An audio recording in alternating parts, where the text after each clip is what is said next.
Hello and welcome into day 2 of the Harry Potter and the Chamber of Secrets Glitchless tournament. It continues today. If you haven't seen part number 1, you should definitely check it out.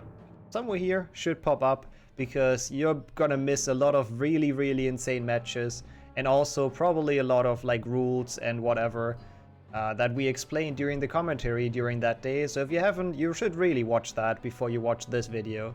So the video of this day will include both losers round 1 and winners round 2 in order. They weren't played in order that day though because of, different time zones and time issues. So I really hope we don't spoil any of the matches during commentary. I don't think so though. So you'll see them in order, starting with the 4 losers round matches and then the 4 winners round matches. Because of that, I will also cut off me showing the bracket after every match like you've seen in day 1, because that would also spoil. Apart from that, all of the runners will be linked. Also go and check them out. A lot of awesome people, a lot of awesome runners. And now, please have fun and enjoy day 2 of the tournament.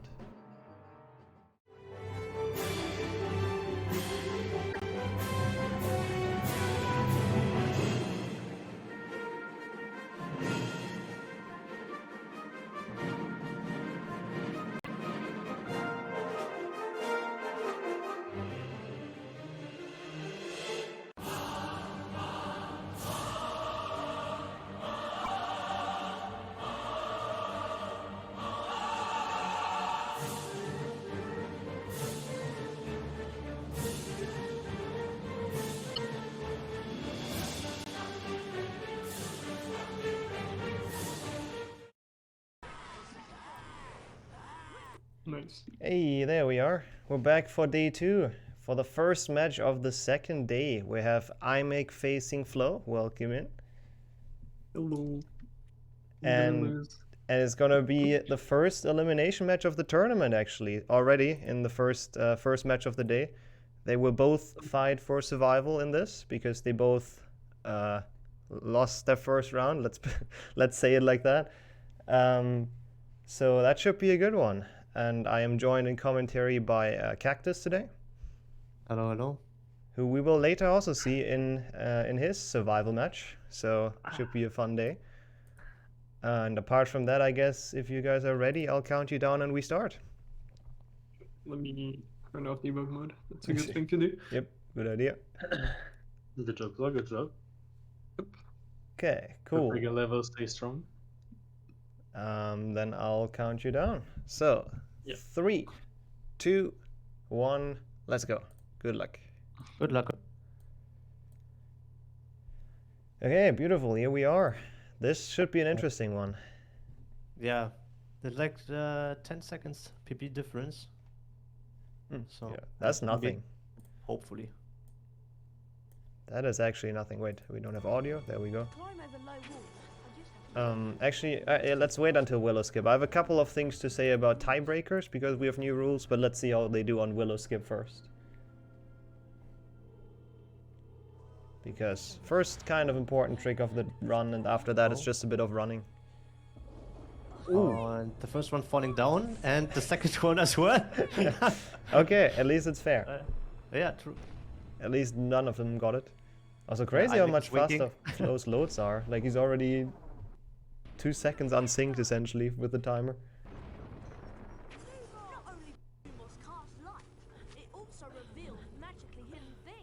Okay, but yeah, while they make their way through Willow, just a quick info about tiebreakers because we've changed the system a bit. That might actually be the first double fail, yeah. But now that if there should be a tie in the end, then the contestants are. At least I told them to not reset their splits, so if that should happen, we can switch the layout and actually check for milliseconds. So that's how it's gonna be decided from here on forth. Just as a quick update on that.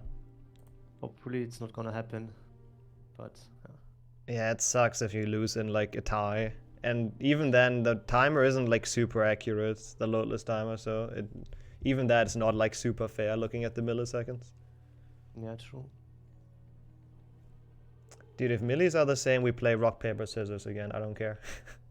Don't have a plan for that. Or rematch. I guess. But it's going to be hard to put that in the schedule. True. Yeah, we have actually three, I think 3 knockout matches in a row, or elimination matches, or even 4. Let me see. No, it's 3. Yeah. Oh, okay. So that should be fun. Sadly, for 3 people, that means it's the last time we'll see him in this tournament. Yeah, that's how tournaments work, right? So there should be a loser and a winner. True. Yeah. Nobody can be in until the final. That doesn't work. That's a fair point. Yeah. True. But yeah, so far looks clean after the Willow miss from both. Yeah. Looks like they're pretty much on the same pace. Imek just with like a lot longer load somehow, so it's like 3 seconds behind on loadless, but seems to be pretty much on the same pace. This time also didn't open the wrong client, so that's a plus. Actually skipping the spell learning. Yeah, I really don't actually know who to vote for in this. Like, I don't even know who I would put my points in. It's just such a close matchup, honestly. Yeah, you can expect like everything from this match, I guess. So it's kinda 50-50 where you bet on. Flo pushing the snail, not optimally, missing the thing once. So that costs him a bit of time, and Imek is now visually at least caught up, but I think he's a bit ahead because loadless times once again. Yeah. And let's see if they go for the safe book. Yep, Flo gets it, Imek gets it. Smart moves once again. I like to see that after all the soft locks we've seen on this in the tournament. Especially in an elimination match, you don't want to get out because of a soft lock. Like, you don't want to be done because of that. Did once happen so far in the tournament? I think 2 even, if I recall correctly. I know Ryan got it in his race against me, and then I think someone else got one. Yeah, Lucy got one yesterday as well, in the final race. But both took the safe book, right? Ryan didn't. Oh, damn. Yeah. That hurts. It's pretty rough. It is the first match indeed, yeah. Exclamation mark schedule gives everyone the full plan for the day. Yeah, actually, yesterday I didn't remember the pattern for this puzzle. So I did a kind of freestyle. Worked out. Oh yeah, was kind of confused at this point. I forgot about it. You did it well enough, so none of the commentators noticed, so it worked. Yeah. Okay, Flo actually getting the chasm jump quite well. I mean, that's nothing that people should fail, but we've also seen that. When you get nervous, you can fail that. Both with 3 hits for the turtle, so kind of same cycle. Yeah, so it seems like they're pretty much on the same pace through Richter, like you would kind of expect in this beginning. Yeah, but everything can change in like a minute when the turtles are not falling down probably. Yep. I mean, hopefully it won't, but yep. Yes. Oh, nice. That was a nice push for Flo. That 1-1 push, I think, gives him like quite a good lead now over Imek, who needs 2 for both. And they were not the fastest either, so... Flo starting off stronger here in Rig 2, but it's nothing big. Let's see about the crabs. Yeah, Flo taking it pretty safe. Yeah, taking like 2 pushes is always the safe way with the crabs, even if they're already at the edge. Yeah. And there we go, that's good for him. Oh yeah, he fell down here in this last race, because you cannot grab those ledges somehow, for some reason. So he's doing that better now though, not falling off. And there we go. I have to say, I'm really looking forward to this entire day though. Like, if people look at the bracket, there's so many matches with like a lot of potential coming up. Because now we have, like, compared to yesterday where the matches already have been like close, we have even closer matches now, at least looking at the seeds. They're like even closer together now, so this should be fun.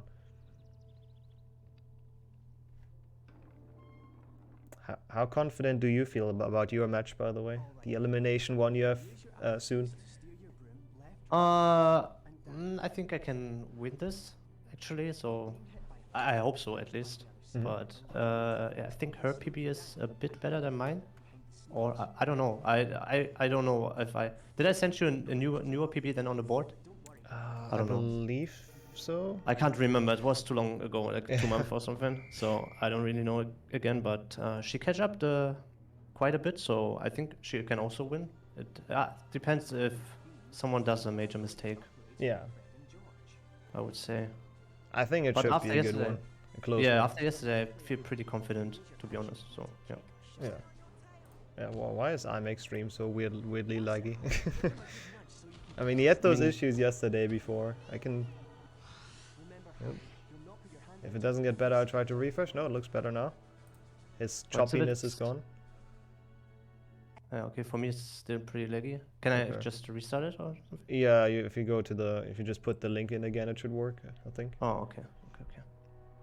He's slowing... Yeah, Imek is playing with a cheat engine, exactly. Has slowed down game to take the Quidditch turns more optimal. I think that's gotta be it. Okay, now it works for me again. Okay, I have to maybe do the same then. Imek is entering the matrix as well. I'm... Yeah, let me restart that stream again. Maybe he's gonna catch up a bit. There's nothing interesting really going on here anyways. We're just in potions, so it's kind of whatever. I think that's just his internet not holding super strong. Oh, do we have double flow now? Oh no. That's fine, I'll fix it. I'll fix it, people. There you go, you got Imek back. Yeah, you can have double flow and then we have a 100% tie. Yeah, true. Another one. That would be funny. I mean, obviously I don't want that to happen because Flo is like such a good runner, but that would be kind of funny if he goes out of the tournament with like 2 ties and then it's like somehow eliminated. Yeah. But I don't know. It's gonna be interesting. Imek's PB in Glitchless is very good, and his first match was pretty good as well. He just had to face Thomy, who's very, very good in 3rd seed, so it was just a really hard matchup. So maybe he can do some damage here. But the real question here is it faster to push the block once or twice? Yeah, I've been honestly wondering that as well. I think most people do twice. Yeah, I do twice as well because I think like ledge grabbing is slow, or I don't know. I'm Yeah. not sure though. Yeah, I think it's probably slower to ledge grab than doing one more spell. Change timer for Imek? Oh yeah, true. That's for some reason still flows. I'm not sure how that happens, but sure. But nice piece so far. Why is it a 0 now? Oh. Okay, also a nice piece. Cool. Yep, they were both pretty good. There we go. We got the timer back. That's the good thing about them running on their end. You know, they're gonna keep on going no matter what happens here with the restream. So it's all good. It's all gonna be fine. Yeah, Scourge not really having too many big things to do. Peeves is really one of them, and they've done those well. So Yeah, maybe only this jump here that floated right now. yeah. If you die there, Sometimes- that's really bad. Yeah, it's true. But if you take it just a bit safe, I think it's fine for everyone. Yeah, I think you can only die if you try to. Ooh, I make. Oh no! I said nothing. I didn't. Oh no! I was about to say you can only die if you try to do a ledge grabless and then jump too late, but I guess that can happen. You accidentally casted the Scourge. I'm so sorry Ah. that I jinxed it. I'm so sorry. Yep, Caster's curse strikes again. Oh, that sucks. That is a big time loss. I mean, actually, Yeah. you got the safe book, so it's not that bad, but it's still pretty bad. Yeah.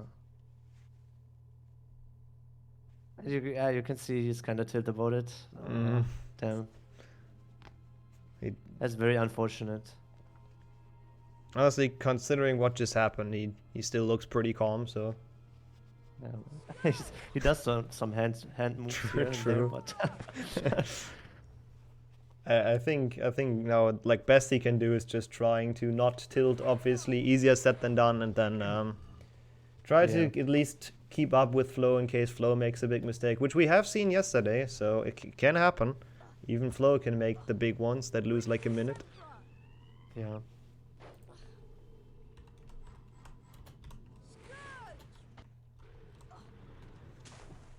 So let's see if he's gonna be losing health again and then dying on the staircase. I think now he knows though. Now he will remember to not do that.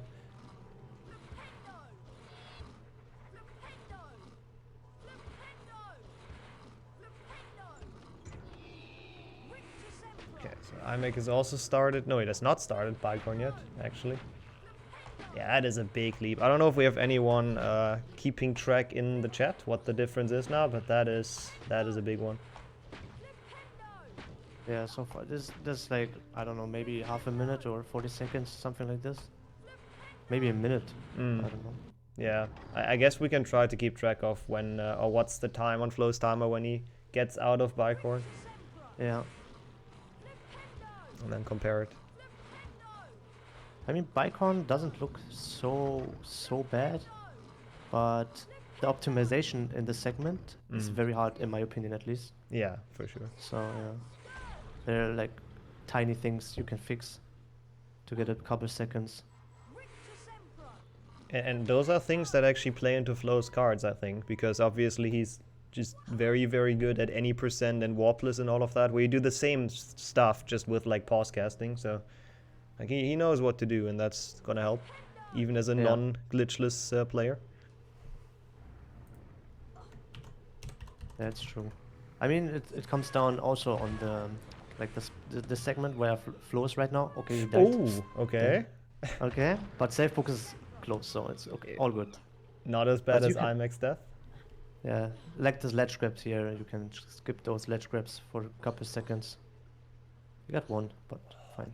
That still looked kind of close, to be honest, the final jump, but he Yeah. got there. Small mistake, doesn't lose much, so it's not too bad. It's the kind of stuff that kills like your run though, because it loses enough to kind of kill your PB pace. But in this I like tournament, it's not too bad. how Momo does this jump. He's like pretty safe with it. He takes 1-2 seconds to set up a good angle, and he almost always get it. So it's kind of safe then. Honestly, a good thing in tournaments as well. Having like just taking a couple seconds for a setup, and then you don't lose a minute for failing it. So it's always better. Yeah. I'm in the potions classroom. Better keep an eye out for Snake. 14:20 for Flo. Yep, thank you. I wanted to look at that, but I didn't. So good thing chat did. So let's see. Imek's already at 14:20, and I think until the end it is definitely like 30 to 40 seconds at this point. That looked very close there. Yeah, he also bonked into the wall a bit, but Yeah. making it. So he must have definitely saved some time on Flo and Bicorn, I believe, with that death.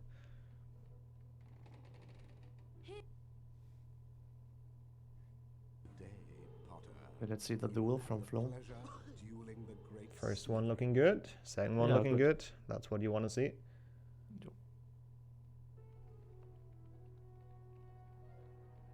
Yeah, I'm getting a lot of ledge grabs on his way out as well. A lot of long ones, but makes it out. It is, yeah, like 42 seconds, right? Is my math correct? No, I don't think it is. 52 seconds, right?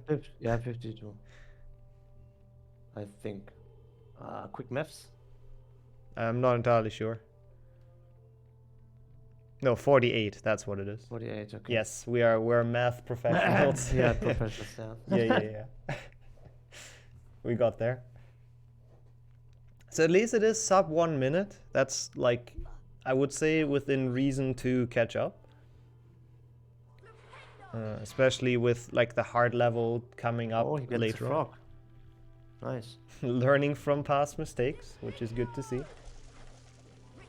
Definitely going for some higher health. Imek's duel also going very well. That looked very early, but it did hit Malfoy, so we're fine. He didn't push it in, and he got some hits from the back snail there. Oof. Again, we talked about it many times yesterday during this tournament. Since we are on the English version, the cycle should be fairly free, so you can make those mistakes and actually not really lose time because of the snail cycle later on.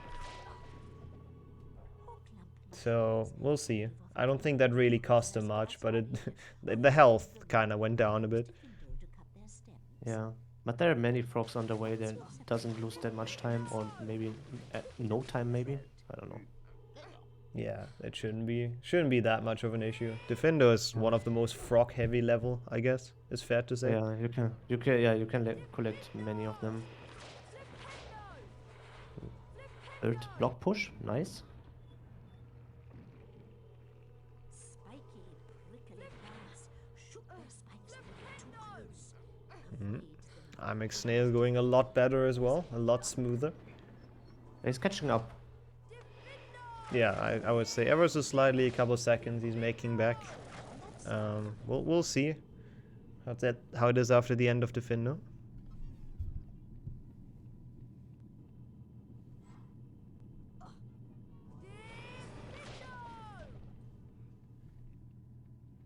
Which there isn't too many spots that are really dangerous. I guess you just the one thing is you do want to make sure to not get hit by bow truckles that much. Ooh, Flo almost missing that ledge grab, I think. That looked dangerous. This ledge grab here is so weird. You have to like get in the middle or something, I think. Yeah, it's kind of a very weird one. On the left side, you almost every time fall down, or it takes a lot longer to grab the ledge there. I was trying to jump on the shroom, but nice try though. That is exactly what happened to me in my life. Yeah, that's why I never do it. Yeah, that mushroom has a weird collision. Like it's so big and you can barely make it on.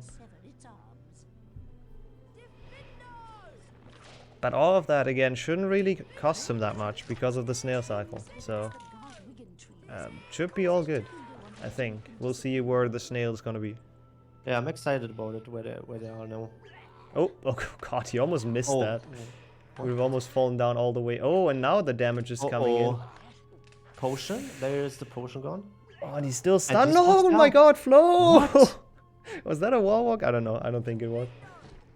I actually never ever saw something like this in my life. Nope. Probably just woken up, so it's a bit shaky here. You know, not having the greatest performance, but he's still ahead because of Imek's Scourge mistake. So anything can still happen here now, though. It's a lot closer. I mean, he has no potion anymore, so I don't know what strategy he's going for afterwards. Then yeah, maybe potionless. I don't know. That's gonna be really interesting to see, though, where he chooses to lose health on now. Yeah.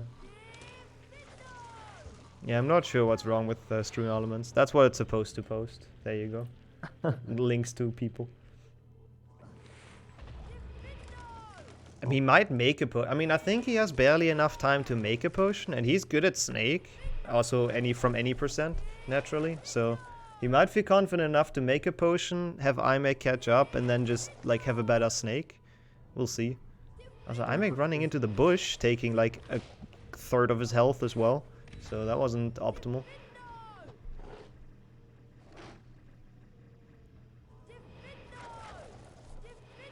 Oh, it's only 4 seconds now. Yeah, the lead has shrunken down. Is it only 4 seconds?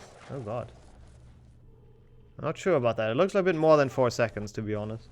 But without health and without the potion, this might be rough for him. He might have a hard task on his hand here. Oh yeah, true. Loadless timer. Yeah, that makes sense. You've checked that. God, that is a big difference in loads. It's like 15 seconds already and we're halfway through. Another reason why we have the loadless timer, just to make it fair for everyone. So, yep. I can't really imagine that this game, it's so old, right? So how can loads differ so much? Yeah, it's so weird, I agree. You would think that all the loading screens are just instant on any PC essentially nowadays. Except maybe on Mudkip's PC, maybe. Wow. The fronts to Thomy. Well, I don't know if it's the quality from the internet or from his PC. I don't know. I actually don't know either. But we are entering Boomslang. That's one thing I know.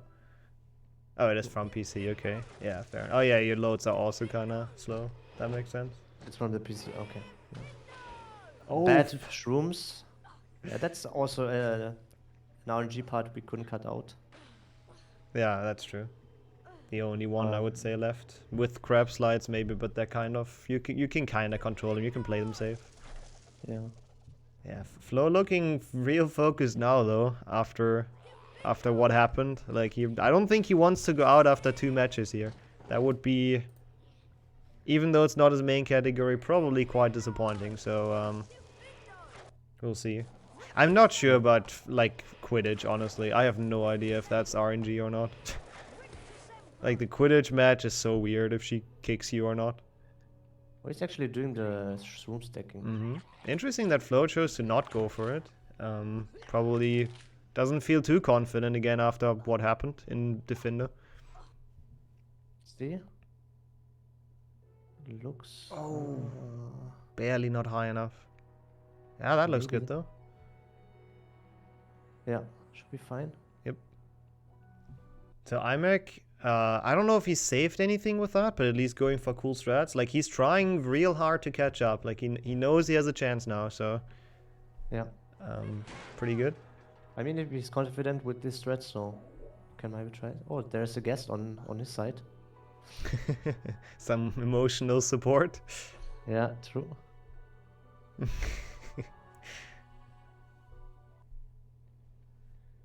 All right, let's see Dumbledore script. Oh, he's oh, that looks very nice. Yeah, that was very fast. He did make it very fast, yeah, but it looked a bit Yeah. sketchy. I thought he might jump into the trigger, but I think it was pretty safe overall. This is like definitely high pressure for both now. Oh no, I'm getting the weird like boost up there. Now he has to wait for it. Finally some good news for Flo here, but sadly bad news for Imek. Oh, again! Oh, don't do the cactus now, please, okay? He's visibly not happy about that, but to be honest, that is kind of just the game being weird and clipping you up. There you go, that's what That you looks want. better. Come on. Yeah. Nice. Let's go. We don't want to see a new game reset, yeah? Yeah, who would do that?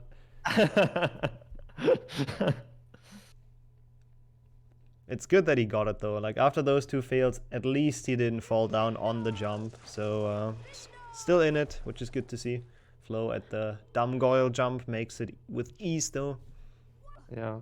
Was the fastest sledge grab, I think, right? You can make it without actually. But Yeah, I know. yeah, but if you, it's kind of scary. as far as ledge grabs go, it was the fastest, yeah. Small Yeah. one. Which is what most people usually like go for and usually get, I would say. Yeah. I don't know. I just run there and then I just try to go YOLO. Oh yeah, same here. As most of the time, it's a small one.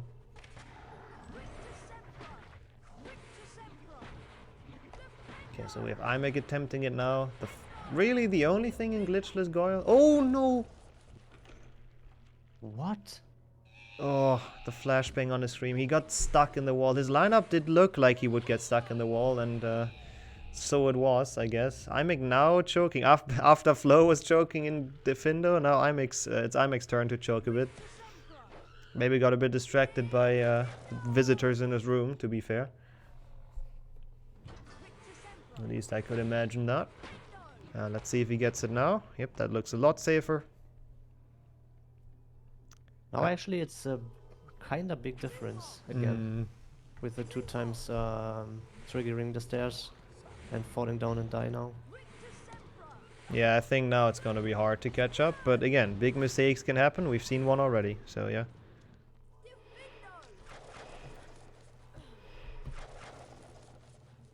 We're gonna find out. I'm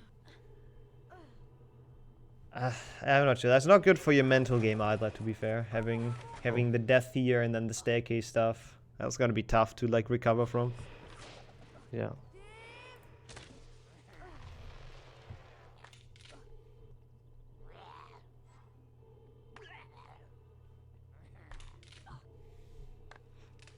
Also, I think those snails can soft lock, but I don't know if they can in Glitchless. I think it's a pause casting thing, but I'm still kind of waiting for that to happen at some point.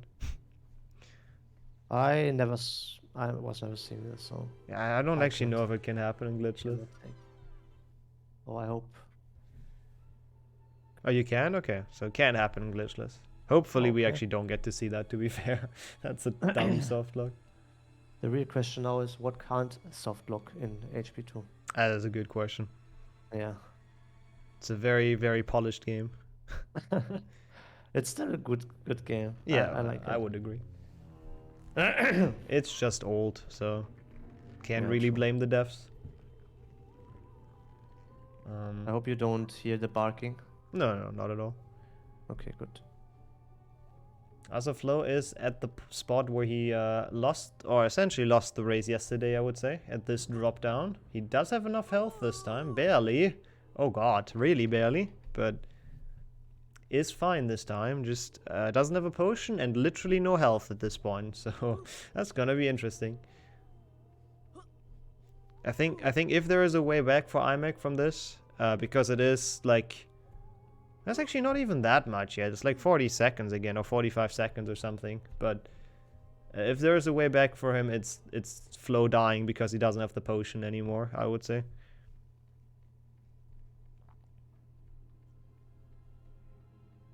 I mean, even if Flo's falling down like 2-3 times in bridge skip, doesn't make a big difference.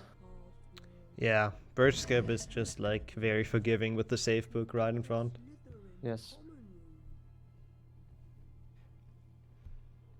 Yeah, you can die like everywhere in chamber and whatnot. And yeah, true, maybe some pixie proxy mess ups are gonna happen. We'll see. Like 48 seconds is not the end of the world. We've seen that before. There's just needs like one bigger mistake and he's back in business. Fighting for survival here.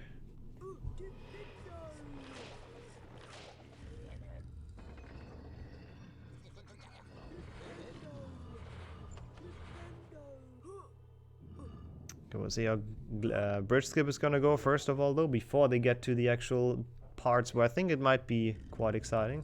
So see if Flow makes it without death, most of all. That looks okay, I think. Yeah. First try.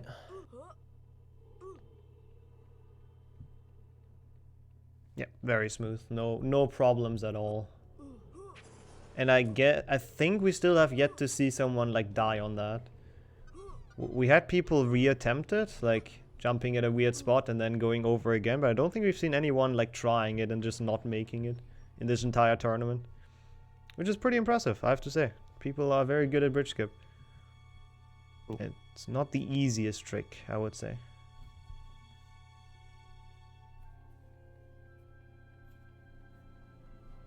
Okay, but Imek is also getting towards it now. Let's hope I didn't jinx it. And he's also gonna get it.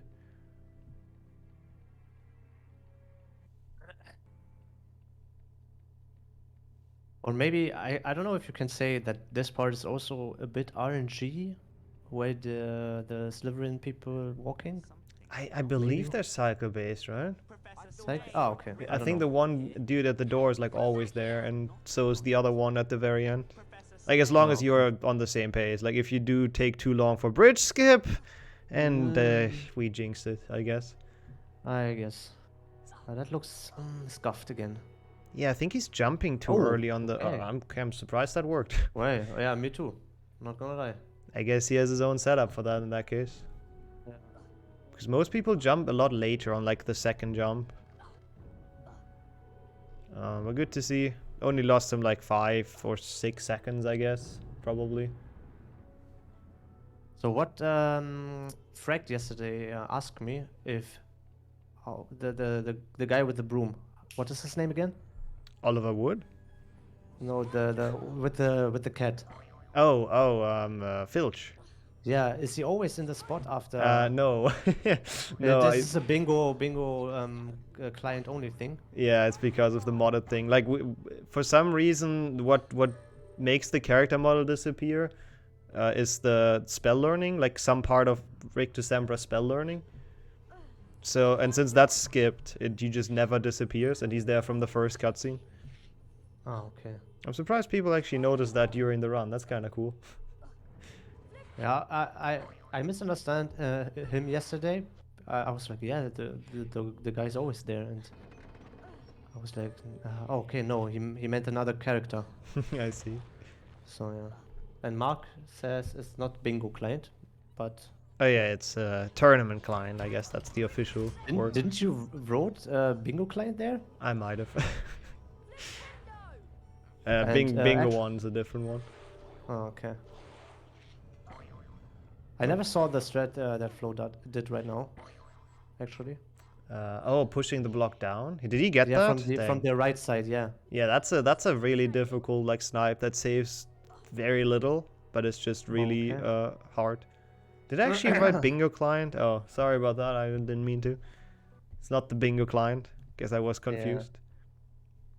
Okay, Imek not getting the first cutscene skip. Oh, it's 0.2 seconds. Okay, the block strat that floated. But it's an impressive one, so it's cool to show off. Cool. So we'll see. We'll see if oh, he's still at low health, isn't he? But I guess there's some frogs in forest. Yeah, the random jumping frogs that nobody likes.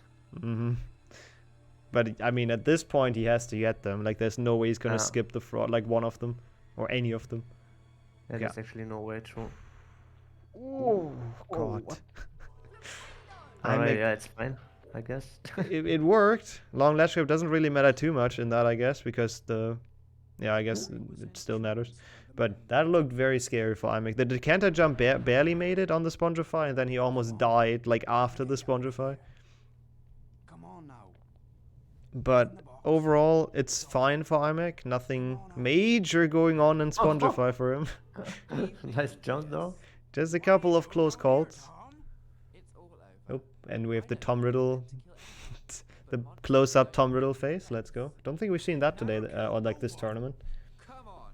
The least Hogwarts can do is make sure the thing that killed that girl is slaughtered. Yeah, that's actually like only 10 pixels maybe, if I can count right. Stand It's aside. very, very well modeled. Oh wait, am I dropping frames? No, no, no, no, no. That looks so wrong to me. That he's not screaming nay. Nay. It was pretty confusing yesterday for me playing on English instead of Swedish. Never did this before.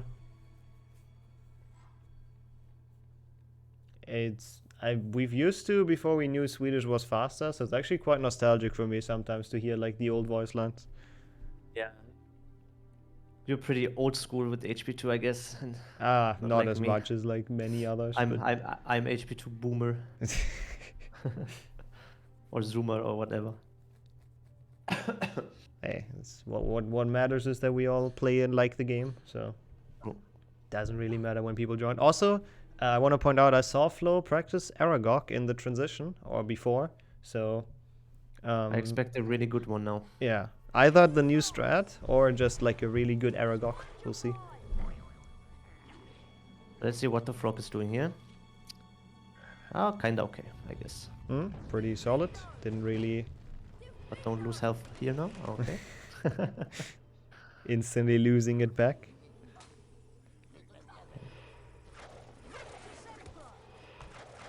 If you you can't walk through this spider net, right?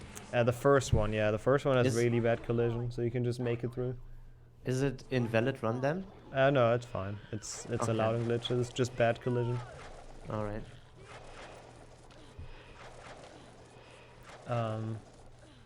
Didn't have time to bet. Yeah, predictions always Good open problem. like before the match starts, so it's not biased. Or you don't know what happened at the start. Yeah, that was a bit of a weird frog, I guess. But Flo is at least back at almost full health. Not even full health, and he doesn't have a potion. Oh boy. This is gonna be a probably quite stressful end game for Flo. I'm pretty sure he's still not brewing a potion. Probably not, yeah. I think Yeah. he's confident at Basilisk, so he probably just YOLOs it. Yeah, true. Which again could be Imek's way back. So we'll see. He's like quite far behind now. Hasn't even entered forest yet. But it is also almost 30 seconds of a difference in loads. So there's that. So it's a bit more, it looks like a bit more than it actually is. Imek should have his potion, right? I didn't see him use it at least. So I believe so.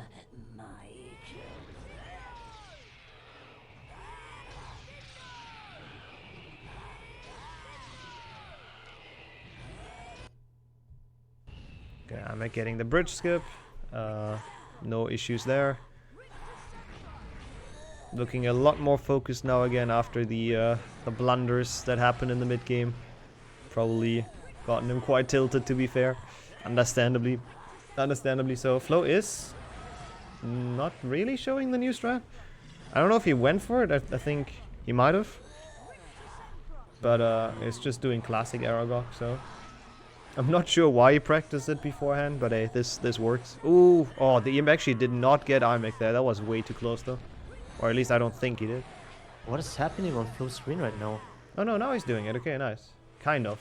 He's missing it barely, but he's trying to get the new Aragog where you just get like up close and personal and get crits. I'm not up to date. I'm not up to date. I will go for it in my next match that you commentate. I'll try my hardest to get it, so so you can get to see it. We'll see. Are you actually confident about your match? As long as I don't press new game, I hope I can at least have a good run. I don't care if I win or lose. I just don't want to do that again. Yeah, true. Like Momo is good. He's played very well yesterday, so we'll see. Yeah, Momo is known in speedrun community for Mr. Consistent, so yeah. That would make a lot of sense. That's actually like that's how he played yesterday for sure. Also true, Imek is also good at the new Aragog, so maybe we get to see it already. Let's see on Imek's screen. Yeah, I think he has to go for like a bit harder strats now. Yeah. To catch up. He might even have to go for chamber jump, but I don't know if he actually has ever done that before. Yeah, I was thinking about doing it as well yesterday, but it's not a big time save, so I was like, yeah, doesn't help me a lot. And there you go, Imek got it. You want to kind of jump into Aragog and then just keep on jumping in front of him, and then he just skips his web shooting animation and only does the charge. And for some reason he can't really hit you there, so it's really fast. That was very well done by Imek. Oh, Flo actually going for jump. it. Oh. Damn. I don't know why you would do that with like such a lead, but maybe Flo... It's just flexing. I guess, yeah, has to be. I guess he isn't quite sure how big the lead really is because of the delay in like loadless time, and because Pixie Proxy can mess him over, as we just saw. Yeah, but he has a couple tries here with the safe book, so all good, I guess. Maybe this time he gets it. Yeah, that's good. That is what you want to see. At least no block. Oh, okay, nice. Second try, it's okay, I guess. Still time safe over not doing it. Yeah. Oh, this room's long if you don't do it. What's important now though is how many times is he gonna get hit in this with his low amount of health. So far looking really good actually. So is it faster to do the both front turtles, or? I have seen like so many different strats there. I honestly don't really know anymore. Maybe someone in chat can answer that. Imek is trying it. Ah, okay. He got it. Nice. I think it was a second try, but I'm not sure. Nice pixie block. Let's see if he's going for chamber jump. Ooh, Imek no, he doesn't. Not making the ledge grab. Yeah, does not go for it either. Honestly, it makes sense. I don't know if he's ever done it in a run, so yeah. Doesn't make sense to just try it to save a couple seconds if you don't really know how it works. Yep, that's true. And Flo's done. Pretty good chamber for him overall. Not the greatest Scourge Snipe and Pixie Proxy, but considering how difficult chamber is, pretty good. Oh, Imek, that does not look... Right? Yeah. So what is he doing now? I'm curious now. He should probably go into the secret, which is what he's gonna do. Nice. Which is also not the easiest because of this, because this jump is actually very far. So let's see how his second attempt is gonna go. Blocking the Pixie, that is looking a lot better. Yeah. But he's missing it. This works, I guess. It's just a bit slower. That looks so close, man. Imek making it exciting here. Yeah, this is definitely quite the time loss now, or quite the gap. It really, like, Flo can make a potion and he would be fine. Let's see what he decides. I mean, if he's looking on the stream, we should do a potion. Mhm. At least I would do it, but He does okay, not. He's again flexing. The madman. Yeah. Oh god, that's actually scary though. Going into Snake with half your health and without a potion in Glitchless that's very scary. So let's see how it goes for him. Yeah. First phase shouldn't be a problem. Mhm. All right. I'm hyped. Also, Imek getting damaged quite a lot on this like beginning of Chamber B, so he's kind of in the same situation soon. But yeah, let's focus on Flo for now. Still doing the. Oh, he's so. Oh, he is definitely fully focused Wow. now. Going for the 2 cycle as well. This is the Wow. ultimate flex. Oh! No way. Again! 29. Oh no! Oh, that looked so smooth. It really And was. only one hit. It's the same as yesterday. He's missing the last hit by like an inch. And now it might. I mean, he still has another attempt before Imek even gets there, but he cannot Yeah. do that again. Like he should. Actually, he should just take like a 3 cycle safety save and he would win. Yeah, I would So- absolutely agree.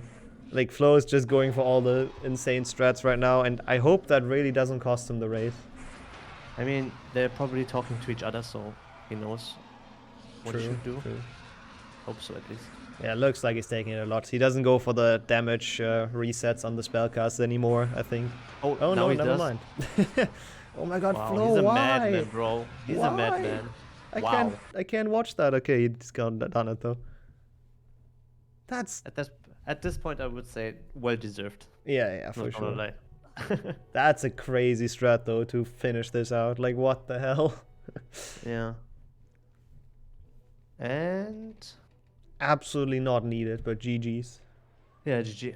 Oh, GG. auto spitter didn't work, but that's alright. This decision is not gonna be a tie, so even it's with okay, I guess.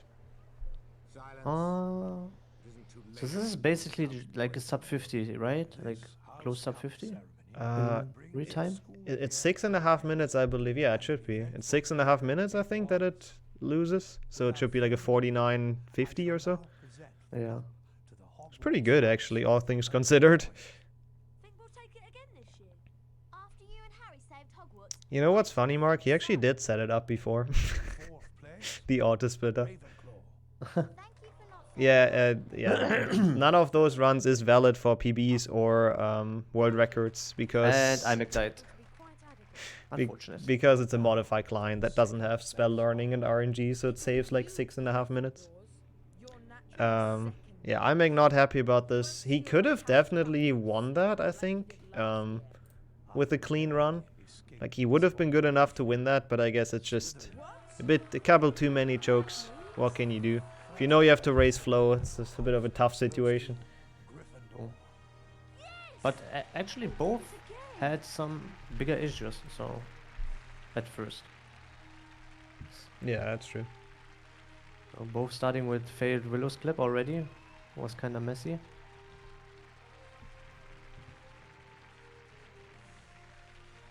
It's overall a pretty scuffed run, I think is fair to say, but definitely we've seen some pretty cool strats from both, and they have played very well in some parts. It was a good race for sure.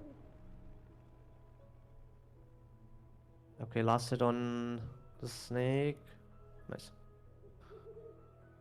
There we go. Should Well be done, still, like, Imek. A 44, right? Or maybe Yeah. not. I think it's a 44.59, right? Isn't it 15 seconds until the end? We'll see. Yeah. Still a very good run for Imek. Just had some issues. Hey, he beat Flo. Flo is on 45 already. yeah, but Flo- it was like a minute and a half of a difference, I think. So all things considered, pretty close race. Let's rejoin them, shall we? Yep.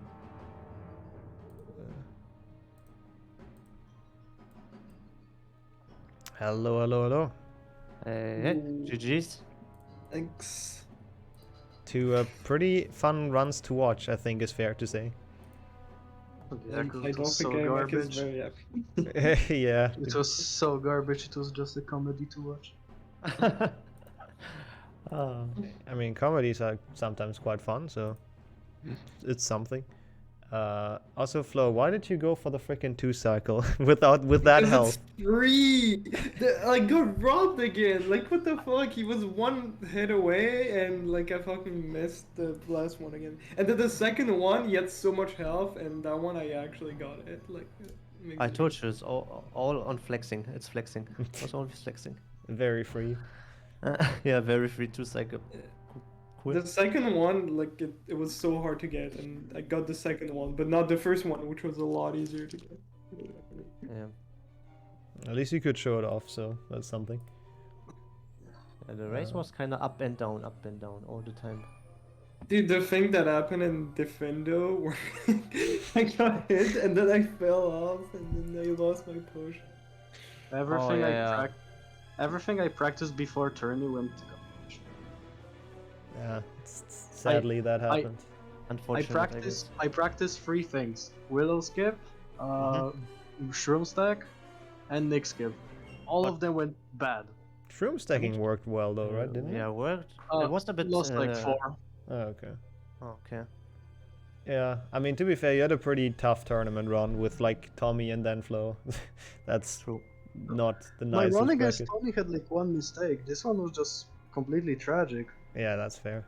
I'm glad I lost. Like, really. I should. With these 2 runs, I shouldn't be in a tourney.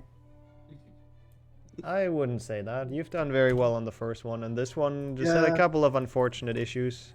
It happens. I tend to help myself. I mean, Also- it's actually just a no reset run, and so yeah, that's everything can happen. So I wouldn't be that sad. it's still better than what I did in like yesterday's race. So True. Actually, true. also, Imek will be sadly out of the tournament with that, but we will get to hear him at least later on in commentary. So that's at least something, I guess. That's pretty cool.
Okay, we are once again back with the next match. It's Momo versus me. So welcome in, Momo.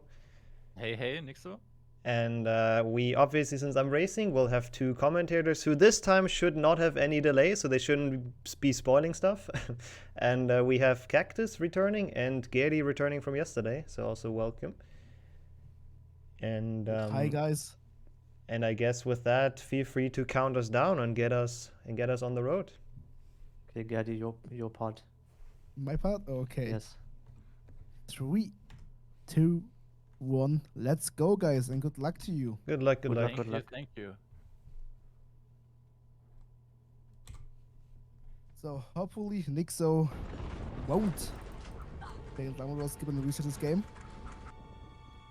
We really hope that's something. It's not going to happen today. To climb over low wall, I just Yeah, the Let's hope first- both use this get gargoyle. the jump. Gargoyle will activate the lumos.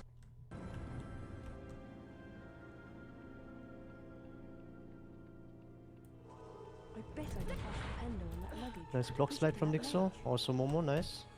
Taking his time a bit for willow skip. Nice. Nixxo getting the jump. Almost struggling a bit. Yeah, he's struggling a bit, but Oh yeah. And he has him some, as long as he's not falling down, everything is fine. I'll fix the Momo. audio. Oh, and now he I- fell down after a couple tries. Damn. That's definitely Not a a- good advantage for Nixxo. True, that makes the first big gap. Oh, he's standing still? I think he's fixing the audio right now because, according to chat, according to Hans, I was quite silent. Okay, now he's moving again. Not a big deal though that he stands for like 5 seconds, I guess, because Momo Momo failed the willow missing skip. the block. Missing to jump on the block. Was-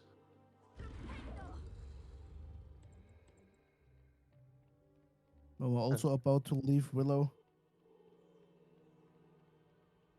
Yeah, that's actually like with the 5 or I don't know 4 or 5 tries plus falling down. It's pretty rough so far. But But I yeah, mean, it's Nixxo also a stood start. still because he had to fix something, so he Yeah, true. definitely caught some time with that. True, true.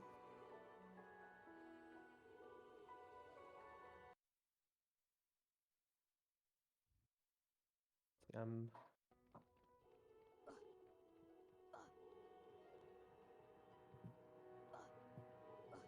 Pardon me. Momo definitely oh, isn't he too much speaks with behind. the with the random guy on his way.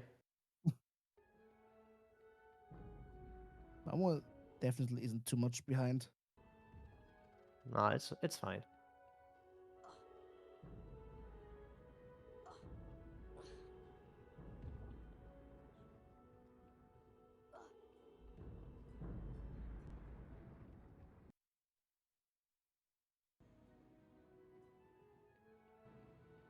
So Nixxo about to enter Victor Sempra. Yeah, let's see. Getting the crap done quite easily, as you would expect it from him. Momo also quite close to enter Victor Sempra.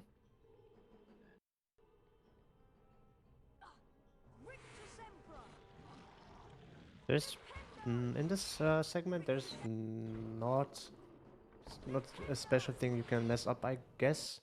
Maybe the end part, like the big spiral. You could soft thing. lock here. The crab could Yeah, soft lock in the first but one. they probably gonna take the safe book, so let's see.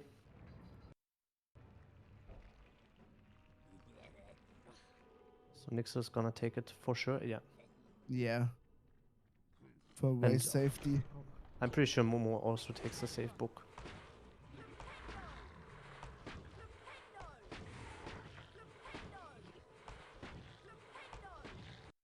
Nice. Takes it pretty safe without the jump.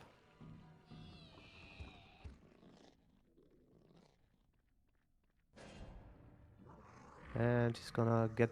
No, he's not getting the safe book. Okay, pause chat. Okay. Pause. Nixxo failing the jump first, but second try he gets it.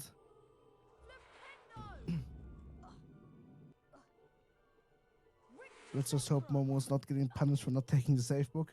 Yeah, I No, think it's he's fine. Let's also hope Nixxo doesn't fail chasm jump. That would be quite bad. Oh, Momo falling down on the jump. Second try as well. Is actually taking the safe book a time loss? Or does the I timer think- stop? I actually even don't know. I don't pay attention to that. Yeah, maybe someone in chat does know. Because I wasn't sure if the loadless timer counts the safe books or not. Ah, okay. Emily Okay, says timer stops. By Okay. default, it's So it's trying to not stop. even a timer. So yeah, nice. There's no reason not taking them, I guess. Oof. I'm getting the long one.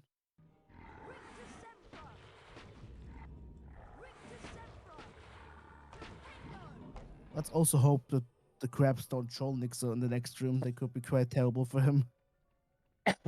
Yeah, he will take them safe. Oh, he takes the. Oh, I saw He that takes before the from safe Nixxo's. Yeah. Yeah. He Let's takes just the taking lower one. the safety crab. think there's no other runner that does it as well, except Nixxo. I mean, it's just the safety way of doing it. Because the crab's likely, very Yeah. likely to just troll you by like dropping down without like flying or to slide down. True. None of them is taking the safe book, so if the crab is trolling, they definitely have an issue. Yeah, Nixxo just left with to Sempra about to head in the first not existing bean bonus room. Yeah, 100% good RNG. I think we should all run on this version.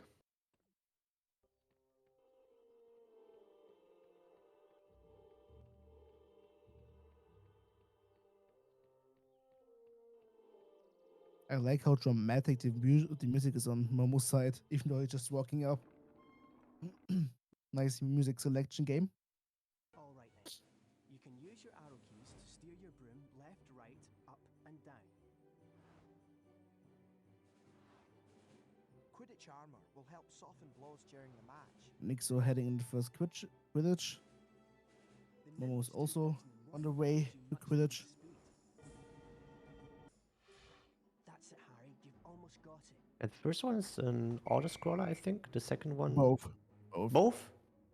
They're both auto scrolls. You can, okay. you can move But Harry you can lose time on the second one, at least.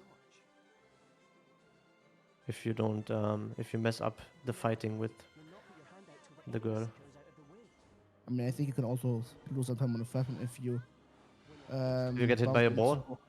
Or if you bump into one of the rings. Oh yeah, true. Looked okayish. Nixxo is done with Quidditch now. Chat, anybody inform anything? Can anybody tell how much Nixxo is ahead?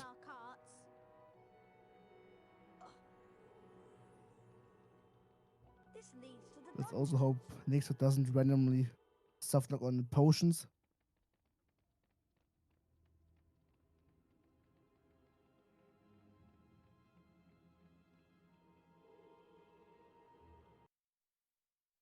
Okay, college training was 27.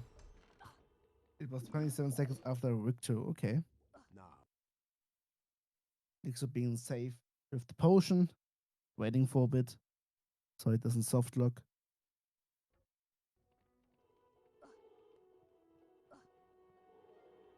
Yeah, Nixxo lost yesterday because he made his own run invalid. He just he failed Dumbledore skip, he reloaded and just pressed your game instead of load game, something I have experience with. And so he obviously lost because his game state was gone.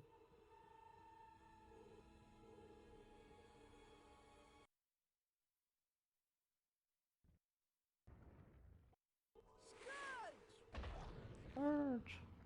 26 seconds according to chat. So nothing gonna happen in Scourge, I guess. So should be same pace. Nothing too bad at least.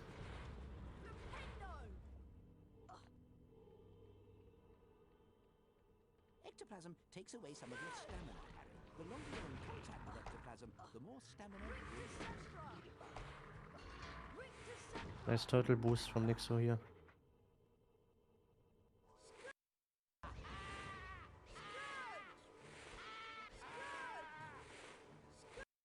Okay, one Cast missed Peeves. yes. But it's still very fine Peeves. It could be worse. At least Peeves has a voice in this version. Oh, Momo failing the boost. Not Wow. getting to let's grab. Holy. That's definitely some timers on his side again. Oh, just Oh falling my down god. again. Now the block didn't move. That's so unfortunate. That's definitely some good time loss. And there he goes. And still a ledge grab. Ledge grab. Yeah, that was Didn't- kind of. Didn't have the momentum of the block. I said nothing huge can happen here, but as you can see, I jinxed it Everything again. can happen, like every level. You never know. Yeah, true. But you don't think about these minor things. Nixxo already about to leave Scourge again. I think his Scourge was really fine for him. Not any major mistakes. Yeah, looked fine. Nixxo's laughing for some reason, I don't know why.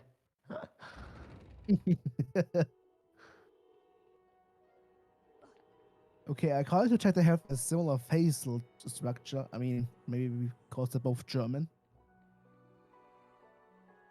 Just the German face.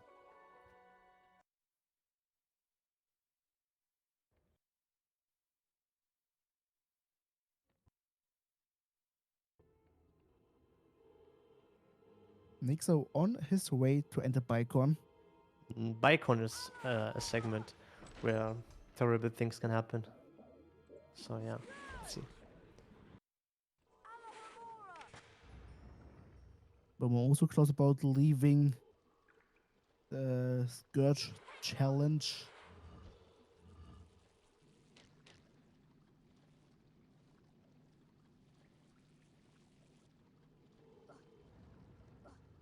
Okay, Momo finishing now, Scourge segment. On his way to Bicon, aka Dungeon Quest.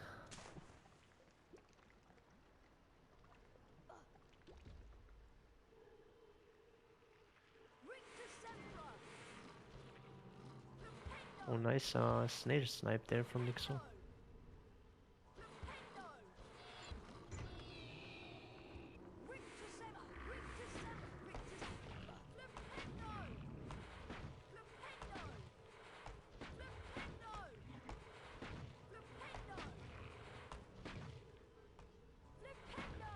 No, also finally in the same level as Nixxo.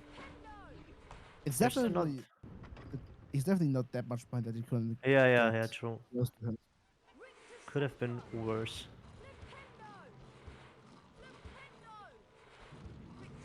50-second lead for Nixxo. Yeah, that's fine. That's definitely a good lead so far.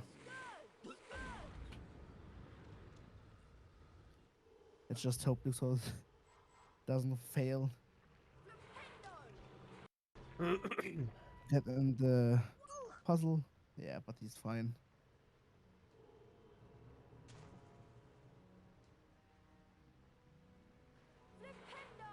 The rule of the rules can definitely be tricky if Heavy just decides to not to jump.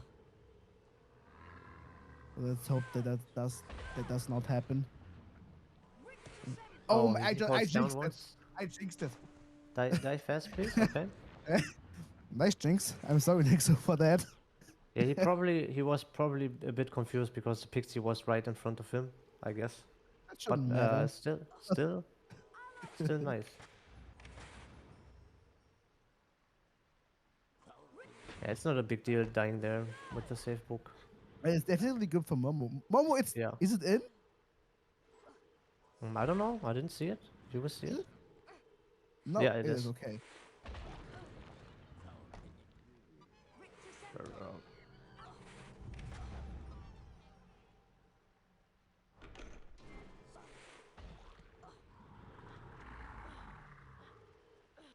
That looked quite close for Momo actually, because he's No. been in the air.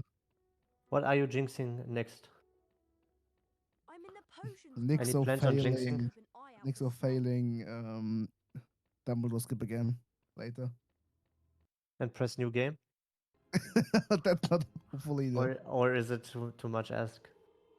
Nah, that won't happen. I think he learned from his mistakes. Nah, I hope it doesn't happen. Would be a mess. But at least we have this cool Let's hope new the meme. duel goes fine. It's also a part where player can struggle quite a lot. Where? At the duel, where Nixxo At the is duel, right yeah, now. true. Oh, he blocked it. Oh, he blocked it. Not Okay, blocked now he's it. okay. Now he's doing Just going for the casual samurai steps. fight. Okay. And there he goes. Let's hope Momo gets a better one.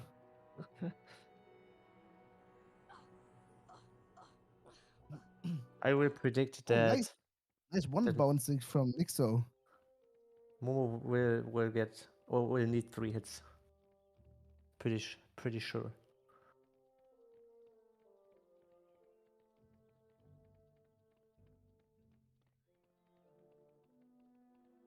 Yes, we try our best to jinx the runs. Nixxo in the window. Hopefully nothing goes wrong there. He's not even going for the. Oh, he's going for the frog, I guess. No frog for him. Momo having a better duel than Nixxo.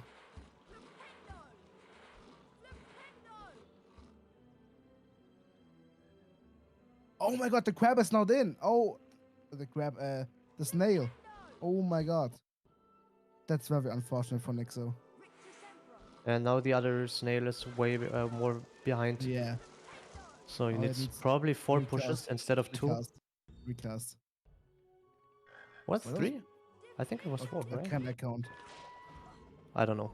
Whatever it was, it took a bit longer, so it's yeah. Avoid them or use Diffindo to cut their stems. Never mind, I can count. Once you've separated a hawk from its stem, you can pick it up and throw it. Momo getting the frog. It's definitely good for him to have. Oh, Do you actually do you know the odds for this frog spawn? I ask always myself. I don't know the odds, but depending on your health, like if you have much health, Oh, the odds are small to get one, as far as I know.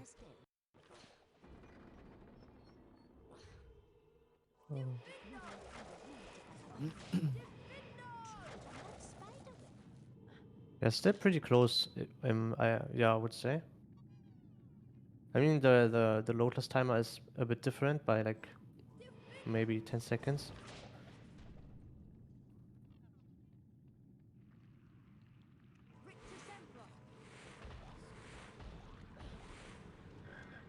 He's getting for the drop there as well.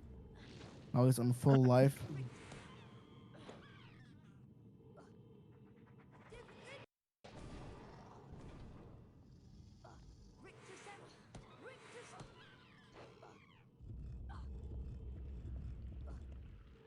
I just hope Nixxo doesn't take some damage anywhere. That was interesting. Try to get a small ledge grab, Nixxo. Yeah, at least a good try. Stun the creature and sever its arms.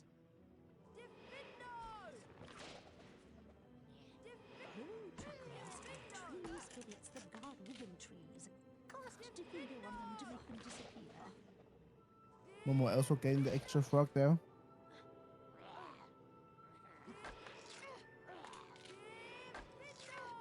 I think they're gonna use different strats there.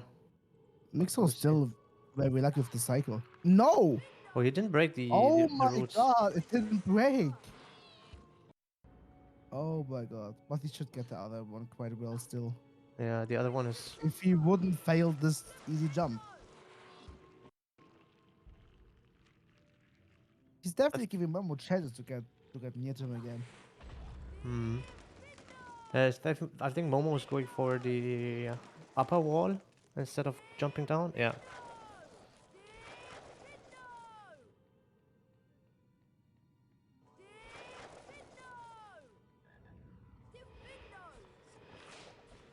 Momo getting the medium ledge grab. Yeah. Momo also being on a good cycle. The other one is pretty. Yeah. Second one is. I think it would be a bit faster if he would take the other snail there. Yeah. But yeah, still fine. Still fine.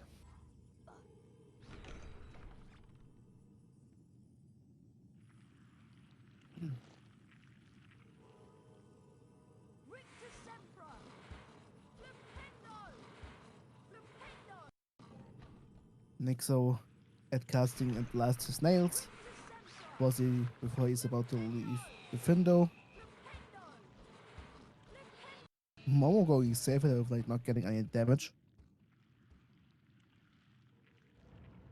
So, Nixxo is done with the Findo. On his way up to Boomslang.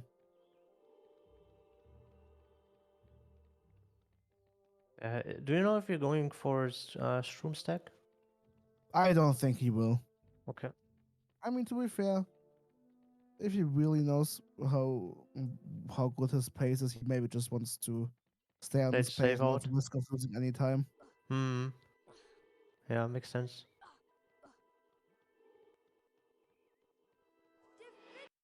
Because Momo actually isn't that far behind. Yes, Bro, by a bit, but nothing he cannot solve. I think that should work, right? Yeah. Nixxo getting decent trim RNG. Let's see. Let's see. Will Nixxo go for it? Taking some damage there. Okay. Nixxo goes for it. Okay, let's see. Oh, he's going for it, yeah. Maybe I a like how... chance. Ooh, Maybe a chance for Momo to get near to him. it looks good Looking so good far. so far. Yeah. Yeah, should be fine. Oh, Wait, what?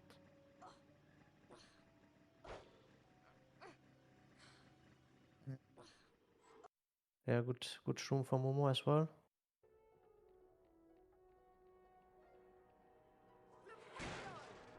But now Definitely Dumbledore skip coming up. yes. Nixxo probably Breaker. still has yesterday in his mind. No, he's over it already. Let's see. I could imagine him failing it again, but let's hope not. Don't jinx it again. I'm here to jinx people. That's my job as a commentator. OMG, Nixxo According to compares chat, to Nixxo's RTA. comparing against RTA. Okay. Oh, Nixxo getting the good jump. And And he gets it. Nixxo, as soon as you can, please compare to the right thing. Okay, thanks. So Mark is saying that he's comparing against RTA. So I don't know how it's gonna get fixed. Nixxo should have a shortcut for that. Oh, he's just comparing to RTA. Yeah. Ah, so you can just switch it. Okay. Or Yeah, not. never mind. Chat is not sure. Momo will fail, We'll they see in say. a second. No, he's definitely not comparing to Loadless. It just switched mid load, yeah. Alright.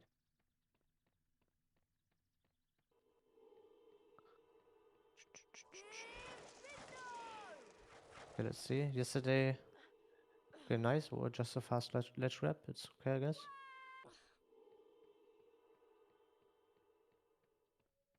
Momo also didn't have any issues with Nick skip.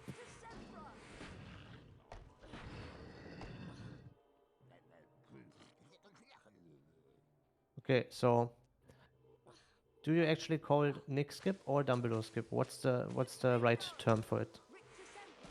Either way, it doesn't matter. Both is right. Like technically, I think Dumbledore skip would be more correct because you go into Dumbledore's office. Beaver says it's Dumbledore skip. Yeah, it's probably the more more correct term.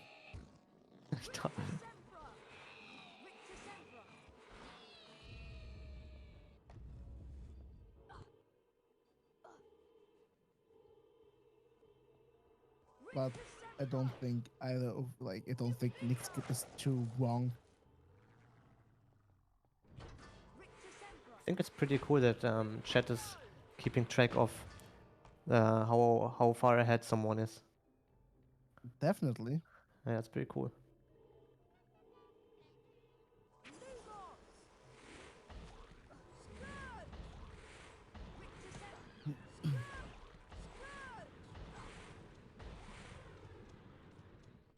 I'm also looking forward to bridge skip to see if anybody fails that. I would guess nobody does. Except you jinxed it now. So I don't think anybody's gonna fail that. okay, I no, really don't think. confirmed jinxes here. Yeah, still pretty close to be honest. Just like 1 or 2 rooms.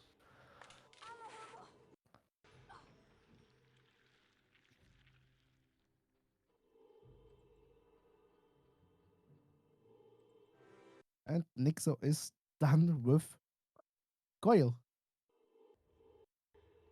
And definitely did a nice 360 into him.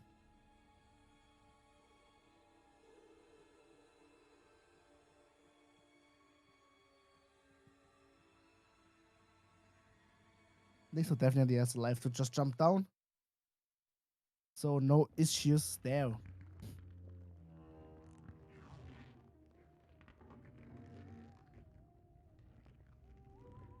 Nixxo, move your head up and down if you checked if you're loudless or RTA.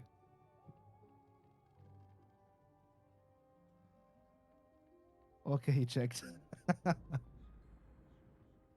Okay.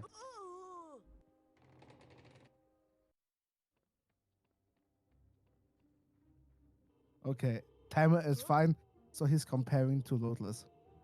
So Momo's loads are just extremely bad, apparently.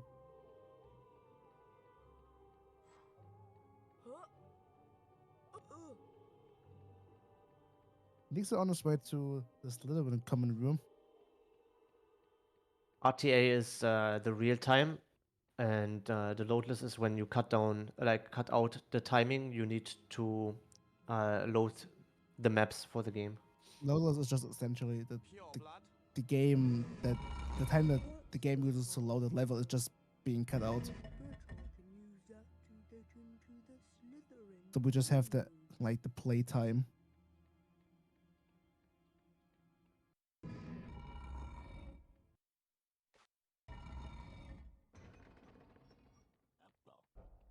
Oh, Momo tried to land on the lamp.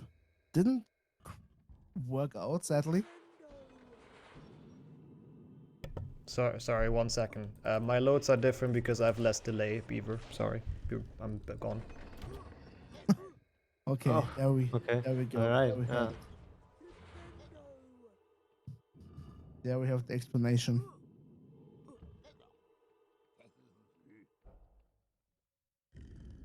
Just casually disturbing us commentators.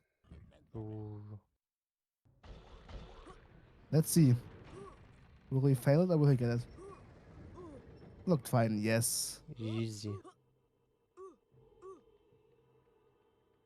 More than fine. Let's just hope Momo gets it as fine as Nixxo did. So it doesn't fall back anymore.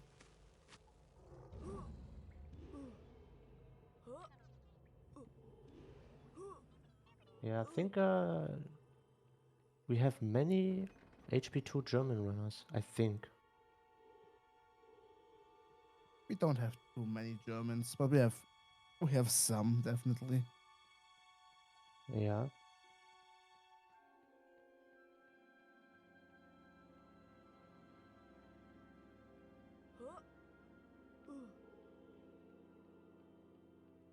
Okay, now Momo's coming up to the bridge skip.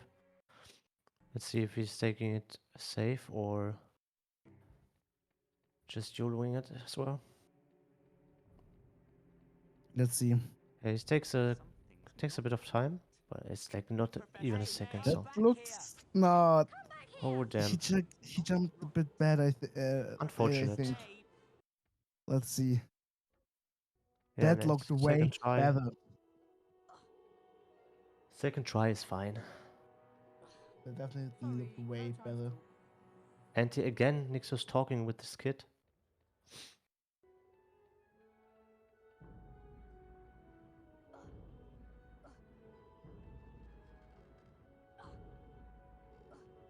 Nixxo definitely has a good advantage. If he doesn't do a big mistake, it's really hard for for Momo to get close to him. I mean, they're I don't know, 29, 59, right? Yeah. So we can see the time they're apart from. Yeah, probably a minute, I guess. I would guess a minute. Maybe.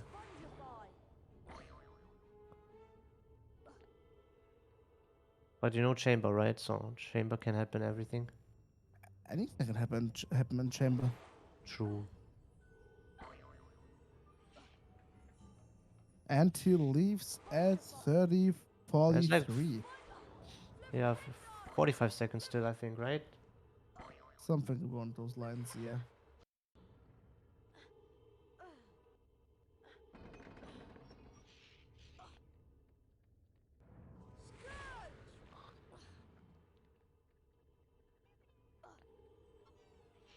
Momo on his way to the Spongify challenge, which he hopefully completed without any major mistakes. Spongify, Spongify. I love the Spongify stage. Would you be interested in trading?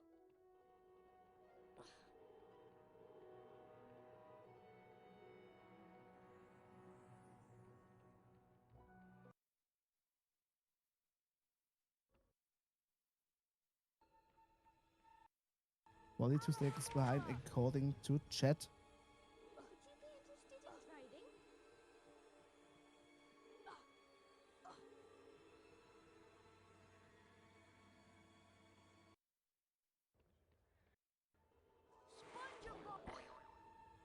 Momo doing it a bit slower, but that's not too bad. Chat wants me to tell a joke. What could be a good joke? I would recommend never ever asking a German dude to tell a joke. It's always bad. Always bad. The only joke I know are every single of my runs. Harry was entranced by the memory Tom Riddle showed him. That's the only joke I have for you guys. Get you out of here. Come on now. In the box. At least I did a good joke right now, okay? Come on out. There you go. Evening, Rubeus. Yeah, German humor is something very different. I don't think Yes. kill anyone. I think everyone can agree. It never killed no one. Come on. The least Mace, Hogwarts why can was do is 6 make sure the afraid thing of that 7? killed that girl is slaughtered. It wasn't him. He wouldn't. He never. Stand I aside. think Mage is about to tell us. No!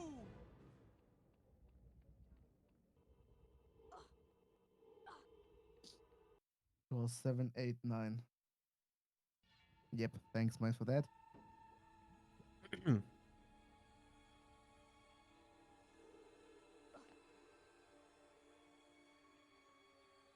It's nice how the chat just tells jokes and Beaver's casually still talking about timer.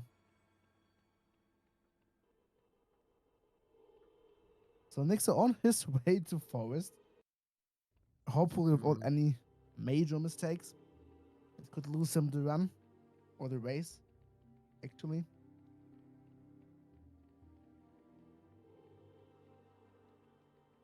Okay, some chill time for Momo now. You can drink a sip of water. Meanwhile, Liam still convinced there's something wrong with the timer.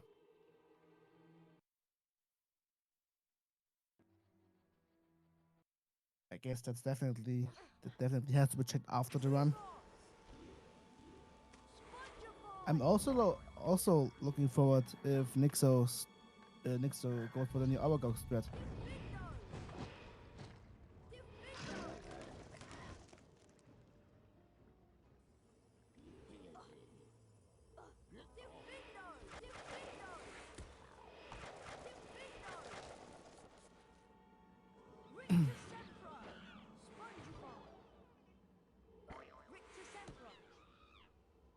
Okay, actually Momo Nixxo also- is just going to forest right now. Momo is on the way to forest.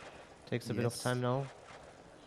Nixxo, if you hear me, go for a jumpless. Oh wait, they already passed the stage. Damn it. I'm Pepega. He's already way past the stage.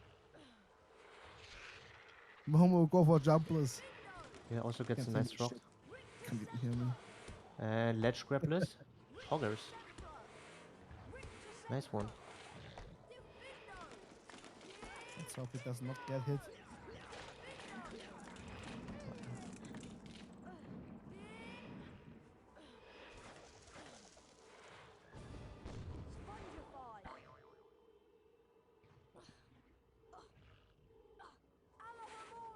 So, Momo also finally arrived in the forest, having some issues with the frog chat. Oh, and he got According a to chat. big hit. Oh, and he lost his potion. Oh, he lost his potion. Oh my god, that is so unfortunate. He Yeah. probably has to make another one later in the chamber. Let's see if Nixxo goes for the Aragog strat.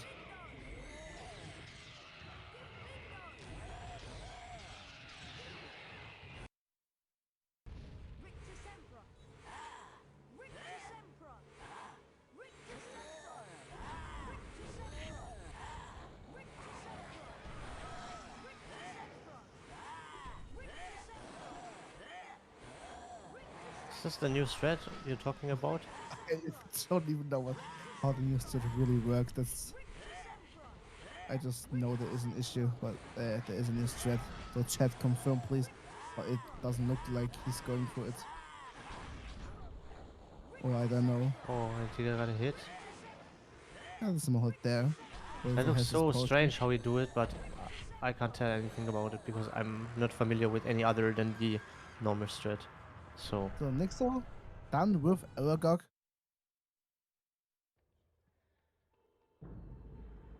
We would see. Okay. you said it's Thanks to bad, the I other- guess, with thanks to showing the- the finger down. Okay. Okay. Thanks, other German friend, for telling us. 1 Momo minute and also 20 at- seconds ahead, okay. Momo also at the Aragog fight, and Nixxo on his way to the chamber. Yeah, Chambers. And he has a potion. I Momo actually doesn't. see a very small chance for Momo to win this race. Nixxo really have to do a big mistake. Yeah, true. But it can happen, so. Let's see, Scotch Snipe, will he get it first try? He doesn't go for it, okay. Nixxo playing it safe. Yeah, because he knows he's on Wants pace, I to guess. keep up his pace. Yep. Don't want to give Momo any chance to get close to him. Meanwhile, Momo doing well in Aragog, did not take any damage. Nixxo going for the frog, let's see. I don't think he's going for that jump. Yeah, Beaver says no balls. Beaver go for jumpless threat. Nah, Then- he just play. I tell you, he's just gonna play it, like casually through He's it. just gonna now. play it down. Yeah, he's just gonna It's just play definitely it a down. wise thing to do. I wouldn't wonder if he's not even going for Pixie Proxy. Nah, I think he goes for that. I don't think he's not going for Pixie Proxy. You never He know. goes for it, yeah. Yeah, okay, he does. And he doesn't That's- get it quite that's fine. perfect, but still he gets it and doesn't die. Yeah. Still a good shortcut. But could be worse. Yeah, I was okay.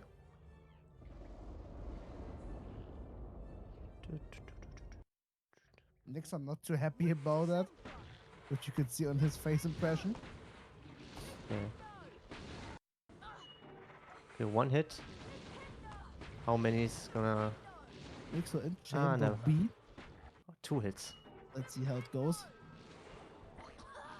Yeah, but 3 hits. What? That was a kind of random hit. I'm gonna lie. But Oh, that was quite close with him biting him.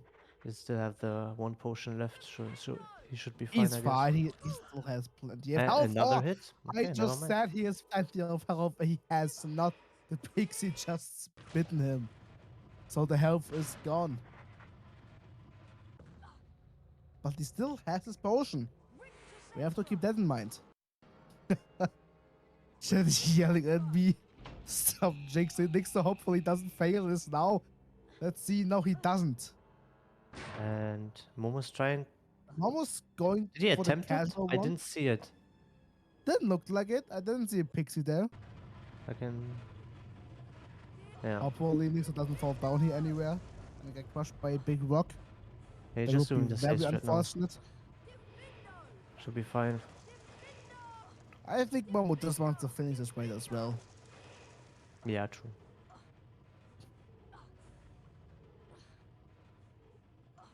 Gertie, stop jinxing.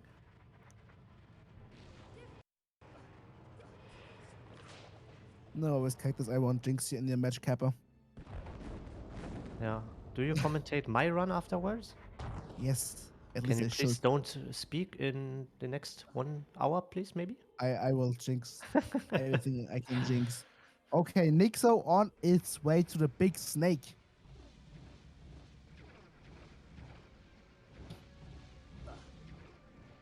Let's see. Will Nixxo go for a 2-cycle? I don't think so. He definitely doesn't want to give Momo any chance to get close to him. At least that's what he should do. Yeah, he's probably gonna take it safe. Or maybe he gets triggered by Beaver saying no balls. Could be also the case. Let's see. When will he drink his potion? That's the question. Okay, he definitely goes safe. He's gonna drink it. Okay, he just drank his potion. Yeah, makes sense. Momo on his way Now to he's the chamber. Yeah, but it's a decent 3-cycle. No, let's hope Momo Nixxo doesn't get killed by the snake. Not gonna happen. Not gonna happen. And he's done. Not yet. You can also talk with the trader now. But that's not going to lose him so much. Hi Harry, that- do you wanna trade? Oh, okay. Okay, And okay. Nixxo GG, will GG. be done in just a few seconds. GG's to Nixxo. GG, and he's done. Yeah, pretty good run. Not gonna lie. Nixxo split. Wait, he split. Oh, fuck. Sorry if I yell. Sorry. I just looked at stream and Pepega. Silence. Yeah. 42 is kinda nice. He stopped. Okay, I didn't see. Sorry GG. for yelling. But GG. Momo going for the potion. 42.58 is his final time. The cup to the Hogwarts house with GG. Nixxo might wanna check if the timer is all right again.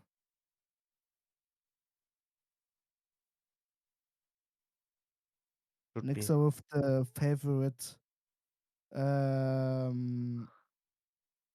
So, game wasn't set. Oh, but how? Why did it start automatically then? At the beginning. it didn't. Nixxo, I don't think he used all. So this his time yeah, is but RTA. it doesn't matter. Because RTA should be slower, right? So and he still won. So I think it doesn't Almost matter, right? close to kill the snake.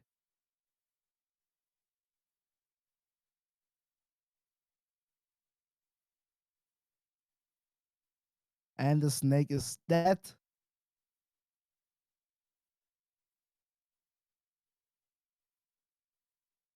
Okay. He doesn't trade. And he still is gonna get a sub 44, maybe? No, a flat 44. Okay, never mind. 44.01. Yeah, GG's still to okay. Momo as well. Still okay. GG's indeed. GG's. GG's. Mr. RTA. God, that was a stressful race, I have to admit. Really? Yeah. I'm more stressed when I'm racing than when I'm commentating. Yeah. Hey, GG's. GG, Momo. GG. GG's to you as well. Yeah, that was a close race. I was sweating, I'm not gonna lie. Definitely. Did you get Dumbledore skip at least? Yeah, thankfully. I was actually Yeah, really nice. scared, I'm not gonna lie. I think so. I jinxed you quite some. Yeah, I read that in chat. What actually happened to you, Mama? Was it like just Willow skip really that put you behind? Yeah, Willow skip was so bad and I died on bridge skip, I think. Ah. And yeah. I see. Overall, pretty floppy gameplay. I see. Still But okay. I think it's like around the time you got yesterday, right? It's pretty good run. Yeah, right. I got a high 43 yesterday, I think. So yeah, pretty close. Yeah, sadly that will be the last we'll see of you in this tournament. Maybe you want to commentate next week, but we'll see about that. But at least as a player, unfortunately. So thank you for joining in. It's great having you. Yeah, it was a great tournament. Thank you for setting things up and stuff. I'm glad to hear. Yeah, you know, hopefully next tournament again. Oops, sorry, just made you disappear on accident. Let's switch to the bracket in that case. On accident. I swear I didn't mean to. That was not.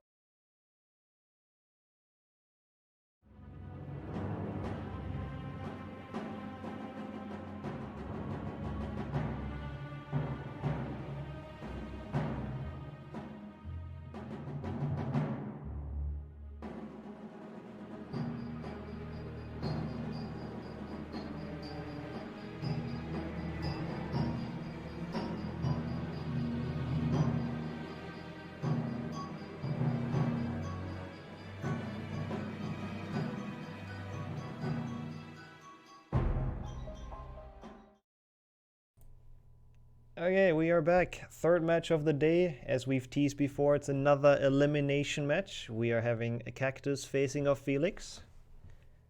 Hello, hello. Hi. And this is like a very close one, at least looking at the PBs. Sorry, being a bit ahead of schedule, so I'll stop the prediction soon. But I think we can kick this off already. Oh yeah, also Gerdy is still here from the last race, still co-commentating with me.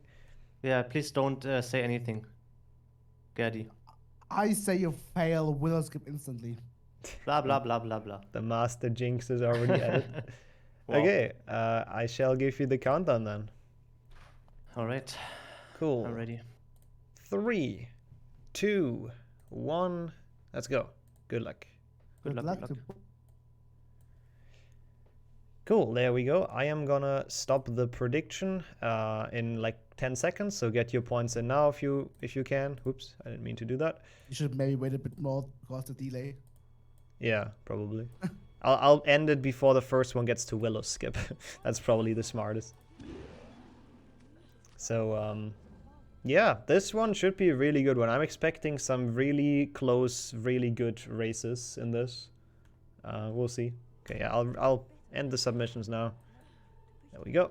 Because Willow skip is always a pretty decisive one. Ooh, Kaktus failing it. The Gerdy Jinx actually working out. Gerdy Jinx is coming true. And Felix at the same time getting it very, very well. Looked very effortless, honestly. Yeah, at least Kaktus is taking it with a laugh, you know. That's the best way to come back from it, I would say. Yes. That was quite an unfortunate start, but honestly, we've seen that in the last race as well, so it's a tradition that's only one of the players gets Willow skip right now, at least today, apparently. Chat hating me again. So, yeah, this still doesn't really have to mean anything. I think Kaktus has the slightly better PB, doesn't he? But, like, it's really close. According to him, yes. Yeah, like, he has one that he didn't submit that's, like, not on the boards. Which is, I think, slightly better. But they're both pretty much at the same level, looking at the PBs. Yeah. I don't know who I would actually see ahead here. It's just really hard to call, so I'm looking forward to this. And actually don't know who they will play looking at the schedule. We can do that real quick while nothing really big happens anyways. They're gonna play the loser of the match Beaver versus Lucille. Oof, that is a difficult matchup waiting for the winner of this, but first of all, they both have to win, so we'll see what happens.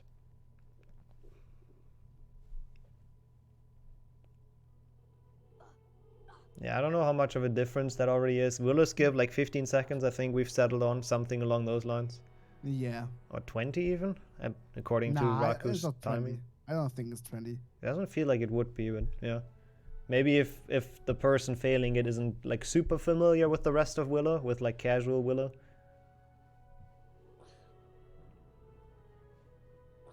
Felix has entered Rictus Sempra now, while Kaktus is making his way, that looked kinda dodgy, into it. I hate the collision on that staircase, it's terrible.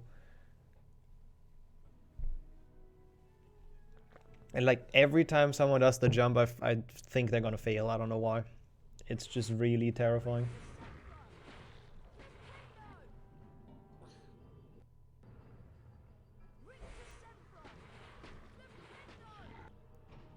Even though I don't think that ever happened. Oh no! Kaktus failing another thing. The pressure is getting to him. Maybe the exhaustion from doing 2 commentaries before this. Failing the jump up there. Nothing major, but... Oof. Let's hope Felix doesn't soft lock. Did she get the safe hook? I have not seen. I don't think so. So yeah, soft lock would be horrible in that case. This one looks to be good though. As long as you push them in straight, it should be fine. Like the way it happens is if they wall walk on the side. Yeah, this is... Oh, Kaktus also not getting it. Oof. I don't know why they're both playing it risky, but I guess they are. Felix now for the kick, getting it first try. No problem at all. So far on a very strong start. If she can keep that up, Kaktus might get some issues. But he's still fine. Oh yeah, for now, definitely.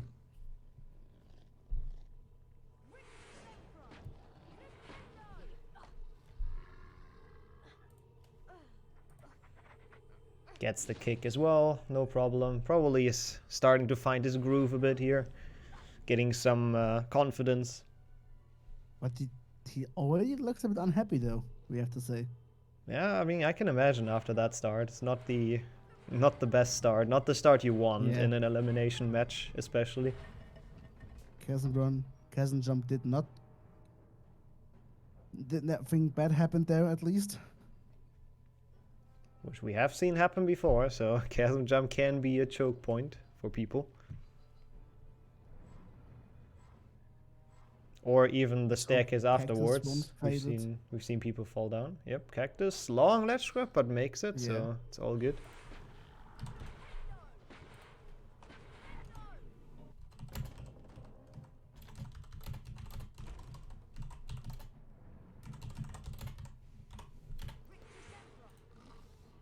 And now the only thing that can ruin this pretty good start for Felix would be the crabs in Rig 2. Or the crab slides rather, at the end of Rig 2. I just hope you didn't jinx it now. I'm not you, so I don't have that ability. Okay, I hope I don't I cannot talk. Let's hope for Kaktus everything goes well and he's not getting anything bad. Yeah. Again, we don't want to see crab slides or soft locks. We want to see honest mistakes. Well, I kind of hoped so in the group has to uninstall his Payday 2. Wait, is there a bet going on with that? If America wins, then he has to uninstall his Payday 2, apparently. I see. Stakes are high, I guess. That's good to hear. Okay, nothing bad happened to Kaktus. He's fine. Nothing bad happened to either of them. They didn't get any crab slides. Am I dropping frames again? Dude, what is going on today with Twitch? No, it looked fine. Saku's saying I am, but yeah. Apologies if that's the case. Really don't know what's going on with that. But I don't think it should be too bad, if anything.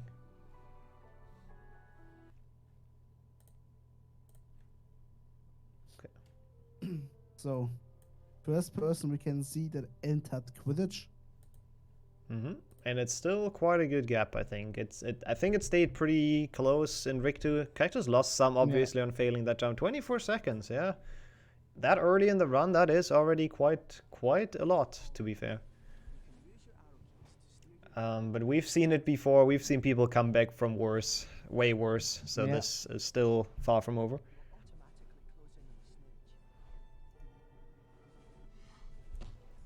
Oof, Kaktus actually flying into the post was as confused as we were. I think that was just a weird snitch route. Like it rarely does that, going around there. Oh, and then the bludger coming from the side. Not getting the best luck here in Quidditch. And you can't really do like much about that, to be fair. Quidditch just being Quidditch. Mm-hmm.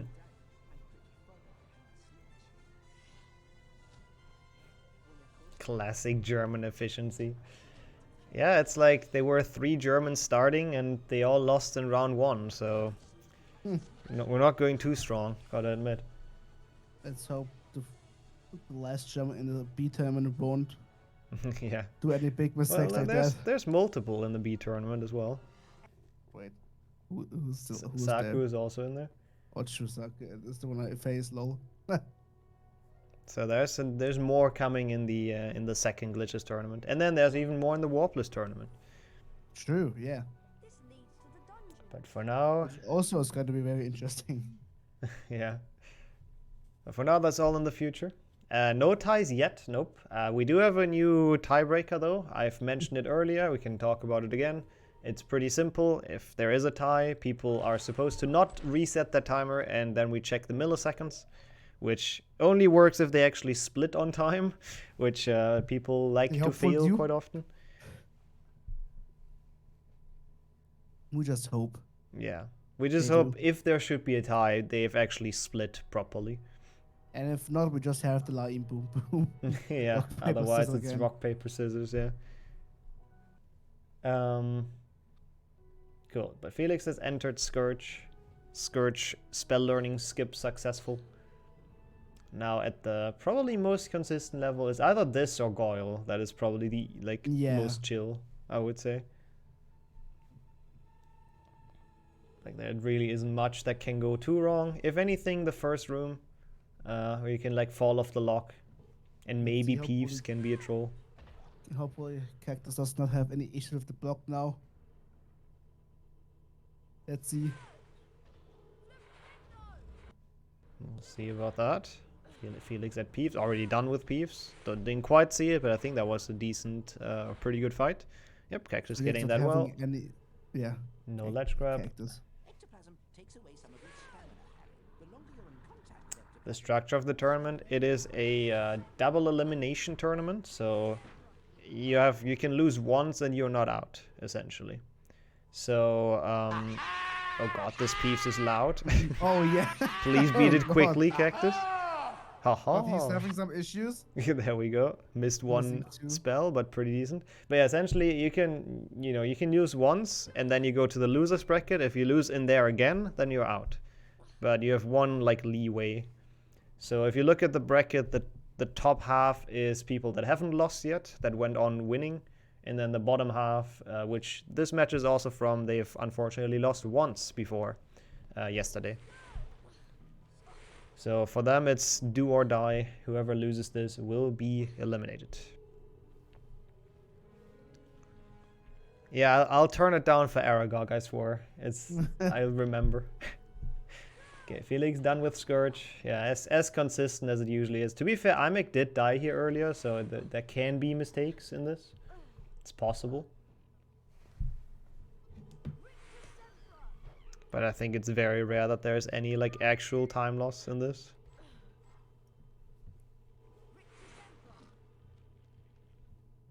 Oops.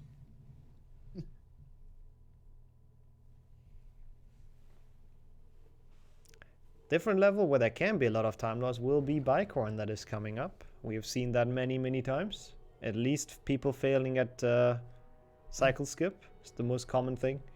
Yep. Which I also jinx for you. Yeah. Let's not jinx it for them. Let's not talk about it. I'm sure they're gonna do well. Maybe is that jinxing? Somebody's gonna fail it. Probably. Probably not wrong.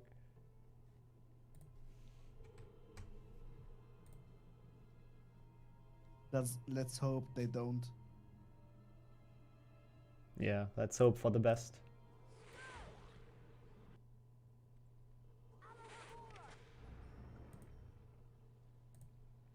So for now they just have to do some creature pushing. The same old annoying stuff that you have to do in pretty much every run in every category. At least that means people are getting like pretty good at it, because you can't run away from it.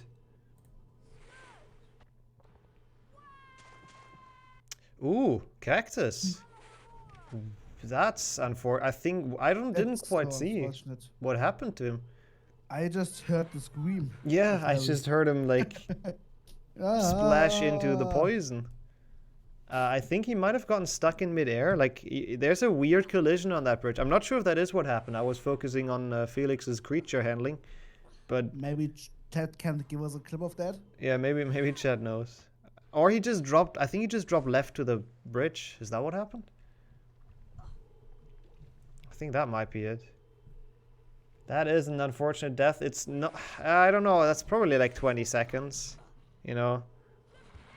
Starting from the very beginning, since there's no safe book before. There's actually not a lot of safe books in Bicorn, I just realized. Yeah. The first one is at like the gnome, isn't it? I mean, to be fair, I don't think that they're too necessary in this level. That's true, yeah. Well, I guess casually maybe a bit more, but... Hopefully Felix won't fail any of those jumps. Yeah, now we get to the infamous Saga skip, but really, like... Nope, she's doing that very well. But really, failing that isn't even that bad. Like, the death Kaktus just had... it's way worse. Yeah, it's way worse. So the first major mistakes. Kaktus failed Willow. I would say Felix actually pretty much without any major mistakes. Yeah. Maybe even without any mistakes, really. So, very solid run. Any mistakes so far, to be fair. And I think it's quite early for her as well, so it's always good to be awake for races like that. Always a good sign.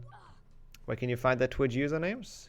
I can give you those real quick. I don't know the command. There's a bot that posts it like every now and then automatically, but well, I can also do it manually. And sometimes it posts response message, yeah, for unknown reason. Okay, Kaktus coming up to the same skip. Oh, without a ledge grab, nice. But that's still not all. And he also makes the last jump. Nice. That so looked very smooth. Oh, and there's the just with the response message you there just talked about. Yep. Just as you would say it. I really don't understand. Felix won't have any troubles with the duel. Let's hope, let's pray. I failed that like 2 out of 2 cases, by the way, for some reason. I don't know what's wrong with my dueling. I think I also jinxed that. Probably.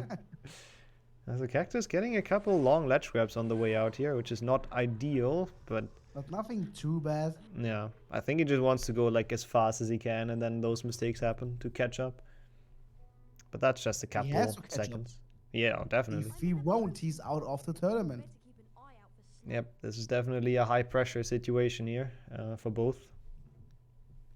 Glitch's duel is kind of dumb, it's kind of annoying, yeah, for sure. Also, loadless, pretty much in sync, like they have pretty much equal loads. So we can actually look at who's visually further ahead, which is kind of cool.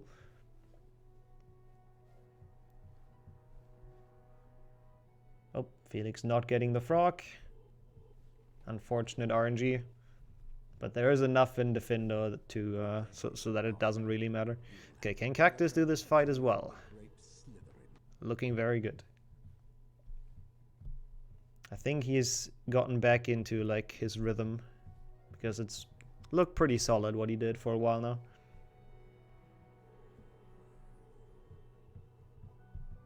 It is also on his way to Defendo. Mm-hmm. The long challenge. I think also the most annoying one. Yeah, I think you can say that. It's my least favorite in Glitchless for sure. Yeah, I agree. It just feels endless at some point. Yep, and it's like there aren't even any cool skips really. Yeah. Yep, race visuals are... I mean, usually the race visuals are pretty good at telling who's in the lead. As long as it's not like super different in loads. Or if someone forgets to turn on their loadless timer, that, you know, also happens. Yeah. Nixxo.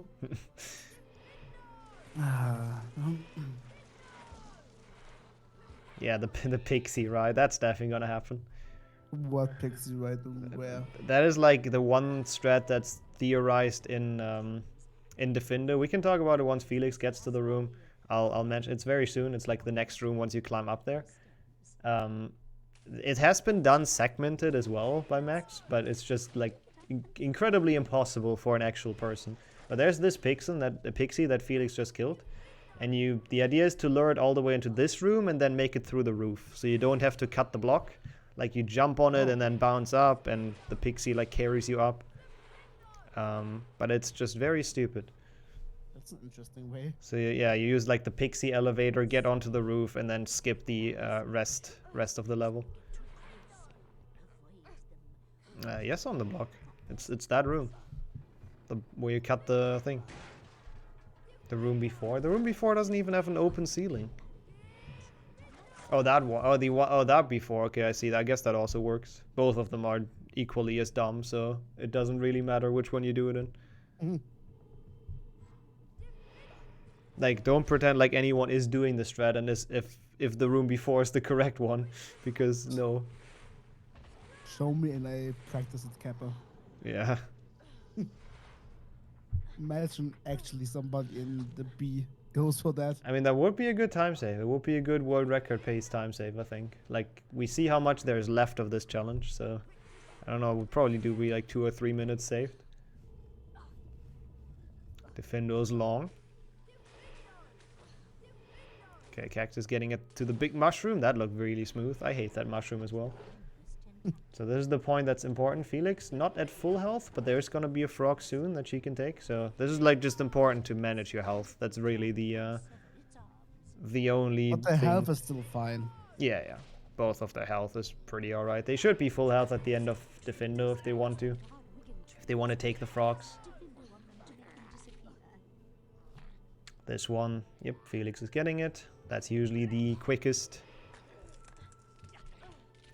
The fastest time is a 40:35 by, actually in the very first match, funnily enough, by Glitchless world record holder, Zasta.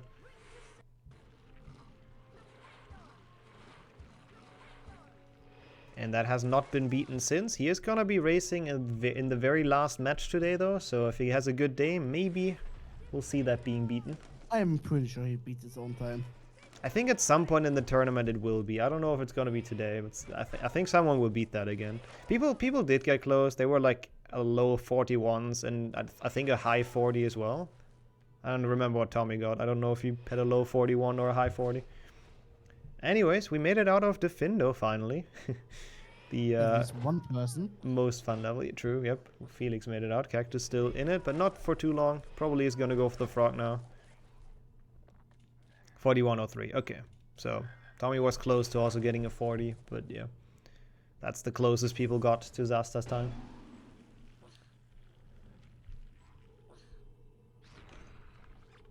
So we get to the one RNG part in the run that is left. The one true RNG part with the mushrooms. Which can treat you very poorly. That looks very good though. That should definitely be close enough. Yep. Surprised that's even a long ledge grab, to be honest, but you know.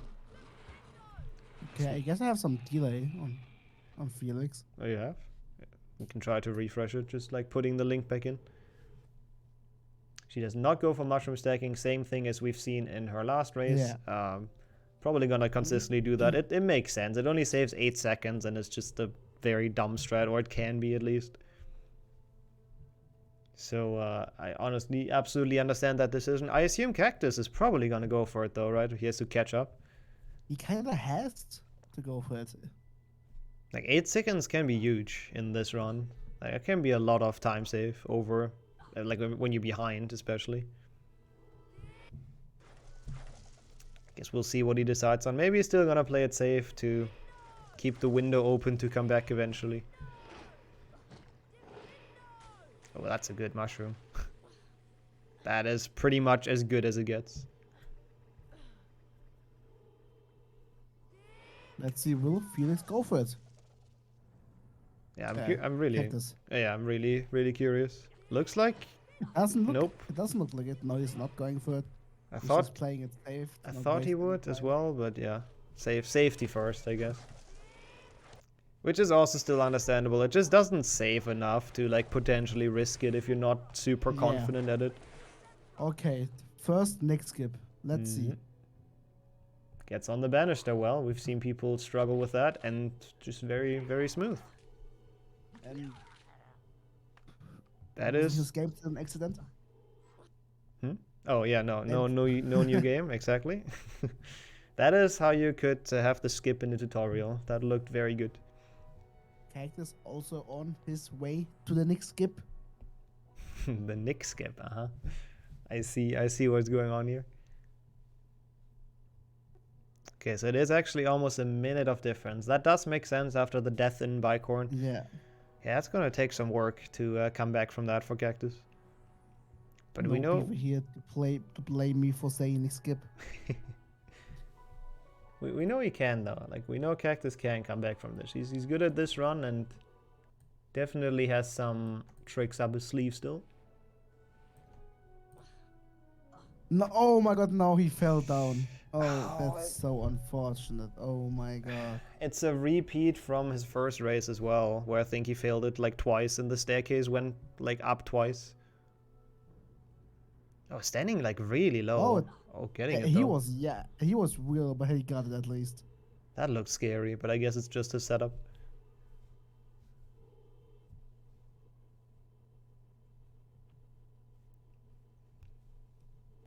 But yeah, doing, if they're small mistakes, but they just keep on piling up. So Yeah.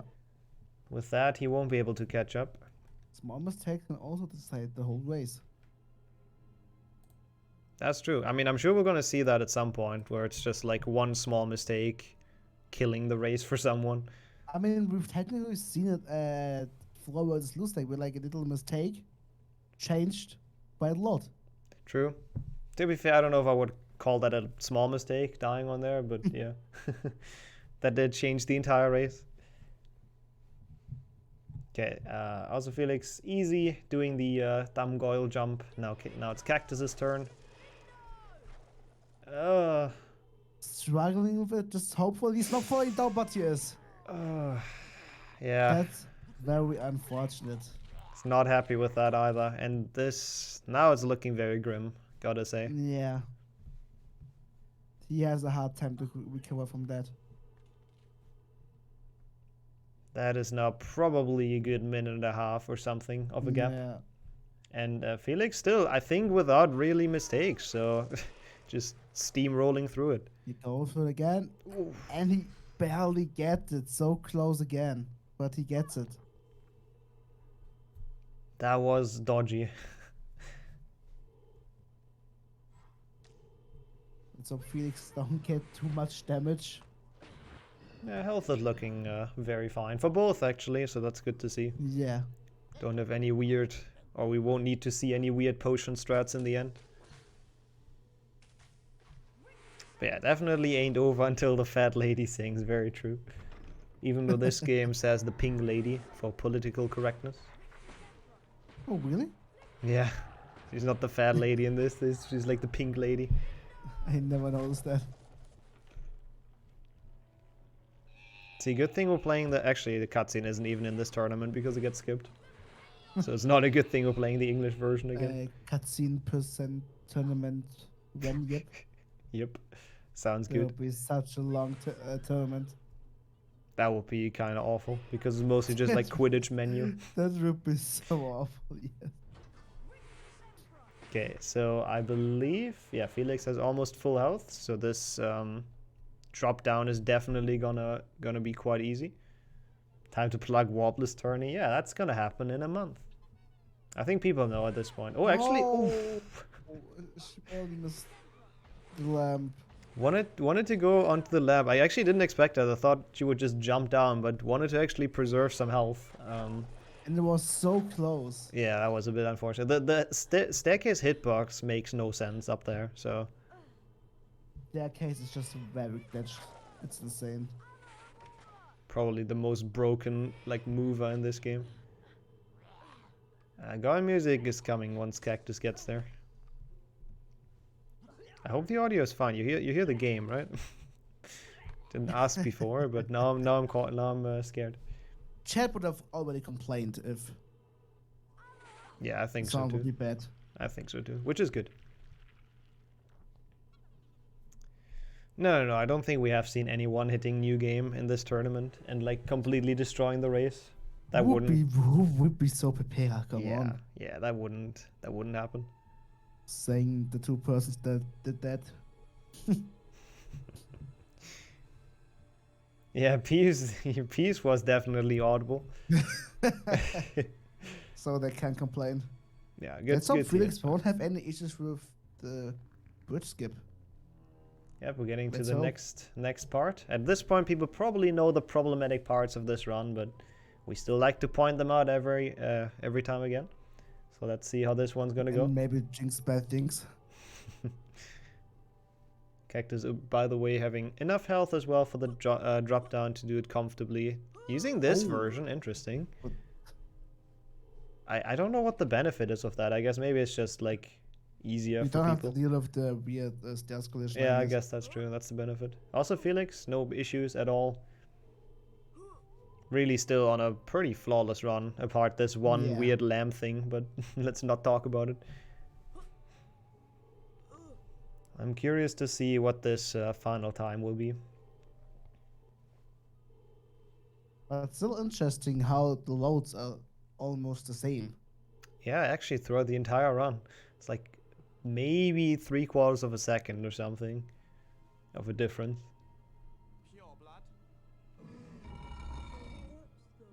It's always good to see a race that, you know, you can actually virtually tell who's ahead. The Slytherin common room. I missed that voice line as well.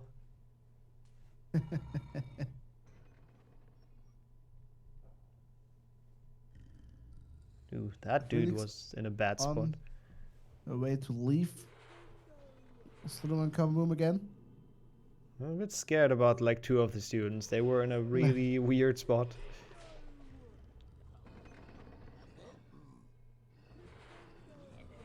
But let's see how Kaktus is gonna deal with Slytherin. Felix already out. Like, this is a big gap now. Yeah. Like, dang. Kaktus isn't even like past the bridge skip, so Really hard to catch up.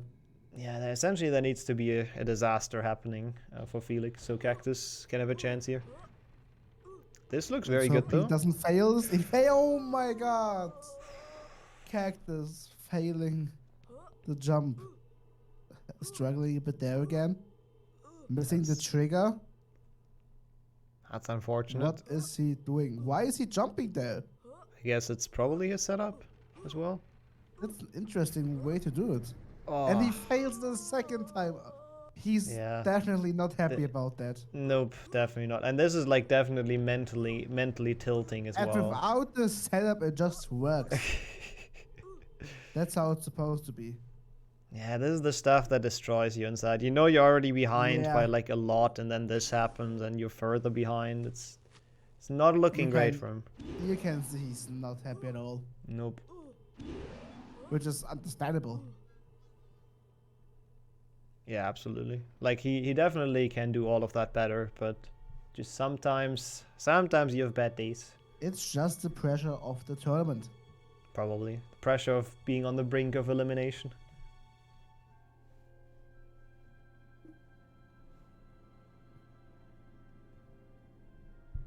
But still, I wouldn't call it that it's over like yet.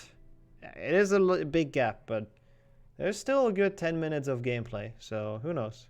It's like 1/4 of the run is still left.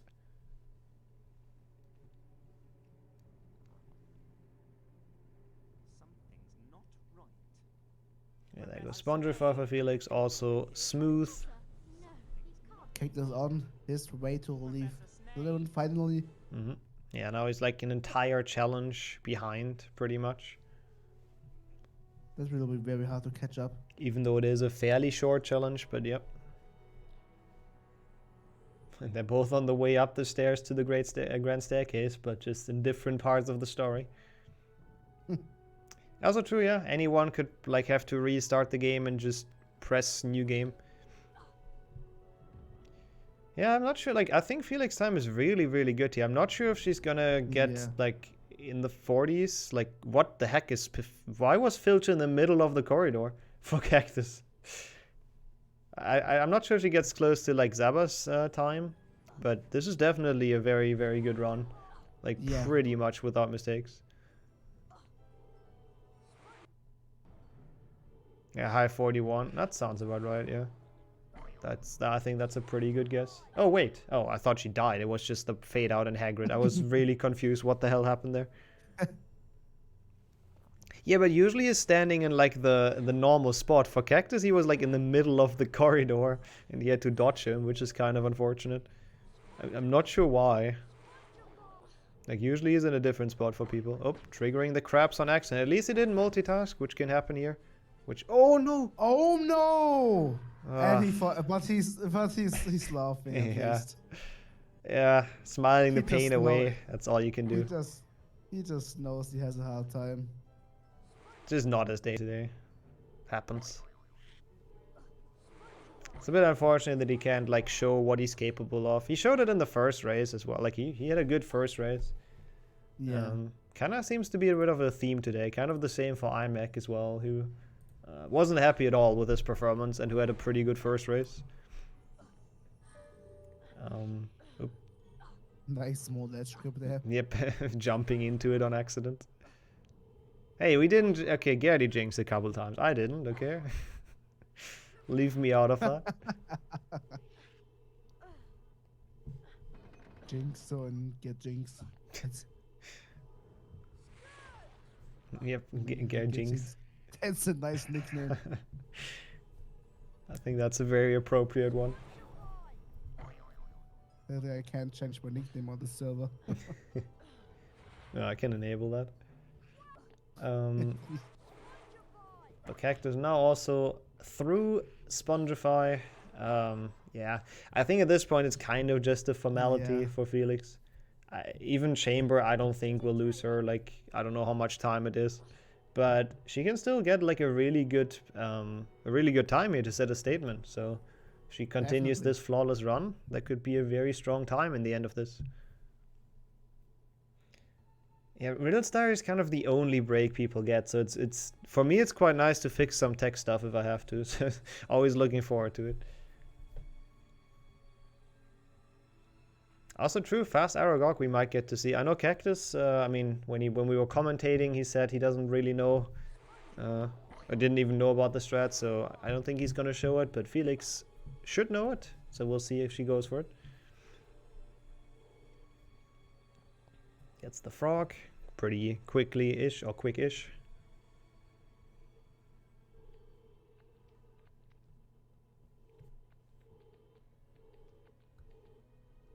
So I have to keep in mind to lower the volume. I have that in my memory still.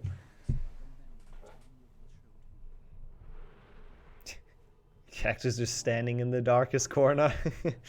Pretty good representation of how he feels about this run, probably. Poor Kaktus. Yeah. There you go. Evening, Rubeus. What are you doing down here, Tom? It's all over. It's definitely not the way you potentially want to go out, but again, sometimes it's just not meant to be.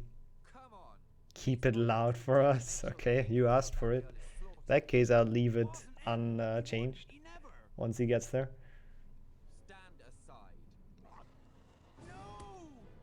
Okay, so Aragog has started. Let's see how the webcasts go. You ideally want to get double cast on all of those three. Looking very good there. Now, are we gonna see fast Aragog? Looks like no, because she's like very close. That's usually not the setup you want. So looks like just a classic smooth Aragog, which is fair enough. Don't need to risk it now with that lead. Before you're like on low health and then keep on dying to the Basilisk or something like that.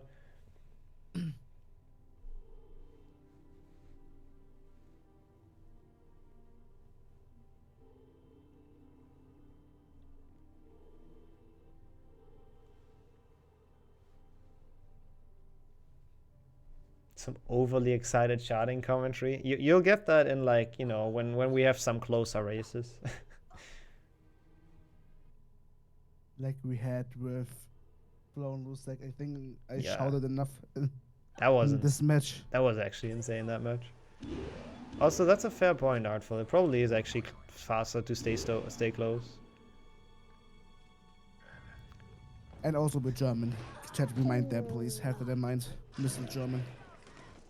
Ooh, Kaktus getting hit by the giant. Oh, he had to take the potion. Wait, oh, that's so bad. how did that happen though? Like, he got hit by the big plant, but I don't think he was that low. Like, he had half his health left, I believe. So But did the he? plant can make quite a lot of damage. Did it hit him It's a again? chamber. Did it hit him twice? Oh, he got hit twice. Okay, that's very unfortunate. That is ridiculous. That it just like kills you if you get hit twice. Yeah, it's insane. Uh, Now yeah. the frog sadly doesn't help him too much. Felix at Scourge. That Felix first going- try. Oh my god. Oh, nice. What is this This- run? This one is almost flawless. That is a really good run. Like, anyone, even with, you know, anyone essentially in this bracket, if they would have to run against Felix today, that would have been very rough for pretty much anyone in this tournament. Yeah. Like, dang, that is a good run. Not going for chamber jump, obviously. Cannot blame her for that. Let's Not see worth it. how the last big thing really goes. The Pixie Proxy. I have my just fingers hope- crossed. Let's hope nothing will happen. Looks like not the greatest cycle, but at least it should be an easier one. So loud. Oh, that won't make it. Yeah, that was unfortunate. That was In case, unfortunate. in case he has Kaktus's audio, think about Aragog. Yeah, I have turned it down. Okay, good. I purposely didn't do it at the start though, because people wanted the ear rape. So there you go. You brought that onto yourself, chat. Okay, now she gets it. That was a very nice one. First one, just a bit unfortunate. Still a very good pace, so nothing too bad. Meanwhile, Kaktus also doing old school Aragog, getting very close to get some quick hits in. You have the beautiful Aragog moaning, of course. Oh yeah, the timer is still synced. It's still kind of crazy. I don't even know. insane how close the loads are. Yeah, I don't even know how they got unsynced, because they seem to be pretty much the same the entire run. So maybe they just started at like No, a they were little bit unsynced different. for a long time now, I think. Yeah, but how did that happen? Because they kept the same unsync throughout the entire run, pretty much. Maybe just one small difference in loads. Probably, or like someone started like a fraction of a second later when we did the countdown. Yeah, could also be that. Takes a, yeah, maybe the graphic card took a second to warm up. Could be it. Who knows? Still, it's very satisfying to see those timers going. Let's also hope she won't fail the not wall walk. The weird collision walk. Actually waits for it. Not going for the jump, just doing it safety. Yep, fair enough. After that Pixie Proxy, the god pace is probably dead anyways, so might as well take it a bit chill now. Wait for the thing. Actually, I don't think we've seen that in this tournament yet, so I guess that's cool. That's the alternative strat for people that don't want to jump off. Ooh, Kaktus casting on that Scourge too early, I believe. Now he's not going to be able to do the backwalk strat, is he? He's still going to go? No, he's not going to go for it. Good. Oh, man, he's still kind of YOLOing it. Yeah, he had to wait once. Close. Yeah, if he wouldn't have waited, he would have died, because he casted the Scourge like a little bit too early. Raku jinxing a Basilic's Oh, God. Hardlock. Oh, God. Let's just hope that really won't happen. Yeah, I hope that happens to no one. Oh, Kaktus going for Oh, chamber he's jump. going for a chamber jump. Holy. He just thinks, I don't care now. Oh yeah, I mean at this point he might as well try it. Oh, that looks good. Oh, Ah, that looks so close. not a bad attempt. I would say if she really gets chamber hardlock, just ban Raku Yeah, I think I agree with that. on every channel. I mean, oh yeah, it's actually there's not even a way back from that, because I mean as the name suggests, it's a hard lock. It's So a hardlock. yeah, let's just hope that doesn't happen.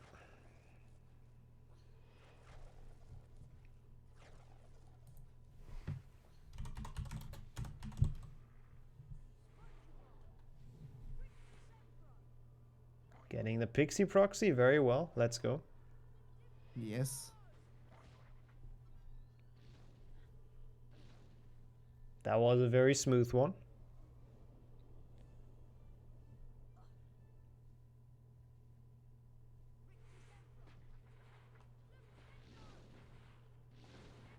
Meanwhile, Felix at the Basilisk had to drink the potion though. I believe that's her only one, right? Yes. A snake coming out back there for some reason. That is... Oh, I guess because it can't come out of the same one twice? I actually don't know. That looked a bit weird indeed. Oh, missing that one? Probably on purpose, so it comes out on the correct vent again, so she can kill it. So that was a nice shot. Actually instantly missing it. And snake is almost dead. Oh my god. Now the snake is trolling so much. Yeah, it's a bit of a... Just hope she won't die now. Oh, no, my no, god, no. why? I should not have said anything. Please just don't die. I should shut the... I mean, dying is fine. everything Just don't get the hard lock. That's looking very good. Skipping the cutscene instantly. Bit of a scary ending, but she got this Yes. like very, very well. 43 is a very good time. Yes, And, definitely. It would have definitely been a 42 without the chamber going a little bit pepega. Yeah. But big GG's. 43-19, and she actually split. Yep, that's very good as well. Also visibly happy about it, so very, very nice run. Yeah, we'll definitely wait for Kaktus to finish this. He's still, I mean, not even on that bad of a pace, to be fair, all things considered. Like, he's gonna get a 45 or something. That's honestly not that bad. So, it looks a lot, or it seems a lot worse than it is, because Felix's run was actually very fast.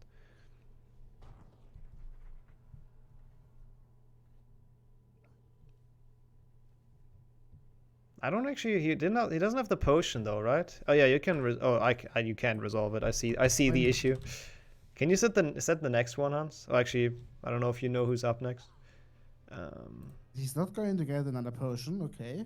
Nope. Interesting. Going for the ballsy snake. Yes, thank you. He's confident. Might as well start the next one already. Yeah, I like to see the confidence after having a bit of a disaster of a run. Is good to see. It's pretty awesome. Also, I've actually never put the audio back up after Aragog.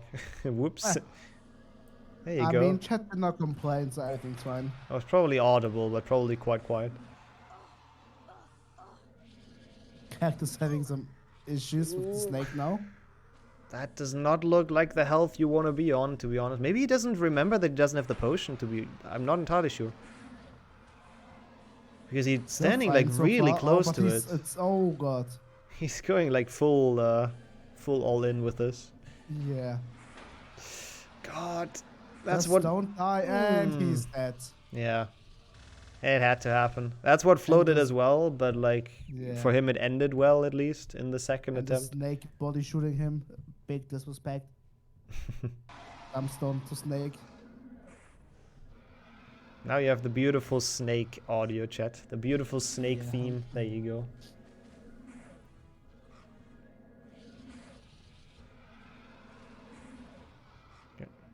Nice sliver of health left on the first phase.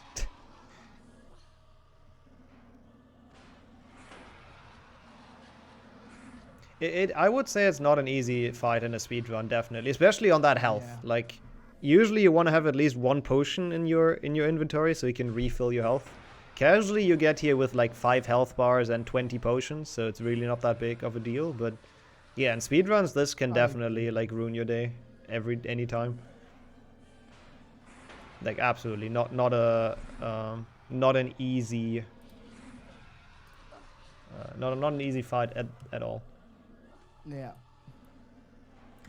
Thanks, Hans, for switching all of that. The streamers of the current participants, you can find them here. The bot is supposed to post that every now and then. The snake is so low, but he's as well. But he got it. He did not die again, thankfully. That was a very close one, though. I'm not gonna lie. But he does finish it. 46 with that snake death. Again, absolutely not a disaster. It's a totally fine run. Just wasn't meant to be today. And he also split. So let's go. Both people actually managing to split. Yes. Let's rejoin them. Hi. GG. Yo, GG. GG's. Thanks. I assume we have one happy person with their run and one not so happy person with their run. Nah, the run was really bad, but it's okay. I'm not mad about it. For me, it's just a fun experience. I almost tried to So- throw it on the snake. Yeah, understandably so. It was a really good time in the end, right? Like 40. Yeah, I don't she know did how a many good people had a job. 43. Not that many. Yeah, Yeah. it was a really good job. True. But like everything was a mess. Yeah, some stuff went quite unfortunate for you, for sure. Yeah, the only thing that was really nice was Pixie Proxy. That is true. Yeah. I Pixie yeah, Proxy was the only thing that wasn't nice. That is also funnily enough true. Yeah, that Okay, means well deserved. that sadly means that Kaktus is out of the tournament. But I would assume we might see you again in commentary next week, if you feel Yeah, like it. maybe we have to talk about it. Yep, because we have to- we I have don't know to the s- schedule, but yeah. We have to see how it works out, but there might still be some Kaktus in this tournament after all. But with that win, Felix is advancing to the second round in the losers bracket and will, as we've said during the run, meet whoever loses Beaver versus Lucille. So that is not an easy matchup either way, I would say. Yeah, I wouldn't feel good about either of those. So That's At, gonna be a at least I problem. don't have to enjoy the clutch next round. I'm out here. I'm out. Yes. Yeah, that will be a good fight, I think, as well. Whoever loses that one, that's a strong opponent. Yeah, I keep on commentating the rest of the day. Cool. So I think, unless you don't have any special last words, we'll go into a small transition and get the next race on the road. No, thanks for hosting the tournament, and yeah, GG's Yeah. on Felix. yeah, and thanks everyone for watching. For sure. And thanks for racing today. Appreciate that. And we'll Yes. be right back. Here we are. We're back live. Had some quick technical issues. Don't question it. We have the last losers bracket match for the day. We have Monster facing off Emmy. Hello. So that should be a pretty exciting match. I'm really curious to see how this one plays out. And I am joined in commentary by Felix for this race. I forgot. You might remember her from 2 races earlier, I believe. So Yep. that should be quite fun. I am ready to do the countdown if you are. It looks ready to me. Cool. So 3, 2, 1. Let's go. Good luck. Good luck, have fun. All right. We have made it to the last elimination match. I'm actually really looking forward to this. This should be really interesting. I- Because obviously Emmy has a lot more experience in this than Monster does, but Monster actually got a better time yesterday than Emmy, so That is some interesting stats I actually didn't know. I looked it up beforehand. I wanted to be prepared. I don't know what his PB is either at this point. Again, Monster 1 that has a pretty low seed in this, but that has improved a lot since then. So I think their times are kind of close. Monster getting it really nicely. Emmy getting it as well, though. Yay! We talked about it in the Good transition. start. It's a very good start. We talked about them breaking the curse that finally 2 people actually get it, and it happened.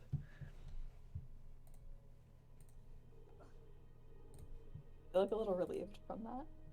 It's definitely a good way to start off. It's hard to start off down like 15, 20 seconds and having to work that back up. We've seen that happen to Thomy. He was like down early, and then he had to do all the risky stuff, and I think that's kind of how he lost his race, at least in a way. Yeah. But it's always better if it's a close one. We didn't have too many close races today, surprisingly, compared to yesterday.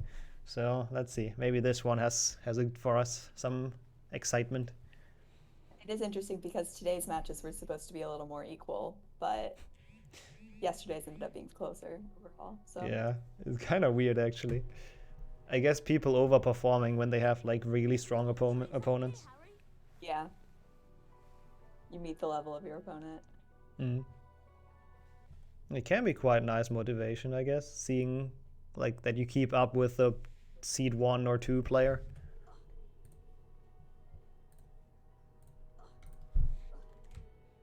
Okay, just fixing the layout real quick. I think this looks a bit better.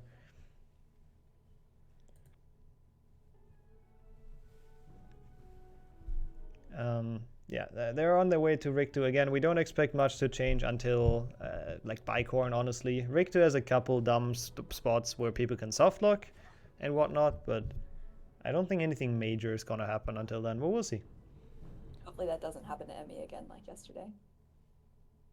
Yeah, wait, I think Lucille softlocked, didn't Emmy? What happened to Emmy actually? I don't know. A lot went down in there. Yeah. The rest of their race is very clean, but a lot happened in the beginning, including like a lot of wizard cards. yes, which made it even more confusing. Oh yeah, the multitask, the soft lock multitask, which again it is a soft lock, I guess. It's just not the one we meant. But yeah, looks like actually Monster with a small lead, but there's also load differences. No, wait, they should be both on RTA, right? So there shouldn't be. To maybe explain that again. Oh, the audio sounds good on my end, but it's hard to balance. I'll turn her up. Just to remind people, like Emmy is on Linux, so loadless timer does not work, which means we'll have this raise RTA, and if it's reasonably close, within reason, then it's gonna get retimed. Okay, this should be a lot better audio-wise. You hear me better? Thanks, chat. Audio balancing's hard.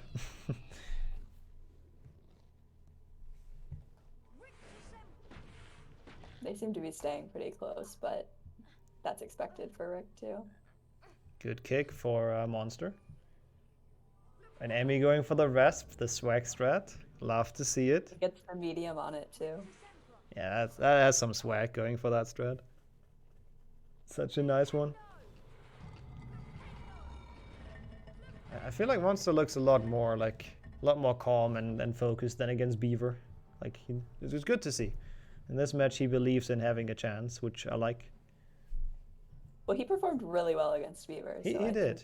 Taking that, knowing that you can play that well is helpful, especially against someone so good.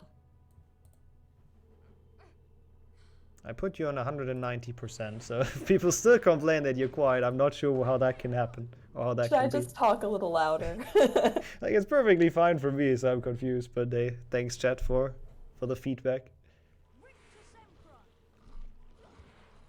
You can play this game on Linux. I think it involves some really dumb setups, like some really annoying things, but it's possible.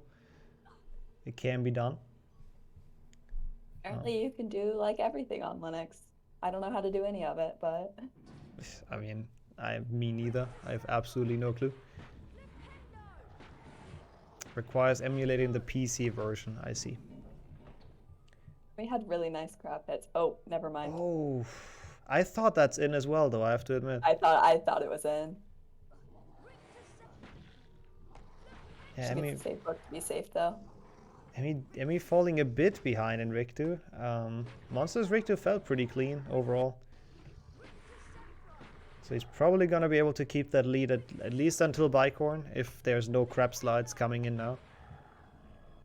It's better now? Okay, thank you. Clean. She's a little bit behind, but at this point, only a few seconds behind doesn't really mean anything. It's like one of those platforms behind, essentially. One of those weird pushing blocks. Yeah, that's definitely nothing. And now imagine we would have RNG, and it would be like someone takes 50 seconds and the other 10 in the B bonus room. It really does make the races so much better. I couldn't imagine doing this tournament yeah, with RNG. It would be so stupid. I almost don't want to do regular runs again with the RNG. This is just so much better. I really enjoy watching this as well without the spell learning because it's just so much faster paced. Yeah, definitely. And it's strange though while you're running because you get there and you're like, ah, yes, a break. And then the game's like, oh no, no break. Yeah, I wanted to use it to like check if my loadless timer works and whatnot, but then I realized you just can't. I don't know, I think it would be a cool category for category extensions, like RNG less or whatever. Yeah. I'd really enjoy it. I'd run it. I'd probably run it more than regular glitchless. Yeah, I guess that's kind of the fear. I hope it doesn't kill the actual glitchless leaderboard if that happens. Yeah, I guess that's true. Wait, Monster is playing with the Rubik's Cube, doing 2 speedruns at the same time. That is a chat way of doing it. I believe one of them got hit, I think, if I saw it correct. I think it might have been Monster. Yeah, he catches the snitch a bit later than he should, I think. But Emmy as well on the same spot, so I think they both got a hit in. So it means they don't, Yeah, it looks they like keep they're the gap. still on the same pace. Yeah. Oh, okay, you only picked it up, I see. Let's hope nobody softlocks in potion, but that would never happen, right? Of course not.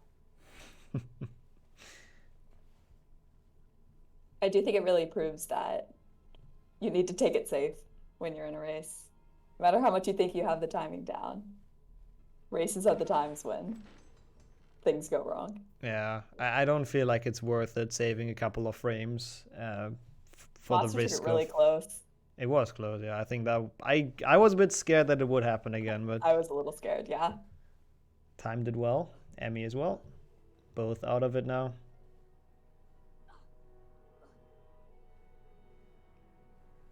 Monster's still just a few seconds ahead.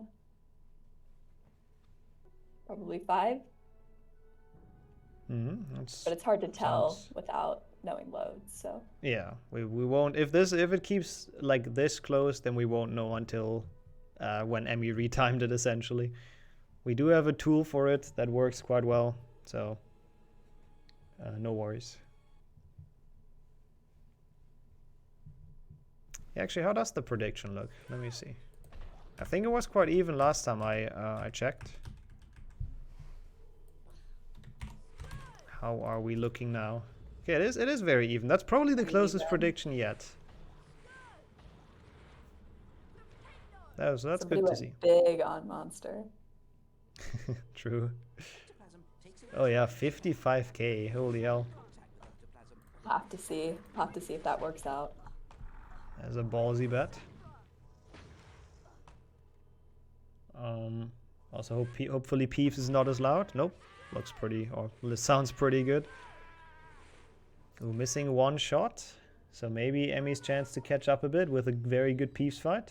5 seconds is a lot. She does miss 1 shot as well though, so won't happen, unfortunately. Also, I don't know if it happens to you as well, but in this room I always get like half a heart attack. Like every time I jump into that, I think the thing's not gonna stop. in races, at least.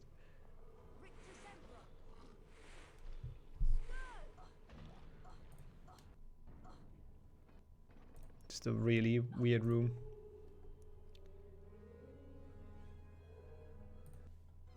But as long as you don't die on the final jump.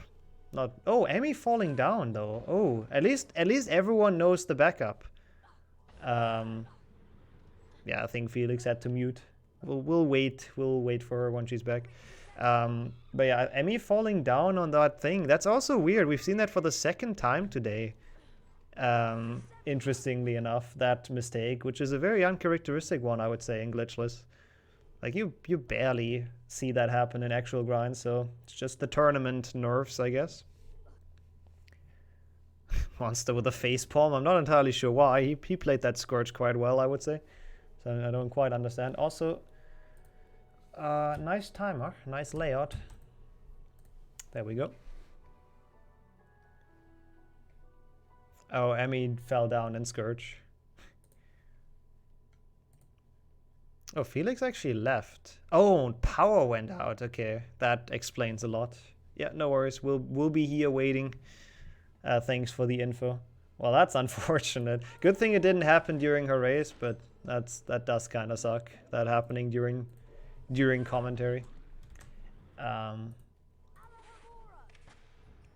But either way, we have entered Bicorn.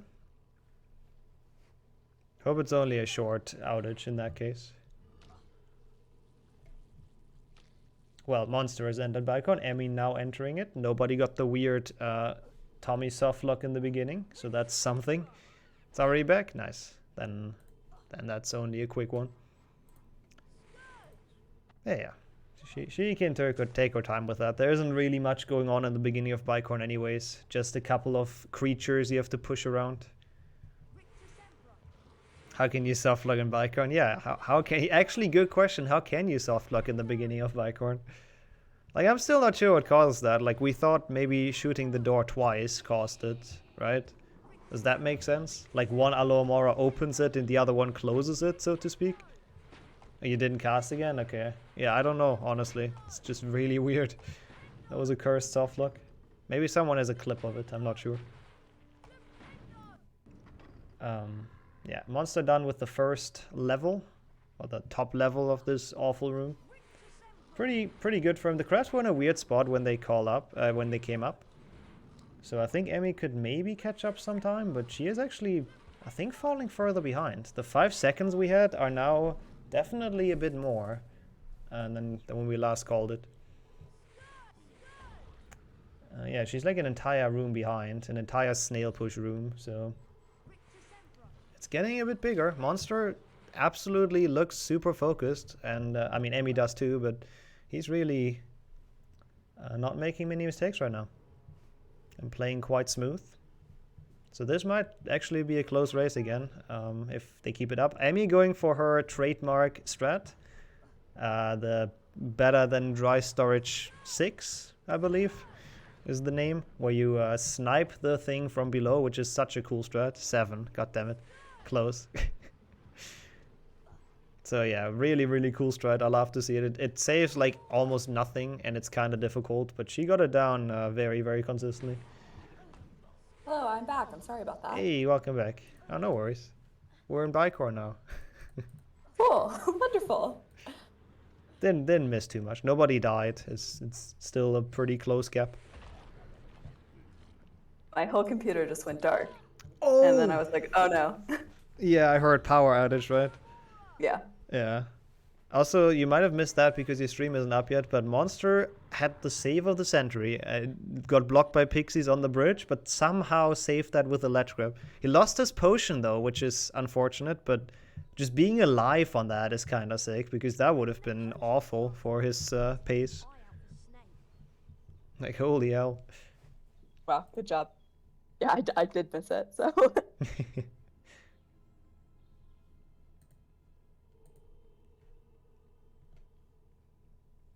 Yeah, now his snake in his late game might be quite difficult. And it also helped Emmy to catch up a bit, because it was a good save, but it was still like fairly slow. And Emmy's end of Bicorn went really well. Yep, it's very head to head. Okay, nice. Good time to join in before the most boring level. Hey, the last race proved that things can go very wrong in Defendo, so... That is actually good. If you don't take safe books. That's what I've been saying since race 1. Take safe books in Defendo. In case that happens. Because having to replay it it's the worst possible level to replay. Yep, the longest. Still won't take safe books. Yeah, please do the same again when you race me then next week. Thank you. Also, Millen putting fast Malfoy in chat. I assume Emmy went for the fastest Malfoy then, which I sadly missed, but there's a way to... fast hit while he's still in the middle. Yeah, that one. So he needs to walk a bit less, and Harry has to walk a bit less. It saves a little bit, like a second or two maybe. Yeah, I think it saves a second. And it's unreasonably difficult, so most people don't go for it. But Emmy has to catch up. She knows she's like a tiny bit behind, so you need those small optimizations.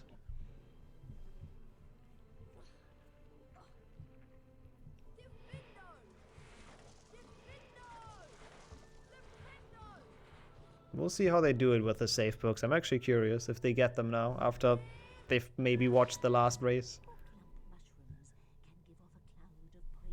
That'll be interesting if they change their strategy. Oh, yep, let me get the save book. Yep, Monster got it as well.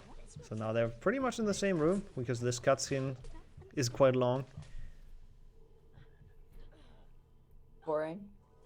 I guess that's the first like break in the run though.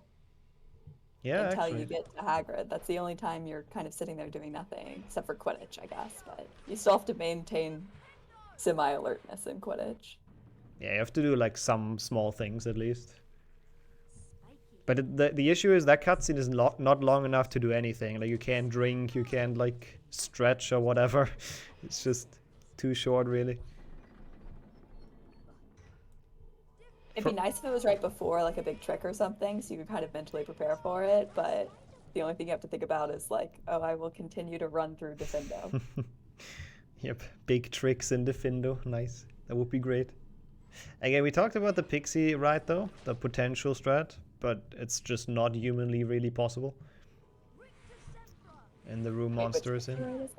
Oh. Yeah, like the Pixie up there, oh yeah, I think it was during your race when we talked about it. The Pixie up there that you just looked at, you can like bring it back to the previous room and then bounce on its head like to the roof.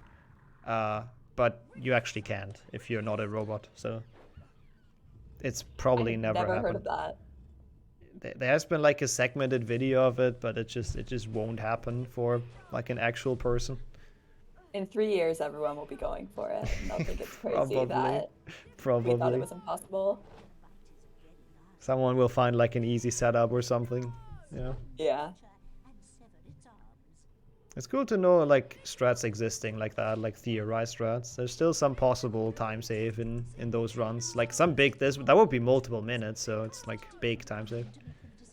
Well, there's also the you could possibly snipe the rope in that room. Oh yeah, through like the crack or whatever it is.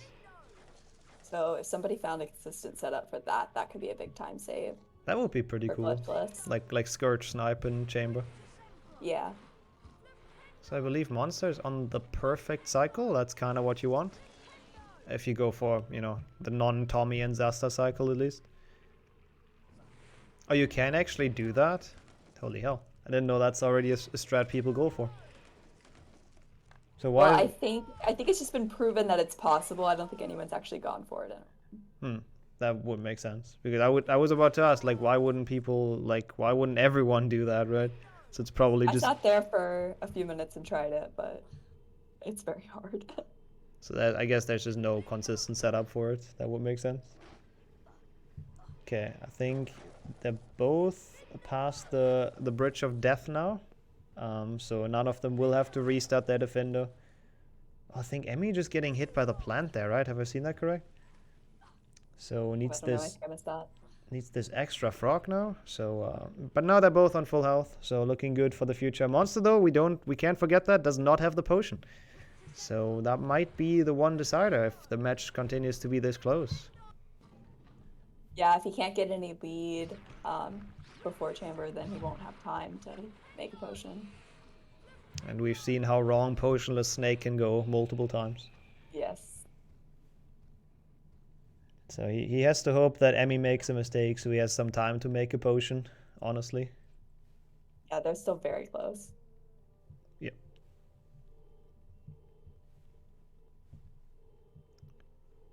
Yeah, it's like 9 seconds, I think, RTA. Yeah, it looks like it. So, nothing, really. Yeah. One movement mistake, and then it's even. Yep.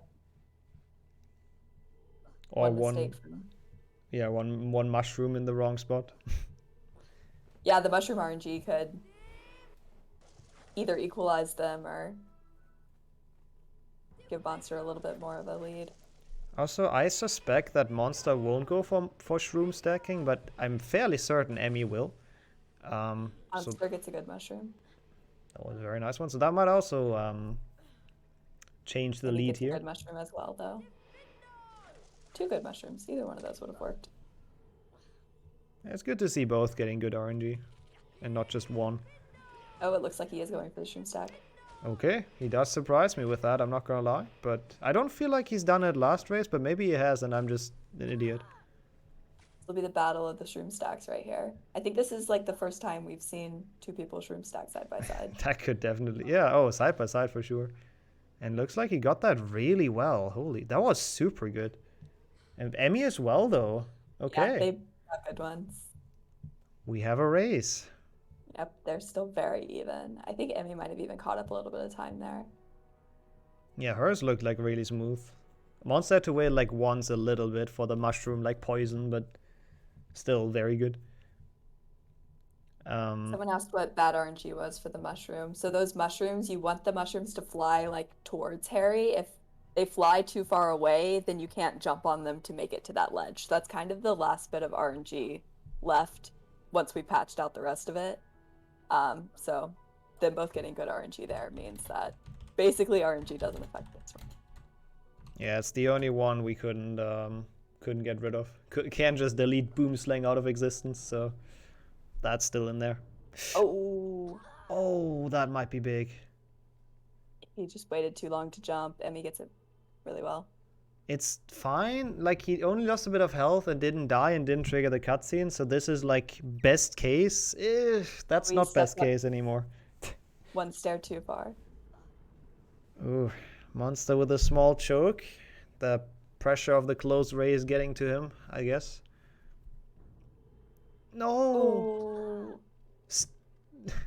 Visually Just the unhappy. Tiniest bit of health left. Still not dead. That's actually good. I don't actually know if that is good, because continuing the game with that health is quite risky. Especially because he doesn't have a potion. Oh yeah, true. Even that. Okay, he makes it now. That looked kinda close as well. But Yeah. At He least didn't get very much speed on it. At least he made it third try. Third try is the charm.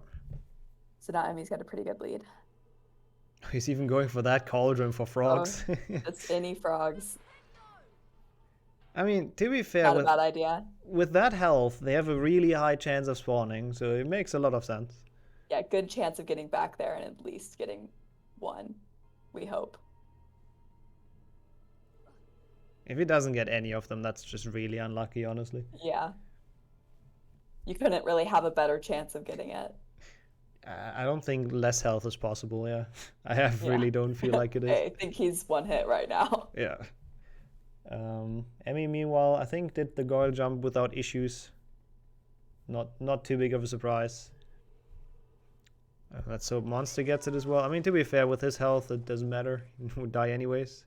Oh. That makes it. There is a frog off to the side in this next room that he's about to enter, right? I wonder. Oh yeah, I've never seen anyone get that, but with It that might health, be a it good might idea, actually but be. I don't know if he knows it's there because no one gets it in runs. Probably not. He might get the one at the. That's a nice gnome. Gnome blocks the door. He might get the one at the end of Rick too, the one in the attic. Yeah, but it's kind of hard because that's the only like accessible frog in Goyle, and it's still not the best to get. Yeah, and the fact that he had to get so close to all the spiky bushes with that health was kind of anxiety-inducing. Yeah, I feel like it definitely would have been best for him to just go ahead and take the time to get the frog there, but. I guess if he doesn't die now, then his way was best, but I agree that it would have been like a lot safer. But hey, can't go safe if you're behind, right? So. Yep. You also can't go safe if you don't know the frog's there, so. That's also And I don't true. know why you would, because we'd never get it in any actual run. Yeah. As long as you haven't played it like casually or whatever a lot, then you probably wouldn't know. Meanwhile, by the way, Emmy has made the smoothest of Goyles from what I've seen. Really didn't struggle with anything. And is building her lead, I think. It's probably like 30 seconds at this point. I mean, no, it's got to be more than that. Goes for the nice animation. The 360 grab. 26:03, I think. Yeah, so that's I didn't know definitely... exactly when the loading screen popped up, but somewhere around then. We'll take it as a rough estimate. Yeah, probably even like 40 seconds. He has to get the frog. This one he does get, thankfully, so it's not on Finally, that he's critical not health one anymore. hit. Probably more like 2 now, but still better than before. Emmy's got plenty of health to make the drop.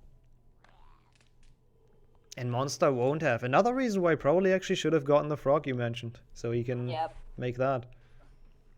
But going around on the staircase really doesn't lose that much time. Yeah, it's not as bad as you think. It's like Emmy was trying to land directly on the light post, but the staircase knocked her out of the way. Yep, thankfully she had the health, so not too bad.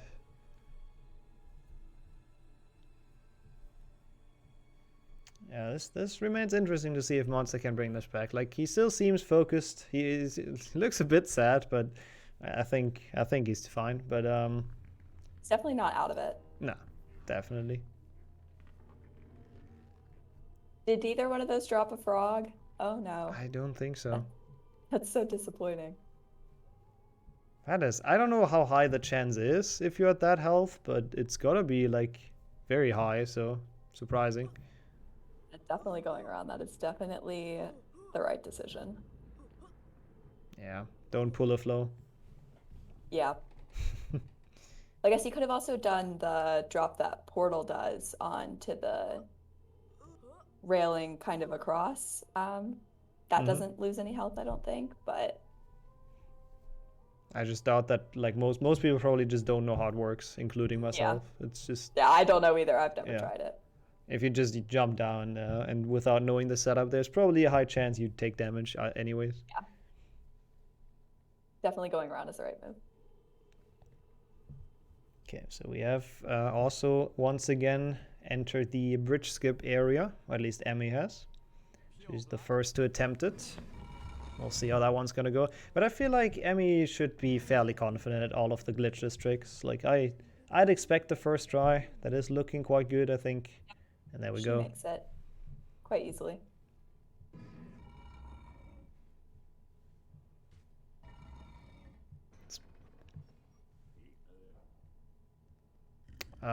If you disconnected in the Thomy match, this is the one right after, so didn't miss any essentially. Only I guess 2 halves of runs, which makes 1, I guess.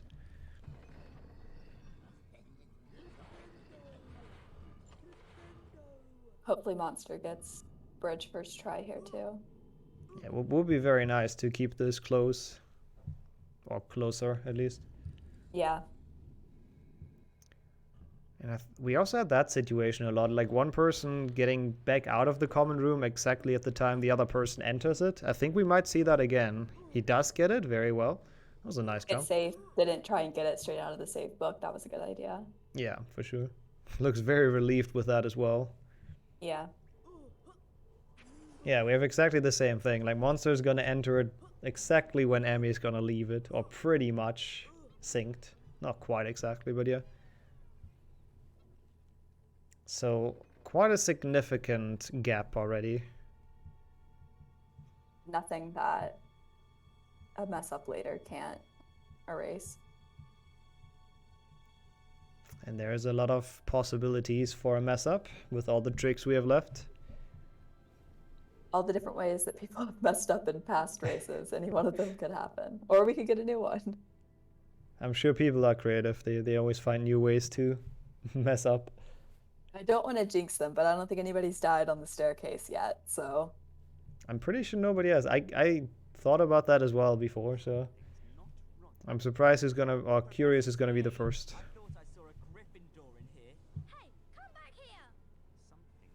Monster extending the streak, though, of no one getting caught in Slytherin, so that's good. Mm-hmm. So now they can both do Spongify, which is actually like, you know, it has a couple of tricks. So Spongify can change some things. But Emmy getting this one, which if you trigger that cutscene, it's really bad, but at least it's kind of easy to skip it. And then this would be the other trick, the canter jump, which she does miss the flipendo, but at least didn't trigger the crab, so it's... Also lands on top of the thing, so she doesn't have Spongify storage. Oh yeah, true. Is she gonna realize? She does realize, does not jump off.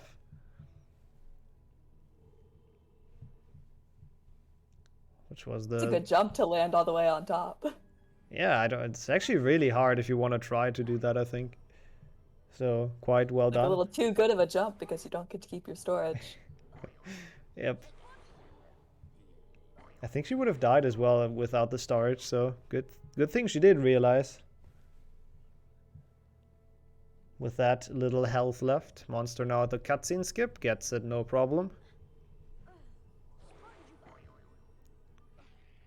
When did Emmy leave? 31:45 or something, I believe. Yeah, I think it was 46. 46. So we can maybe have a quick comparison when Actually, Monster's no, maybe done. that was when she left Slytherin. I don't know. It should be something along that though. Yeah. So Monster might actually be a full minute behind at this point. No, actually, no. My sense of time is just awful today. I think it's probably 30 to 45 seconds. Yeah, that's more like it, I think. Actually, I don't think anyone has glitched yet, even. At least not in a way that's like, pause casting or you glitch and you continue. I'm pretty sure nobody has done that. So there's also not been any multitasks or whatever. Well, Emmy did get that multitask. Yeah, true. But like, okay, yeah, none that That's like... the only glitch that's happened. Yeah, none that you was can kind of a continue fluke. after, I guess, is my point. But yeah, fair enough.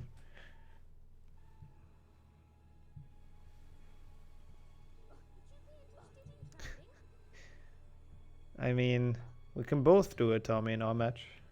And then both show it off.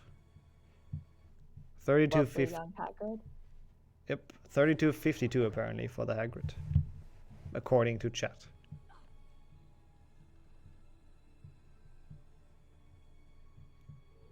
It's run break time for both very soon. It's always great when both are in there and there's just nothing happening on both ends. It looks like it will be like pretty much exactly one Hagrid cutscene, so 40 seconds.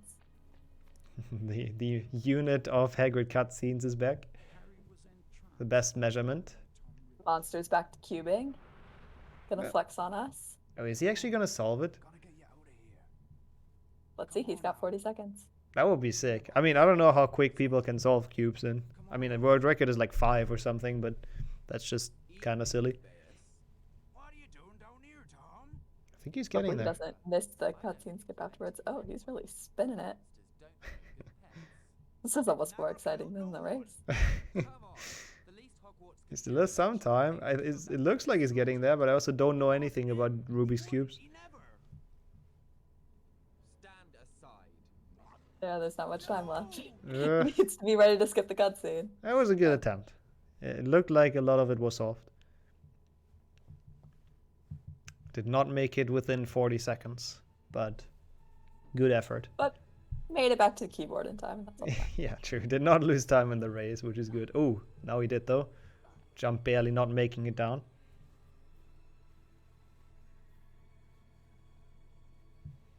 Emmy not getting hit by the giant plant. Got a pretty good frog grab as well, so her health is back up to pretty alright. And potion obviously still in the inventory, unlike Monster. Yeah. It definitely gives her a big advantage. More than, the time she's already had. And he can't afford to make a potion at this point. Like, if he makes one, then it's definitely lost. So he will probably have to YOLO Snake with the health he has, with 1 health bar. Wonder if he's practiced that before. 'Cause I know I haven't. Yeah, it's not really a situation you're in often. Oh, Emmy with a weird ledge grab, but nothing I'm bad. not sure what she was doing there. Probably just a weird mouse drag or something. Yeah. At least it was in a forgiving spot. Yeah. Monster doesn't get bitten either, which is good. Your Rubik's PB is 14.5 seconds. Holy hell. Okay, you can solve them fast then, huh? I see. 9.4 seconds. Okay, we have some speed cubers in chat apparently. Emmy's run is pretty good. There were some minor mistakes. Like there was some time loss. But she's been very consistent, to be fair. I agree with that. No major mistakes.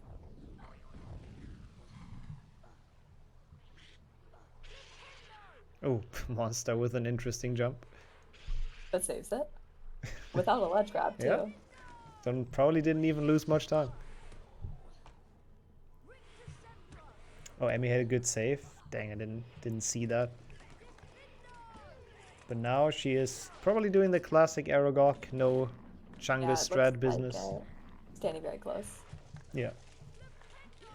Monster, I assume, will probably go for the new one, so he might be able to make up a little bit of time in that. Which would be good to see to get it close for Chamber.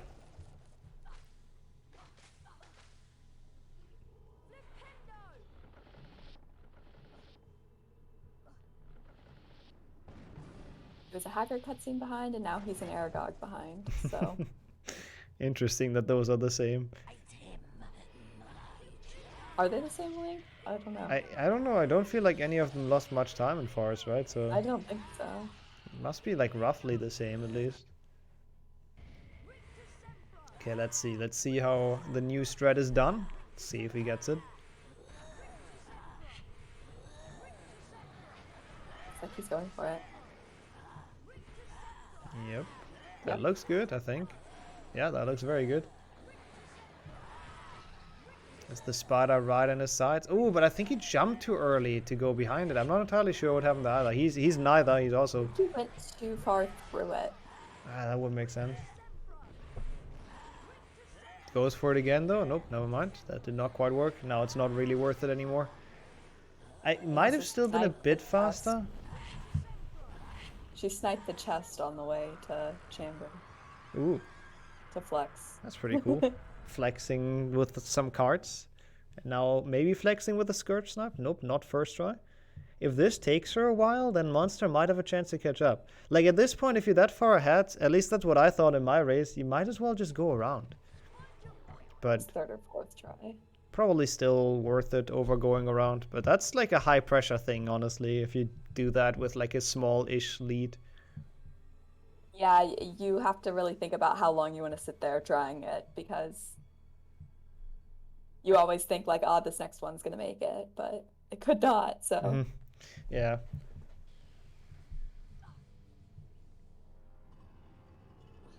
And now Monsters also entered Chamber, so the final showdown is about to go down. Really not very much of a gap between them.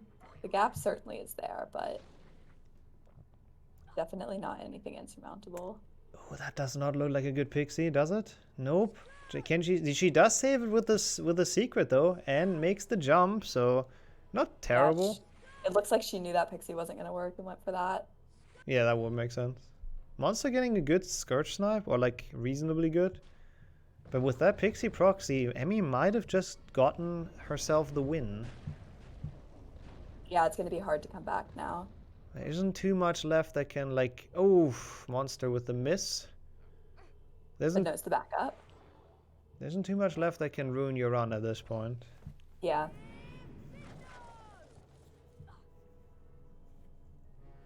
Especially because her health is really good and she still has her potion, so... Yeah, it's almost full health even, yeah. Probability of dying to Snake. It can always happen, but it's definitely low. Okay, let's see. And she definitely has enough experience to... Oh, Monster with a swag pixie bounce. bounce. The pixie almost knocked him right off. That would have been really unfortunate, but that was a very good pixie proxy. Just yeah, that was very good. Very smooth. Seems to be relieved with that, and at least keeps his chances alive, which is nice. Emmy though done with the wall walk, so now it's really just the Snake in between her and the win. She's on a very good pace.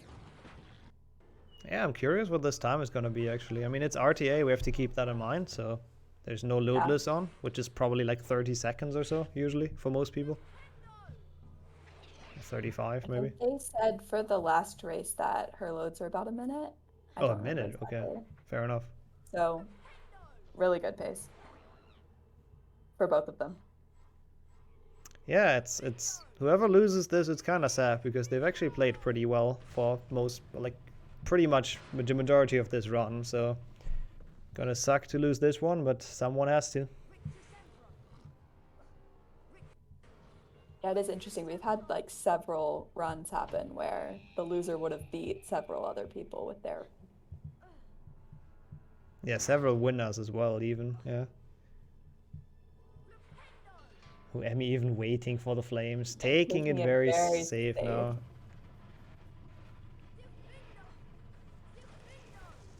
Don't think she's gonna die to the snake, especially not playing it like that safe. I would be very surprised. Yeah, with all that health. Can even go for some damage strats. Does miss though, a bit unfortunate, but nothing too bad. Oh, and Monster does go for the potion. I mean, at this point, I don't think it really matters, but probably not the best decision in this spot, being behind. But his health is just awful, to be fair, so... It's better to finish a run than... Yeah. Don't want to just say, I can't do it. Don't probably what would happen to be if I went in without a potion, so... I don't know, I'm pretty sure everyone's able to beat it if you play safe, but it's just annoying. Yeah. Makes the safety potion. Emmy is done with the Basilisk. Pretty smooth fight, and that's a big GG. We do not have to retime that. I don't think that's most definitely her win. So definitely big GG's. Good run. Very good run. Yeah, that was a very good run. If the loads are really a minute, like what you said, it's even a 41, so that is a good time. That might be the best time we've seen today, even.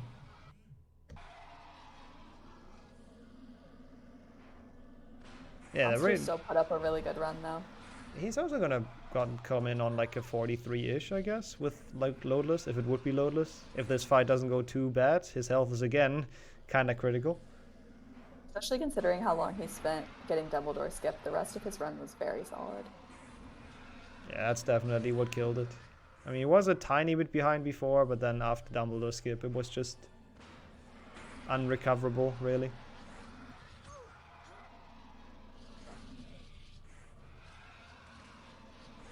Best time was restart timer guy. Yeah, true.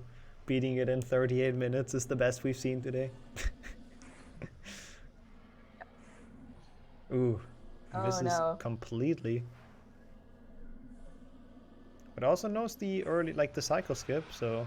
Okay, that was weird. And it worked, but it seemed to take a while. Yeah, that was a weird fight, but hey, he gets there, so GG's. Made it through. Still a good time. Again, I can repeat myself on that. Considering it's not loadless, this is definitely a 43, I'm pretty sure, so that is anything but bad. But sadly, there has to be a loser. But we shall rejoin them, right?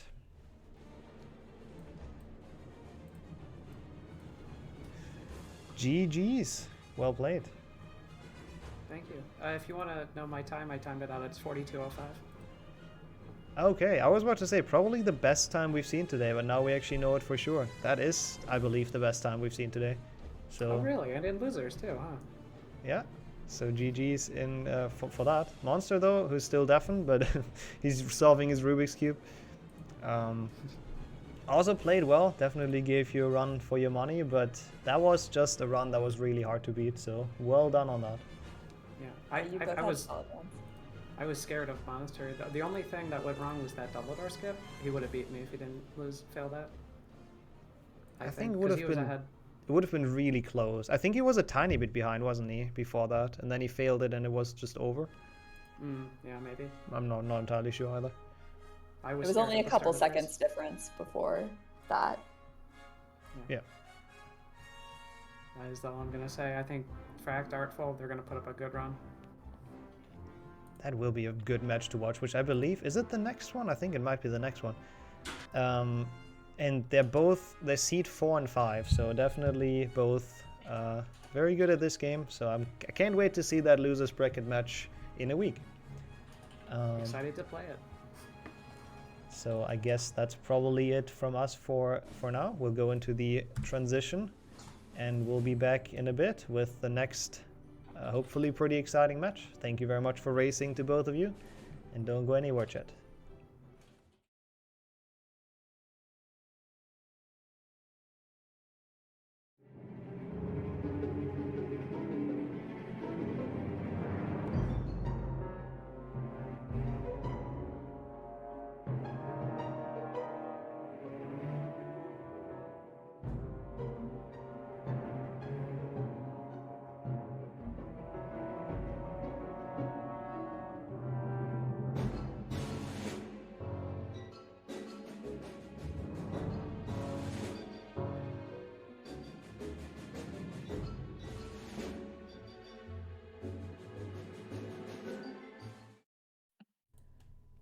Alright, we are bang on time.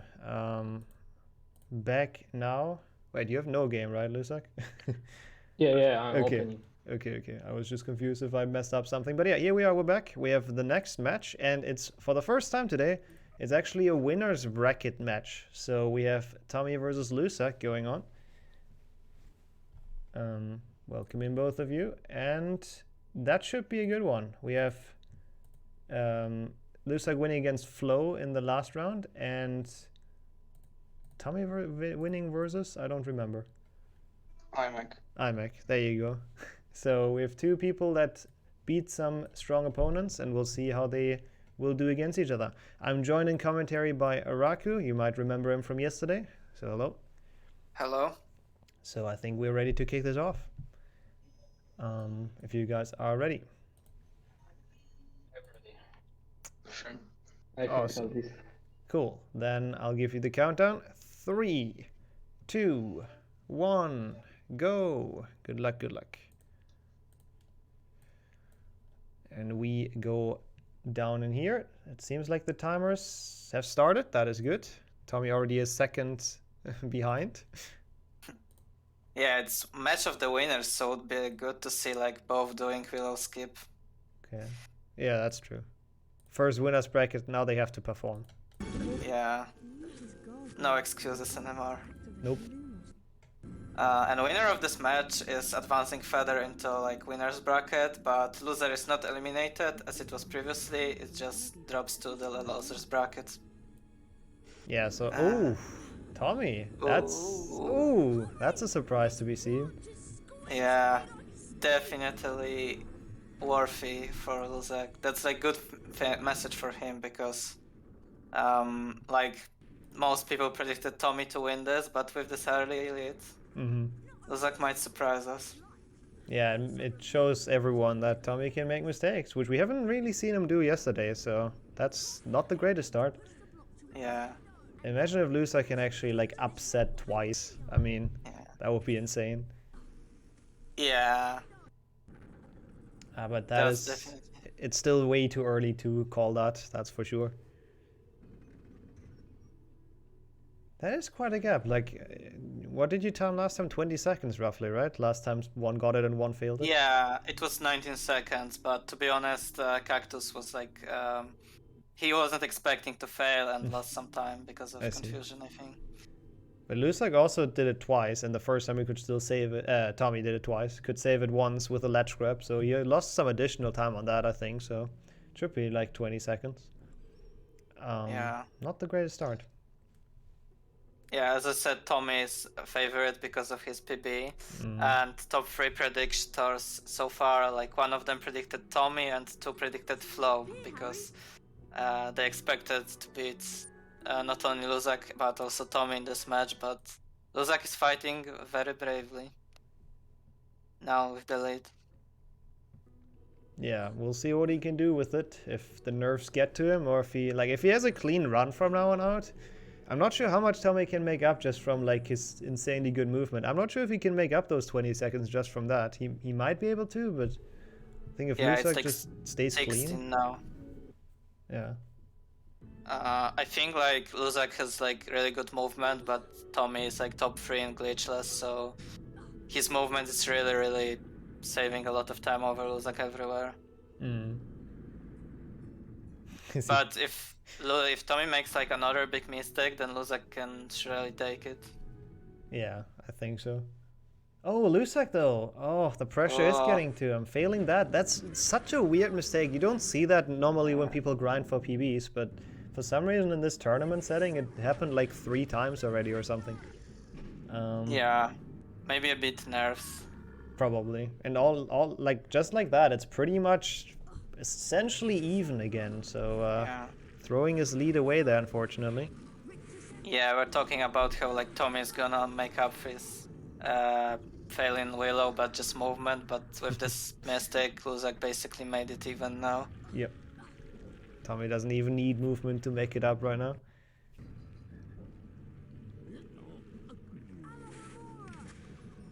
To see if one of them is gonna soft lock. I didn't pay attention if they took the safe blocks.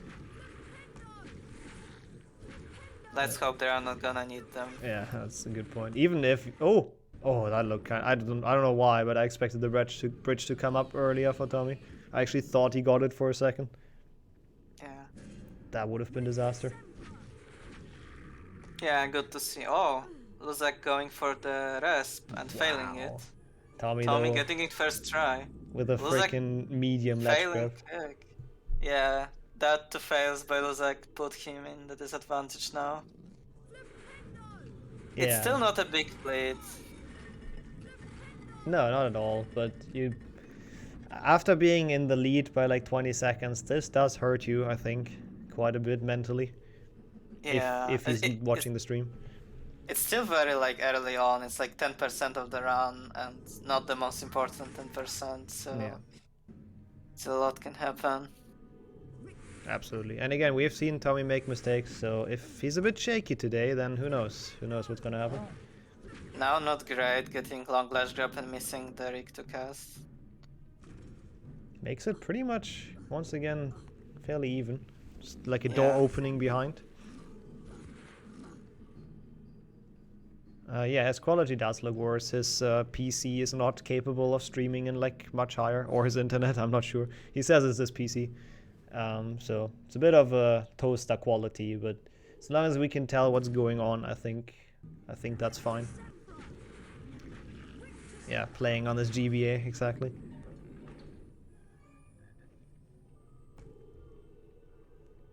And now the big room with possible crab slide that can like lose a lot of time to one of them. Oh, okay. Thomy thought that would go in, but has to recast it. It was like going like full ham with it. I mean, he has to at this point to catch up a couple seconds. Yeah. Looking None good. of them going for the safety crab. I think it's only you so far who went for it in tournament. I think so, yeah. I don't want to get crab slides, but yeah, looking good for them. All of them in the normal way. Didn't get any weird glitches. And Thomy finishes first about 6 minutes. 6 to 7 seconds ahead, yeah. So this is still very even. Yeah, a lot can happen. I don't expect any like big throws at Quidditch, but we'll soon have very dangerous levels like Bicorn. To be fair, if it's only 6 seconds of a difference, Quidditch might actually change who's in the lead. Technically, it could. It would have to go really wrong, but yeah. Yeah. Sometimes you can just get absolutely destroyed. Just some bludges out of nowhere, for example. Yeah. Yeah, it's the OG HP2 experience on that graphic. Very true. I think it's quite alright in this in this ratio. Like if it's just a bit on a smaller screen, doesn't look too bad. Yeah. Okay, there goes the first snitch, and there goes the second snitch. That's pretty much how close they are together. Yeah. With the new client, like Quidditch gets like even more boring because usually the boring part is reserved for spell learning, but now like when we have this client with basically only gameplay, Quidditch becomes like so much worse. Yeah, it's just a big downtime. And the issue is you don't even have a break because you have to do a bit. There are some inputs you have to do in Quidditch, but it's mostly an auto-scroller. You just have to make sure to not fly into stuff and then to knock out the other Seeker once. There's really not much to it. Yeah. But they're both out. Actually, oh my god, Luzak caught up because of loads, I believe. Somehow. No, but he also saved time somehow because he's like, his loadless is only 4 seconds off or 5 seconds off sync, so. Yeah, he saved like 2 seconds. Probably Thomy got hit without us noticing, I assume. Yeah, this 2 seconds is from the hit. It's like 1.5 or 2. Yeah. So now they're virtually synced, but you have to keep in mind the loads are a factor, so it's actually still like 5 seconds or so. Thomy also has PP at health advantage. Oh no! He reset his timer! Oh, that's not good. Okay, we he reset. Was that auto reset? I'll join in the call. Should I join in the call? I think he's actually just continuing, which is what he should do. Yeah, We can retime it because Yeah. he started like new. It was like a.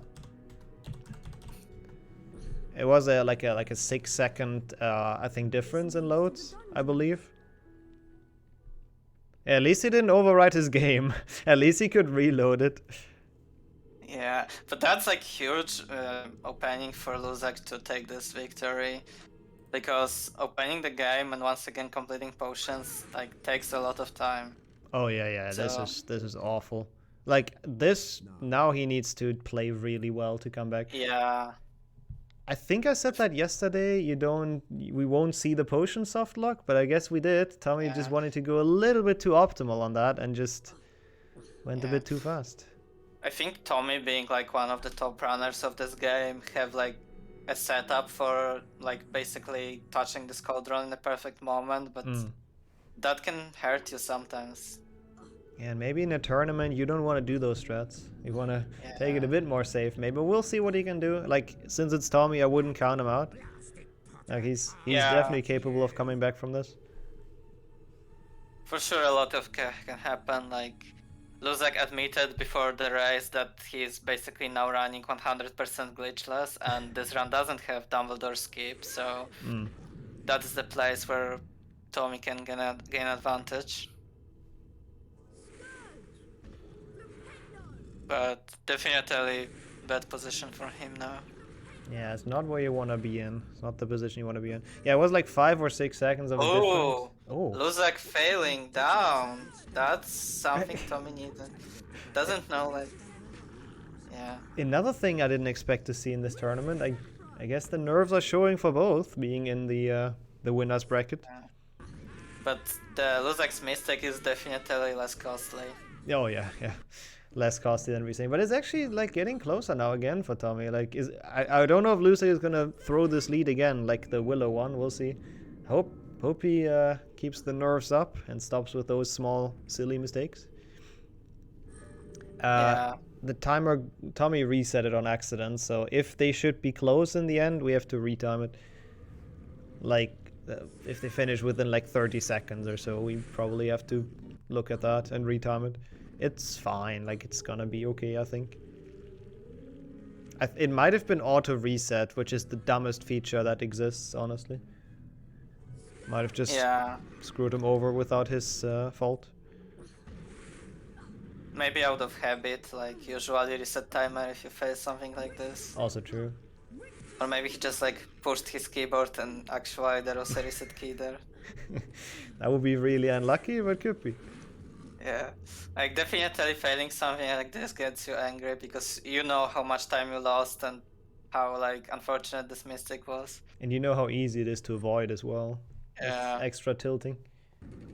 I don't know. I don't think we've explained it, but we can explain it real quick for people that don't know this game. The potion softlock that you've seen, if you touch the cauldron too early, it softlocks. So you have to wait until Snape's voice line pops up on screen, and then you can touch it. So gotta go slow to go fast in that segment.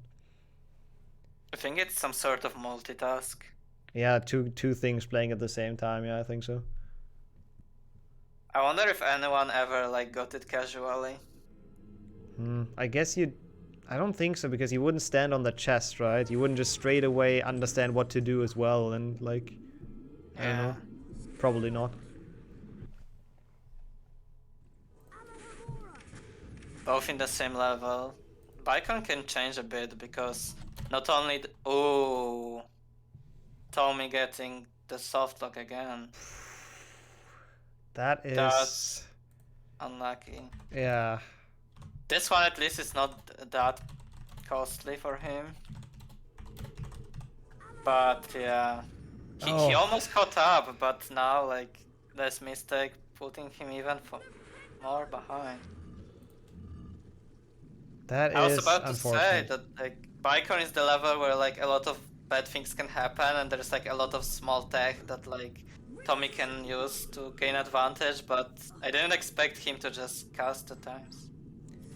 Yeah, now the game's really like doing everything bad to him. Like that's rough. I mean, I do still somewhat see him come back from this, I guess.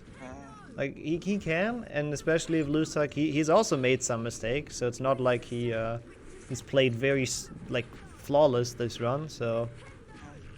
I can see this still flipping, but that is a very big chunk of time, and he's definitely not going to be happy about this. I would love to see a face cam for this right now, but yeah. Yeah.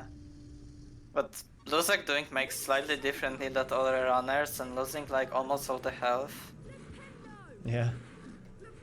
So it's a bit if dangerous. he would lose the potion, then it could be very dangerous for him. Yeah, you don't wanna see that. You don't wanna see the potion lost that early on. That's not a good sign. Yeah. Snake without a potion is really not fun. Thomy getting a ledge grab and not losing health, that's really good for him. That is like very good. Most people in the tournament so far like decide to take this damage and not risk death, but Thomy knows how to do it and gets it. I actually do not know what's like actually fast though, because you can get that health for free in Defender, right? With the cycle and all. Yeah, but then you have to count on good RNG. I guess, yeah. Just get lucky, forehead. But to be honest, short ledge grab it's like really small amount of time, so it's probably worthy. Probably actually is. Just also obviously makes things a bit safer. You won't lose your potion no matter what happens, really. Yeah. Okay, Luzak at the Malfoy fight. Getting that one very well. I don't know why, but I feel like I'm the only one struggling with that for some reason. Yeah, it's a bit of a weird fight. Like, strats work, but sometimes they don't. Yeah. But it's sad to see Thomy being so far behind because of like such a small mistakes that like cost so much. 2 soft locks is brutal. Yeah, that's just unfortunate. Because like despite the soft locks and willow jump, he plays really well. Yeah. Yeah, it's just been a bit too impatient on the cauldron. That's kind of his downfall. But again, it's actually not that much yet. Yeah.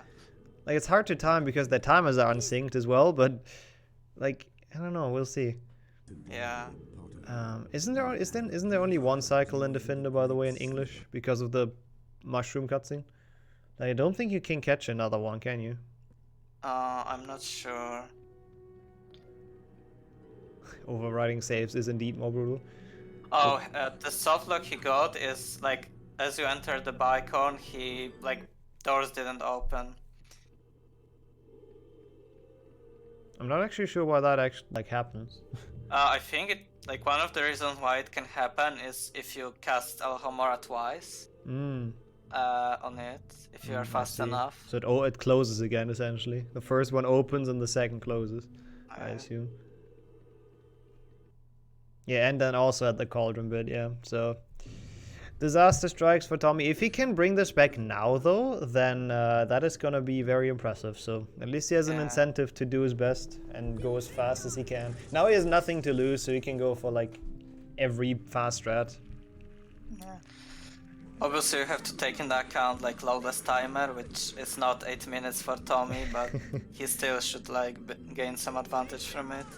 Yeah, I don't actually know how we're gonna retime that, but we'll figure it out. I think we should take into account like the difference they had when they clicked the cauldron. But we can't like arrive to Tommy's computer and change his live split, so yeah, we should look not the best. Yeah, I think we should be able to retime that somehow, so it should be alright. Yeah, it's just for the viewers gonna look a bit confusing with Thomy. Yeah. 9 minutes in Defender. World record pace, easy sub 30. I think should maybe possible with this. Yeah, a lot of people were teasing like Thomy before the race to finally get sub 40 on the tournament, but I think no one expected it to be in that way. Maybe that's why I wanted to go like too fast, to be honest. Maybe he wanted to prove it to everyone. Has anyone PB'd? They actually cannot PB because it's a modified client, so it wouldn't be valid for runs. Otherwise, I think people could have gotten close. Like for example, Felix run in the last race, I think was like very clean, and if it would have been an actual Glitchless run, I think she could have gotten close with best RNG, obviously, given that. And Yeah. a couple other people as well, I believe.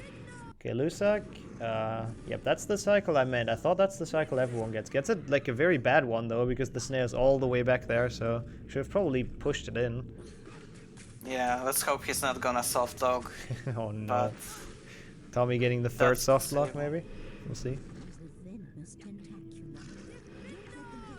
this soft lock would like absolutely kill it, I think. Oh yeah. He also didn't get For the book. good. I don't think he's gonna get the book, rather. Yeah. I think Thomas now has to like give his absolute best to catch up. Yeah, he has to go as fast as he can, like everywhere. Luzak's still on this low HP. Yeah, true. He didn't even bother getting frogs, which is kind of surprising. I'm not gonna lie. Yeah. Like it happens in HP2 that you can just get like random hit somewhere and then potion's gone. For sure. Oh, that's what Tommy's doing. He's pushing it in. That's what I like expected to see, because that is actually faster on that cycle, and that's probably why he's done the ledge grab in Bicorn. So now he didn't bother with frogs and just got a better cycle. Yeah, That does experience make with the category gives Thomy like opening to save some seconds. Yeah, I believe he's actually played like offline runs with this client, is what he said. So probably has done some strategizing, which is nice to see. Oh, missing a defender. Bit though. of preparation. Oh no! And that's it. Yeah. That's just it. Yeah. That's. Oh no. Luzak is gonna get another upset. He's gonna get the second upset of the tournament. Maybe we should start not considering him an underdog anymore. Maybe we should start consider him an actual favorite here. He's gonna go into round 3. I mean, I'm calling this now because there's no way this is gonna like flip. I mean, in theory there is hard rock at Snake, but outside of it I don't really see how Thomy could catch up now. Snake hard lock. That would be such a funny ending though. After being like 10 minutes ahead. Yeah. Whew. Yeah, that is massive. That's like 8-9 minutes or so, I believe. Well, yeah. I mean, I don't know. It's a lot. I don't know how long the Findo is, but it's long. Yeah. And honestly, shoutouts to Thomy for continuing the run. I know some people that would have been tilted enough to just like stop. So at least we get to see some good racing content still. And Luzak going for mushroom stacking. Now he knows he can, no matter what happens. Good to see people like taking it chill and playing for fun. Yeah.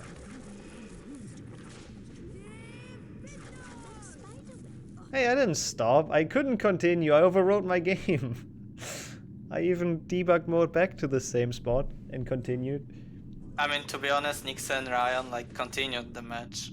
It just like wasn't official anymore. Yeah, it just wasn't really a race anymore.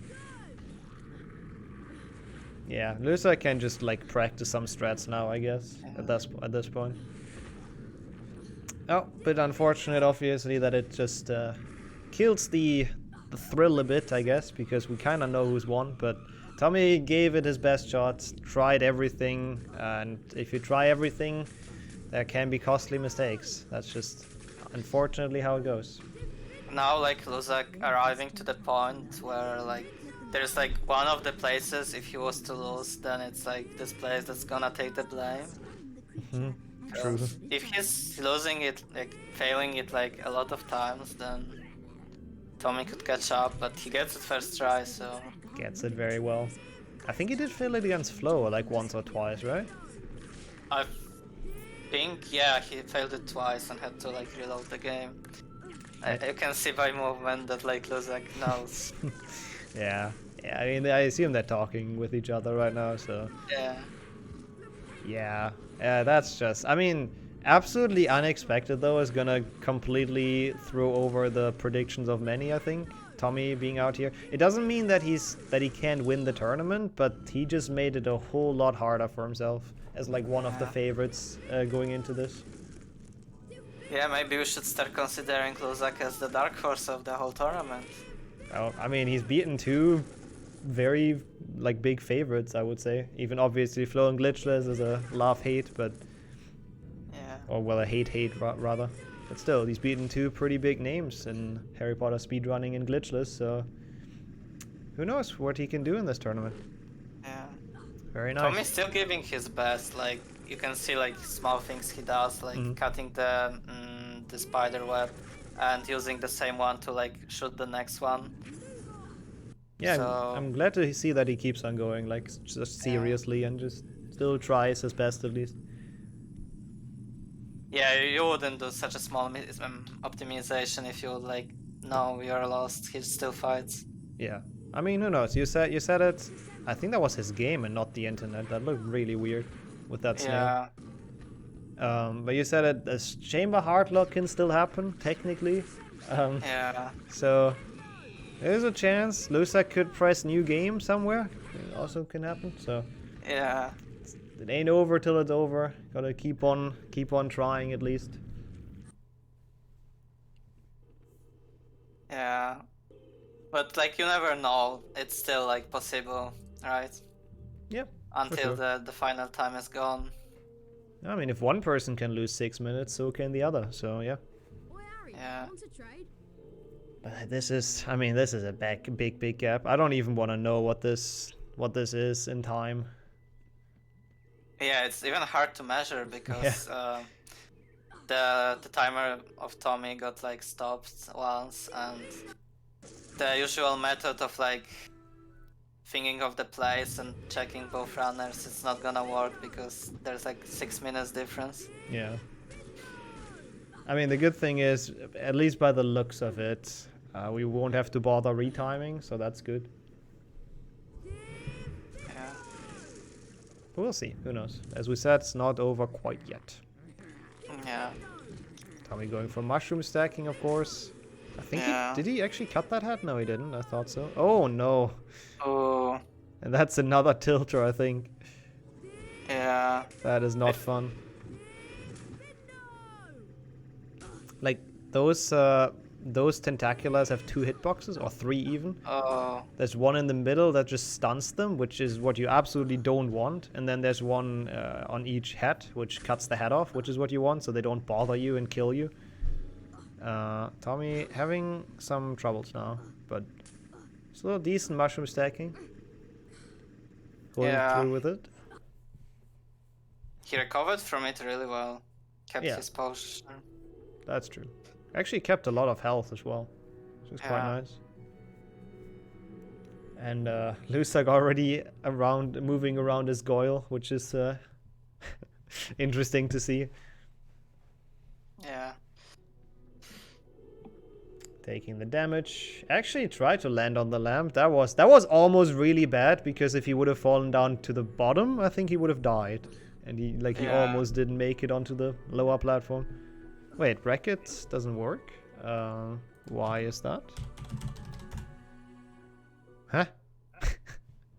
Works when I do it for some reason. There you go. I think there's a cooldown. Wait, that's not even the bracket though. Oh no, it is.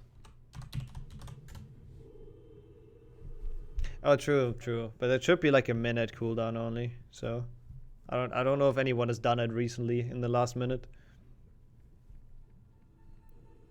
But there you go. Now you have both schedule and bracket. Yeah. There's whole level of difference between them. That's pretty brutal. And Goyle is not short. Oh yeah. Especially in Glitchless. I don't know how long it is, but yeah, it's like 6 minutes, I believe, or something. It's my guess. But hey, we'll see. Maybe Luzak just fails bridge skip like 40 times, and then it's close again. Yeah. And who's Luzak gonna face if he wins this?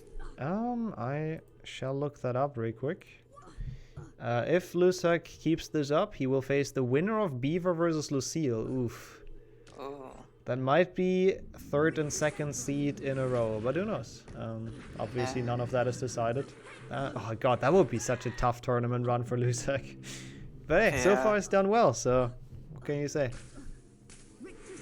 I mean, to be honest, he's like winning with such a large margin against third glitchless player, so if he keeps practicing for a week, he might as well beat the second one, or Lucille. That is actually a good point. They will have a week of time, so maybe after seeing how well the first 2 matches went, and that if this keeps up, that he won both, he might get a motivational boost and actually puts a lot of practice in, so there's a lot of time between this weekend and the next to make some improvements. Yeah. Also, yeah, for sure, like, you can like use this week to just like see how good you are and see what you do wrong and practice it over and over again. Also, I just realized whoever loses this is gonna face me in losers round 2. I don't like this right now. I don't like this outcome. Yeah. You don't really want to face Thomy in the losers bracket. Nope, because usually he doesn't softlock twice and dies in Defendo and loses like 8 minutes. Yeah, so, that's like one-time thing.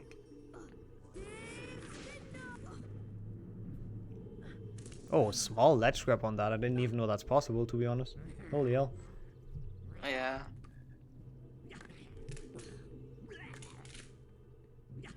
Meanwhile, Luzak on his way to Spongify. It's so weird. He's like almost done with the game. It feels like. Yeah, and we can see Filch still staying here. Same as Mrs. Norris, unpetrified Norris.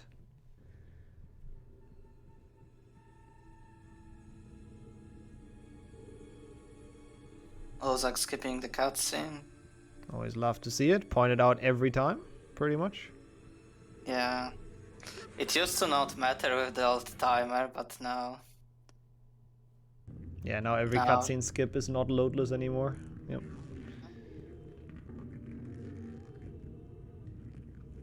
At least we have wanted to get a frog, but he didn't. Does he have enough health? It's hard to tell with the quality, but... I'm not entirely sure. It's also hard to say because it's really, really close. He thinks he does not, and I think he made the correct decision with that, going like outside. I think he might not be sure because it's like so close to the barrier. I wouldn't have risked it. Like, he lost enough time already, so I really wouldn't have risked it either. Yeah. The timers are so far apart because Thomy accidentally reset his. But since they're also very far apart in the race, it shouldn't matter and we won't have to retime it really. Ooh. Oh. I think Luzak forgot. Ooh, he dies. Oh, that's not good. I mean, it's... Let's see actually, it's not that bad. The save book is right before that, yeah. For a second I thought if he has to replay Spongify, there could have at least been a chance for Thomy to catch back up, but... I mean, even then, he's like a level behind, so I don't know. At this point, coming back feels like it's almost impossible. Yeah. For a second, I actually thought he's like gonna play the second part of Spongify to give Thomy some chance, but he just forgot the strat. Yeah. Probably was thinking of Glitchless under, yeah. That might make sense if it's like since it's main category. Yeah, muscle memory can sometimes... Oop. I think now I'm dropping frames, but should be over soon, hopefully. Yep. Should be back. Apologies for that. Spongify is only 3 minutes. Yeah, I think that makes sense in Glitchless. So even if you like... Even if you die in that, you can die like twice in Spongify and still be on top, probably. Yeah.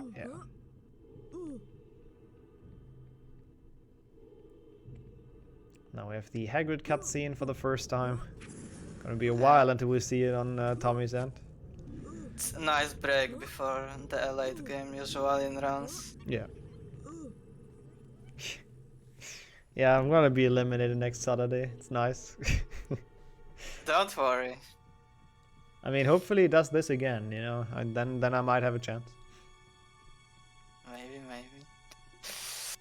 But yeah, if Thomy would to lose this match, he would definitely destroy some predictions because. Oh yeah.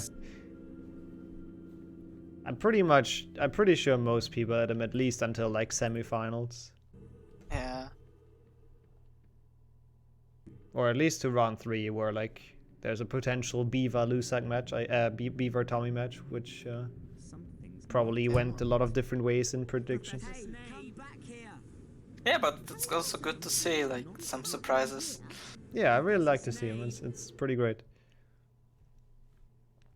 And so far, even if we had like the match when like the winner was like almost certainly certain person, like it was still close.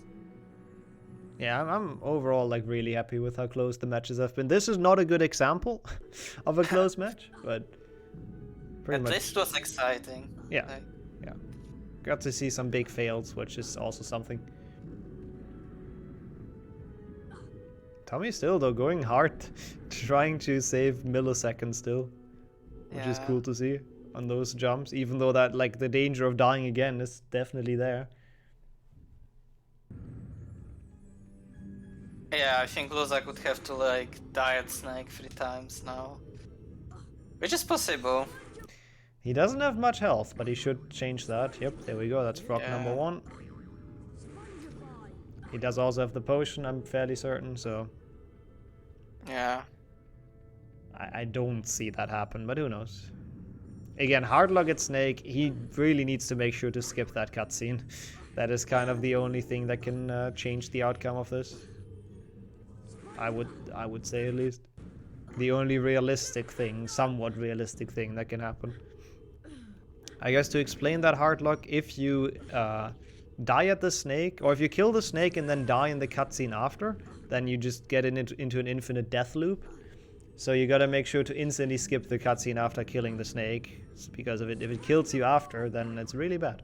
And you literally, even reloading your game does not get you out of it, so it just ruins your run. And you would lose. So one of the few ways I think that Thomy could come back on this. Or overriding a save, but for that Luzak would have to reload his game, which I don't see why he would. Would you be interested in trading? Yeah, there's also like some places where like snake hardlock can happen. I think Luzak is good enough so he can be aware of those places and just avoid them. Yeah, I'm pretty sure he's kind of got this in the back, but we'll watch until the end of it, of course.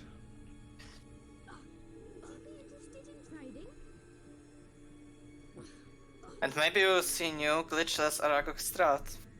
True, true. He should know how it works. Yeah.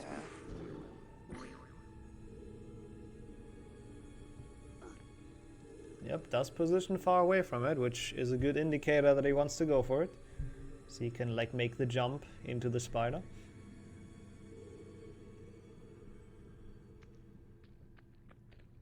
Yep, there he goes. That looks good to me. Yep, that looked perfect. And now he should have it already. Just has to keep on jumping back and forth. And gets all those sweet crits in. Very nice to see. Very well done. Very good fight. To be fair, like, obviously we've seen mostly Thomy failing this, or we talked about that, but Luzak is not playing poorly. He's on a pretty decent run. Not the perfect run, but not terrible. So I would say it's still definitely a deserved win, even though it's built on a lot of issues on Tommy's end. Yeah, he had like mistaken Scourge and Spongify, but outside of it, he's like playing really well. Yeah, I would agree. Also, he learned like the new strat, so good preparation for the tournament. God, I'm getting some nausea looking at Harry jumping around. No. Okay, and we have Luzak already opening the chamber and entering the chamber. Yeah. So actually close to be done. Might be, I don't know how long chamber is, but I think this is like a 44 pace probably. 43 maybe. Hard to call. Let's see the scared snipe of Luzak. That is a statement. That was that was a good one. Like maybe chamber jump now. And maybe now he might want to go for it because of that, like the boost, the confidence boost from the chamber snipe. Okay, that one did not quite work though. Would have been too good to be true. Yeah. Oh, okay. That's probably still faster. That was very nice. That's a very difficult jump. Luzak actually, like, he is good at this category. He's actually showing that right now, I think, in the last match as well. He just has a couple of like tiny, like stuff like that. A couple of tiny mistakes, but he knows how everything works. Just a bit of the consistency issue, I think. But yeah, it's also hard to like execute everything in no reset round. That's very true. Yeah, who knows what he can do in this tournament, how far he can get it. I'm sure both Beaver and Lucille will watch this carefully and probably be a bit scared. So whoever wins that match will have to face Luzak. Yeah.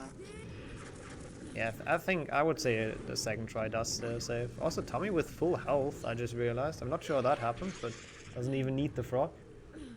Can keep on cruising through forest. It feels like he's actually catching up. Obviously, it won't be like enough, but actually feels like he is going quite fast. Yeah. And also, Luzak with this win already guarantees him to himself like pretty good place in the tournament, even if he was about to lose everything later. Yeah. I don't actually know if it's like top, what would that be, top 8, I believe, maybe? I'm not sure. I think it's top 6. Oh wow, top 6 even. Yeah, that's... But I'm not sure. I can look at the bracket. What is that feeling of being scared?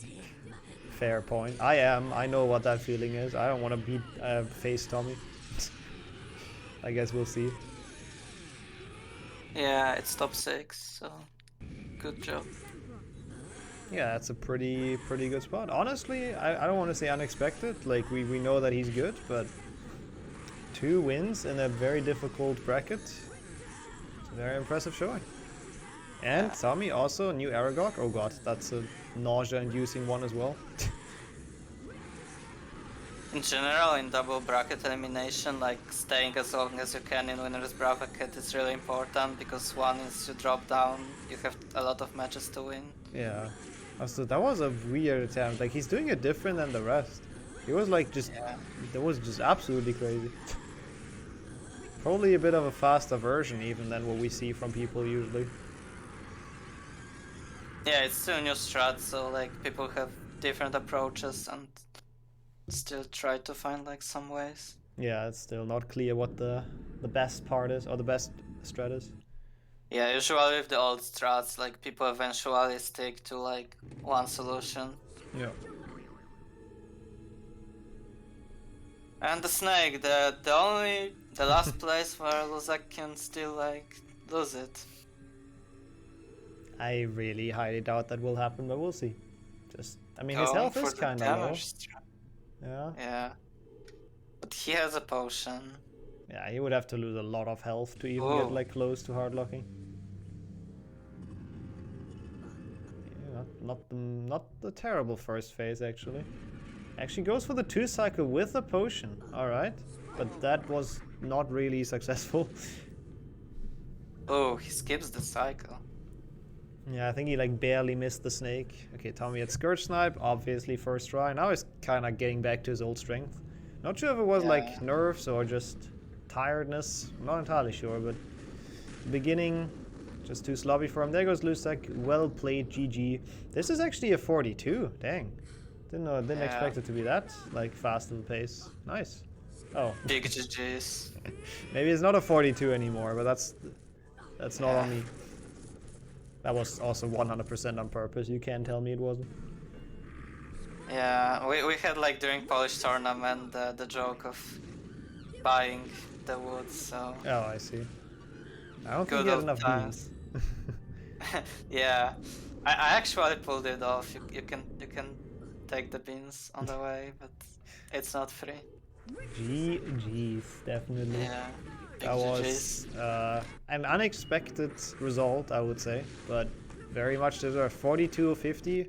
Well, probably more like a 42-30 without the wing tree. Very good time. Yeah. Ooh, Thomy with the weird pausing. I'm not sure what that was about. Maybe checking beans? Not entirely sure. Yeah. Ooh. Still big respect for Thomy for like continuing and giving his best. Yeah, I think he caught up a bit as well. Yeah. Overall, but it's just mistakes were just too many mistakes. Couldn't really do much about it. Yeah. It's just some mistakes just give you such a huge disadvantage that you just like, no matter what you do, you're destroyed. Yeah, you just have to like try everything and go super risky, which leads to more mistakes, and then eventually it's just catch-upable. Yeah, like you try to like save those like half a second because you know you're so far behind, you need everything, and then you make a mistake and it's just like putting you even more behind. Yeah, it's still nice to see him finish. He might even beat the time. He will beat the Luzak's time, but we have to keep in mind that he did reset his timer in the middle. Yeah, and after this match we'll have another one. I think it's Monster versus Emmy. I believe so. Which is another losers bracket, our final losers bracket for the day. So we have to sadly say goodbye to another person. And that should be an interesting match. Yeah, I think it can go both ways. Yeah. Wait, why is the schedule not updated? I just realized. I did that. Oh no, it is. Never mind. I just never refreshed it. It's all good. Ignore anything I said. Yeah, invite sub 40. yeah, he got the sub 40 after all. People told him to do it. Yeah. But I put up the new prediction already. People can put some points in. Might as well start it. There we go. Yeah, unfortunate run for Thomy. That's just, I mean, definitely not what he's capable of in this category. He's probably gonna kick himself afterwards for the soft locks. Does he have a potion? Yes. Okay, good. Yeah, and I think now Thomy can like make a deep run in losers bracket. Hello? He's gonna stop in my match. That's where his deep run ends. We'll see, we'll see. And there goes the Basilisk. Pretty good fight. Quite well done. And there goes Thomy. Once again, shoutouts for completing this run. Gave us some good racing to watch. Obviously, ignore the timer since it was reset. Luzak is indeed the winner of this match. And we rejoin them, I guess.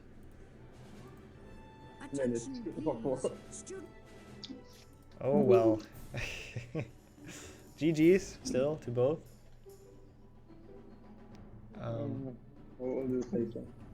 Yeah, I prayed, and I did a few minor mistakes, but after Basilisk, I played perfectly.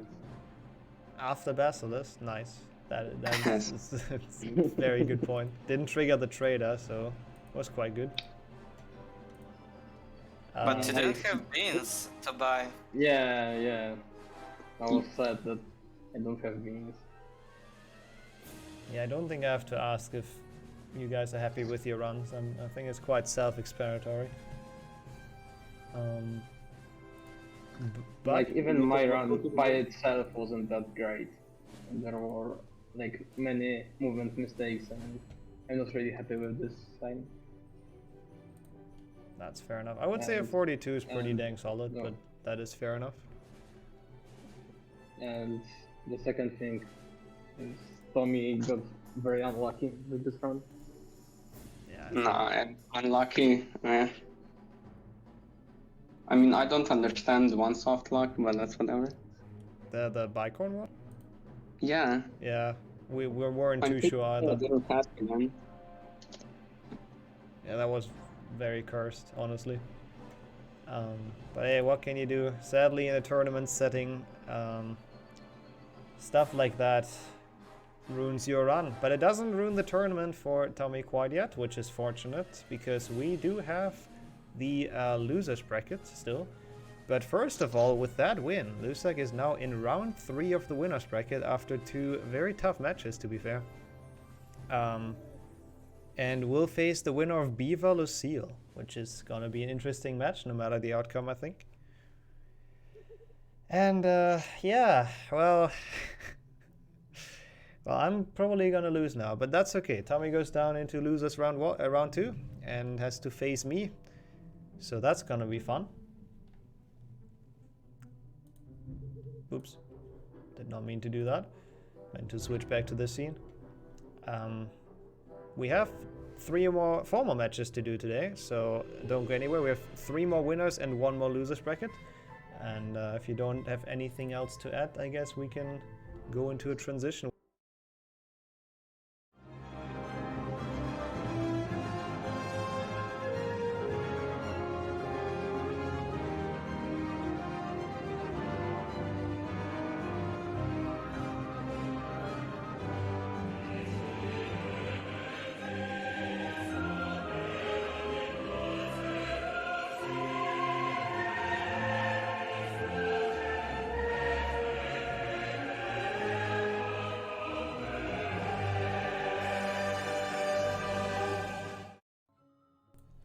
Alright, and we're back for the 6th time today, I believe, with quite the banger of a match. It's the 4th versus the 5th seed, Fract versus Artful. Welcome in. Cheers. Thank you. Glad to be here again. Glad to hear. And I am joined in commentary by Jessica. Hello, hello. Who we will see in the Glitchless B tournament as well as a racer. So just a quick teaser towards that in 2 weeks. But I think we're ready here to kick this off, right? If the runners are ready, yes. Cool. So ready? 3, 2, 1. Let's go. Best of luck. All right. I am incredibly excited about this one. Oh, they just started at not really at the same time. It looks fairly synced. Why is Artful's timer so big? let me change that. There we go. Oh, actually it's almost perfectly synced with the timer. Almost. First coming up willow skip or branch jump or whatever you guys want to call it. I like branch jump as well. That's a pretty good one. Oh, Artful taking a bit more time to set it up, but Fract failing it. Kind of YOLOing it, but I guess didn't make it because of that. Not happy with it as well, as we can see. That is a bummer. Can happen. That is actually unfortunate. Getting this like so early in the run. We've seen that so many times today for some reason. One person getting it and the other person does not, and it's already like a weird race. How much time does it lose it? I think 15 seconds or even more. I think 15 is a good guess. Like we've seen 20 earlier today, but it was also with people that didn't quite know the casual route, I believe. So I think if you do know exactly where to go after failing it, it should be around 15.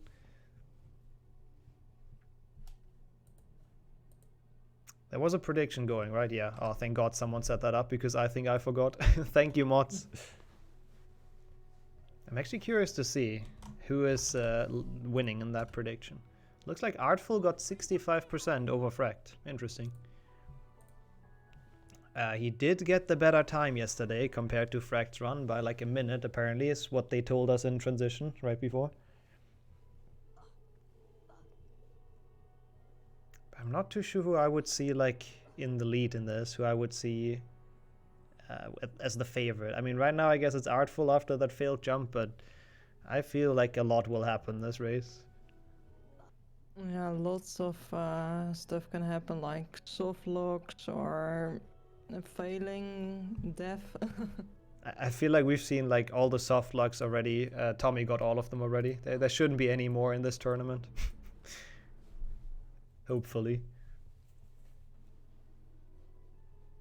And the race is also a place where new softlocks are going to be found, so... Okay, that would be cool actually, if someone finds some, like, unknown way to softlock. Yeah, this never happened before. Fields tournament, man. I mean, it wouldn't be that cool for the person that gets it, but still would be interesting. Oh, Fract already complaining, it looks like. Already quite unhappy. I think he forgot to press cutscene skip. Ah, yeah. Immediately. That seems like a thing. And those small time losses sometimes infuriate you even more as a runner than the big ones. Okay, Artful skipping the book. Oof. Oh, yep, has a change of heart. Decides to get it after all. With that lead, he shouldn't take any chances, to be honest. I think it happened once this tournament that someone got softlocked right there, so... I know it happened to Lucille, and I think Ryan as well, when he raced me, so I think it happened twice actually, but yeah. Oh, it happened twice, yeah. I guess 2 out of 16, no not 16, 2 out of 14 races is still quite a high percentage overall. I don't want to do the math on it, but... They both did not got softlocked, so that's good. And Artful has already done a very good kick jump, like really quick. Let's see if Fract can follow that up. Yep, no issues at all.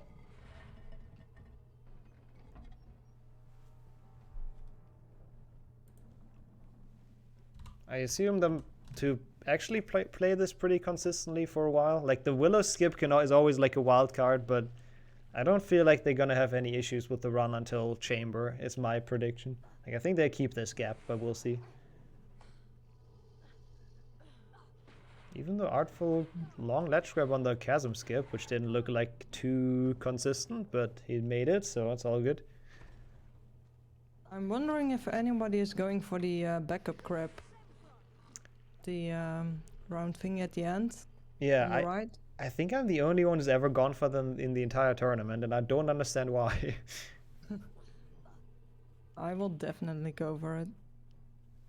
I would say that's a very wise choice, so you have my support going for that strat. Yes, the second Glitchless tournament will happen in 2 weeks.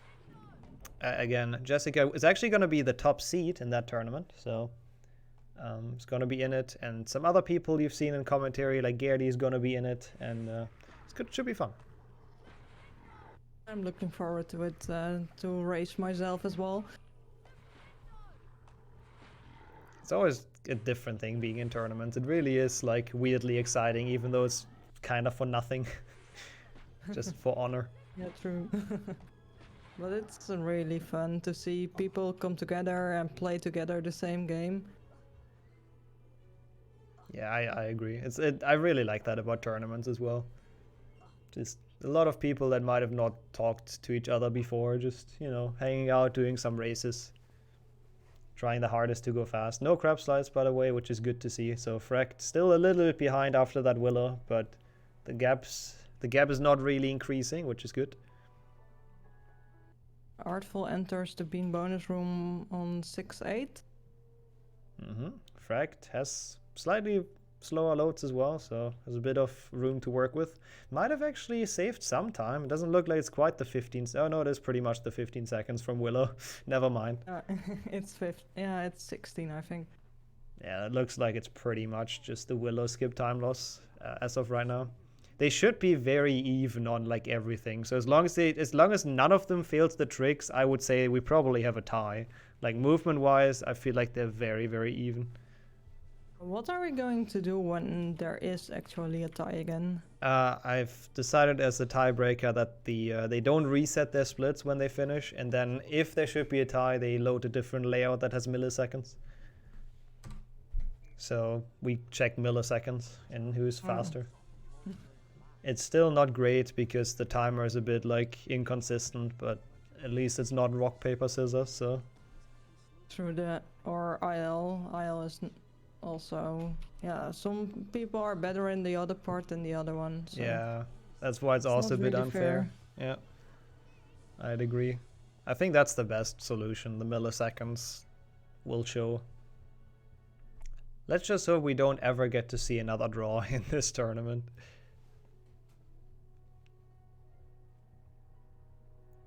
I mean, I agree that it was fun. The rock paper scissors was cool to witness once, but it just kind of BS for the person that loses, to be fair.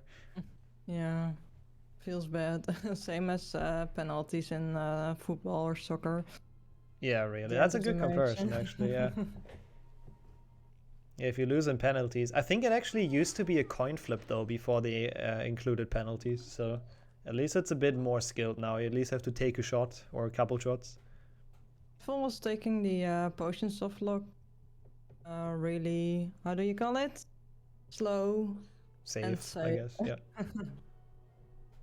Which, after what happened to Thomy, it's a good choice, honestly. I will expect Fract to also... Oh, yeah. Oh, that did not look safe at all. Never mind. But he did not get it, so it's fine.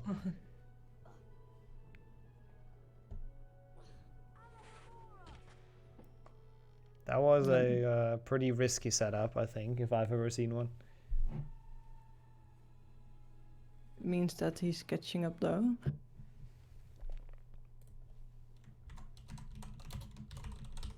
Might have saved a couple frames on that, at least.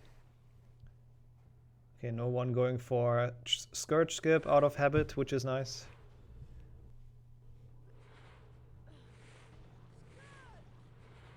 The one room where you can really fall down. Artful getting it without a ledge grab. No big issue there.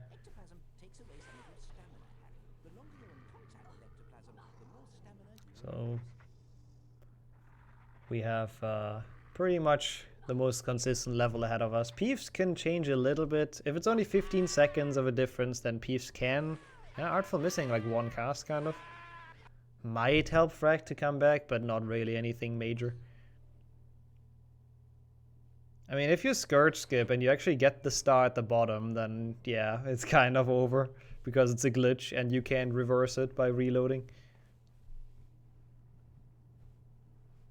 Wait, what is a glitch?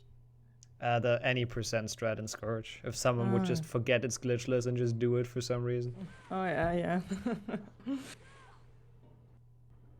Okay, Artful making it across the gaps, the platforms, which for some reason has caused a lot of issues today for people. So as long as he doesn't die on this jump, he should be good for Scourge. There we go. Fract is doing the jumps and he got it easy. Not stuck down under. Yeah, the walk of shame, climbing back up. You don't want that.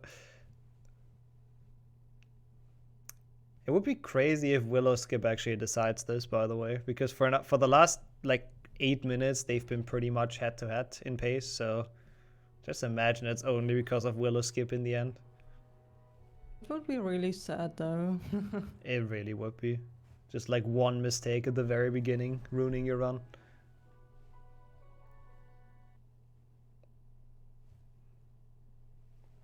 Looks like Fract is talking the entire time. He seems very relaxed about this, which I guess is a good sign. Coming in with the trash talk, maybe.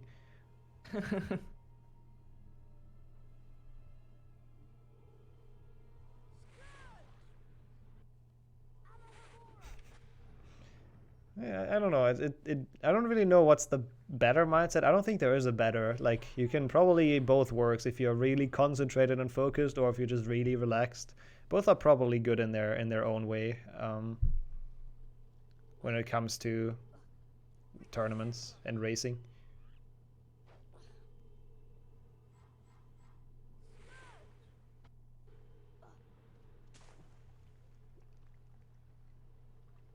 So we see both have entered Bicorn. One of the closest races we had so far, at least, which is good. If they can keep this up, who knows? Maybe it is actually one Willow Skip deciding it. And I think this is actually quite an important match. Let me take a look at the schedule again. I believe the winner of this is gonna potentially have to face Zasta or Ryan, so that could be a seed 1, and the loser actually has to go down into a match with Amy, who had an insanely good performance in the last match. So I don't know if you want either, really, but I guess at least if you win, you can still afford another lose.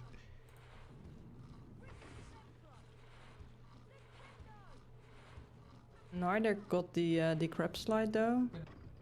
And Fract was going for the Lumos in the beginning of Bicorn. Oh, interesting. That's the old like Glitchless strat. He's you know, that's how you can tell he's an oldie. Like it's now slow. It used to be quicker actually because loadless timer. There was a cutscene if you hit the Lumos, so you skip some time loadless and the platform keeps on lowering. But now since we have loadless, excluding cutscene skips, it's just slower to trigger it. Doesn't do anything. But it's a very minor thing, obviously. Okay, on to wheel skip. The first difficult part in Bicorn, I think is fair to say. Artful without a ledge grab. Well done for now. And that was very smooth. Didn't seem to have any issues. Fract coming up for wheel skip right now.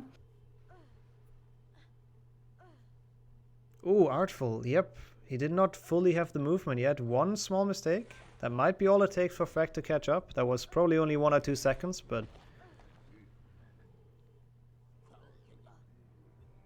Fract gets this well, which he... No! Oh, that's a painful room to die in. That looked good to me. I don't know. Don't know how it looked to you, but I thought he would make that for sure. Yeah, same. I think that's another 15 seconds of time loss. Yep, it's definitely piling up now, all the time loss.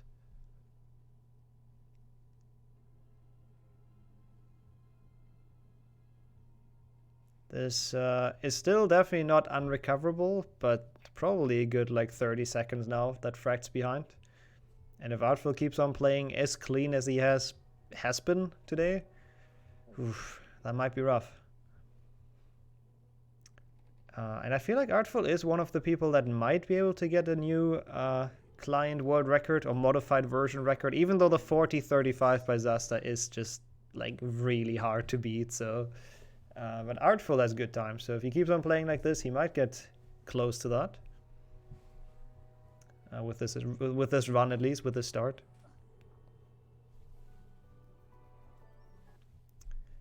No new world records in the last races. The fastest time on this specific client is still from the very first race, Zasta's 40:35. So that still stands. Has not been beaten since. But Zasta is still racing today, so he has a chance to beat his own time, I guess, later on. And so is Beaver as well, who might be one to look out for to beat that.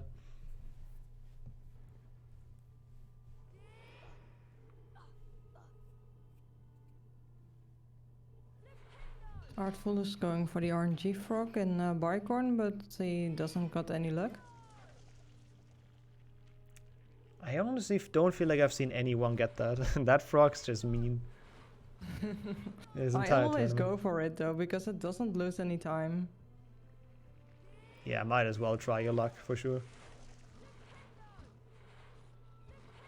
Let's see, Artful I think last time skipped this frog. Maybe it was not Artful. Like someone definitely did and just like went for other frogs later on, which I don't feel like makes sense because of the snail cycle. You might as well get the frogs in your way early and like not really lose time on them. Fract also not getting it. Momo got it. Okay, interesting. So at least someone got it. Yeah, I mean, I'm bad at reading faces, but I feel like Artful might just be a bit relieved that he has a good lead. Like, that always calms you down, looking over and you're like, oh, okay, I have like 30 seconds to work with. It's always a nice feeling.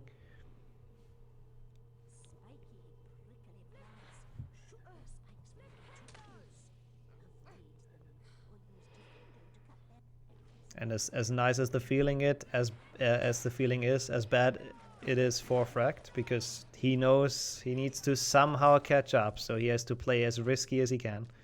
So yeah, that's the downside to that. I mean, if you are 30 seconds in front, then you can go slow and steady. And when you're behind, you need to take the risk. Yeah, and it's really not fun having to take the risks in HP2 Glitchless. There's so much that can go wrong, and usually it's only like a couple milliseconds of a reward for the hard stuff.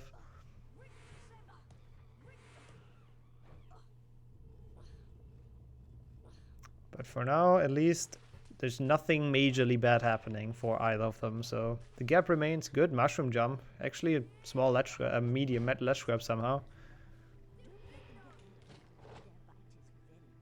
If they do a glitch, it's fine. They can just reload their game or die, essentially. The good old reload or die is coming back. Sounds like a threat, but yeah, it's just that easy. The only issue is if you do a glitch and then you collect a safe book afterwards, then you lose, because there's no way to recover that.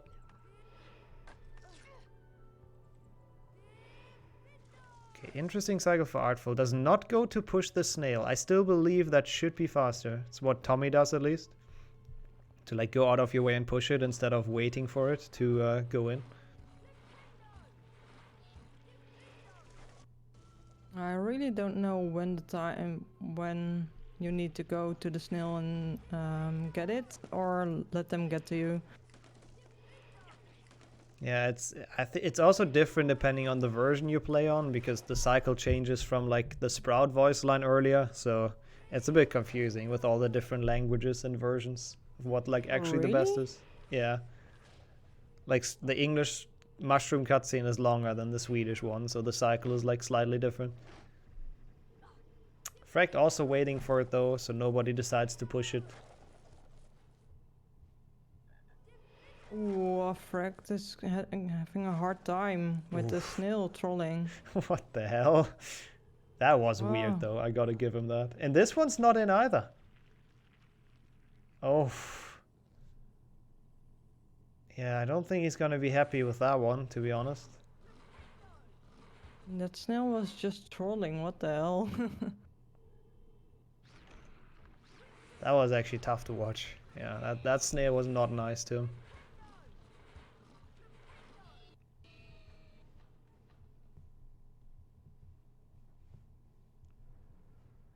At least he didn't die on the bridge, so that's something. Didn't have to replay the fin though, just saying. Yeah, Artful so far really without mistakes, honestly. We said that a lot today to a lot of people, but we have seen a lot of very strong beginnings, and Artful is also very good at the game, so his movement is very nice. So as long as he doesn't make any mistakes, he can get like a pretty top time here, I would say.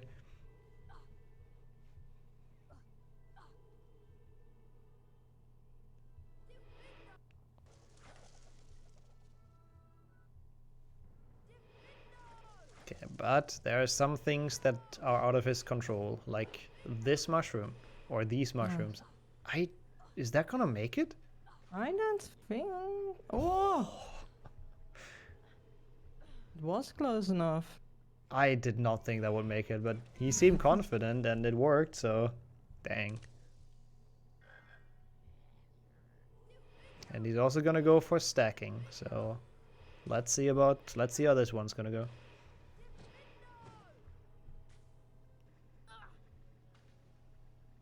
I think this might be a thread that's not that much gonna be seen in the B Glitchless tournament as it is in this tournament.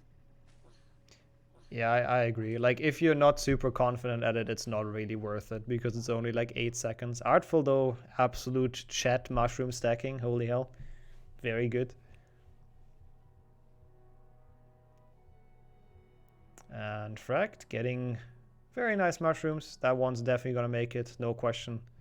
Still a long ledge grab though, so it doesn't really save time on Artful with that, even though the position was way better of the mushroom. But we are coming up to run killer number 1. Dumbledore skip.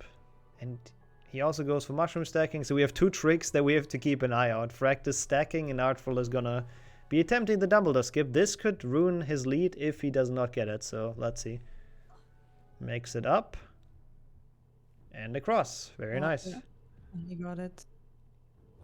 Fract struggling a little bit with mushroom stacking. That one mushroom doesn't want to land on top apparently, so even though it's not a disaster, there's some extra time loss for him, which you don't want to see when you're already behind.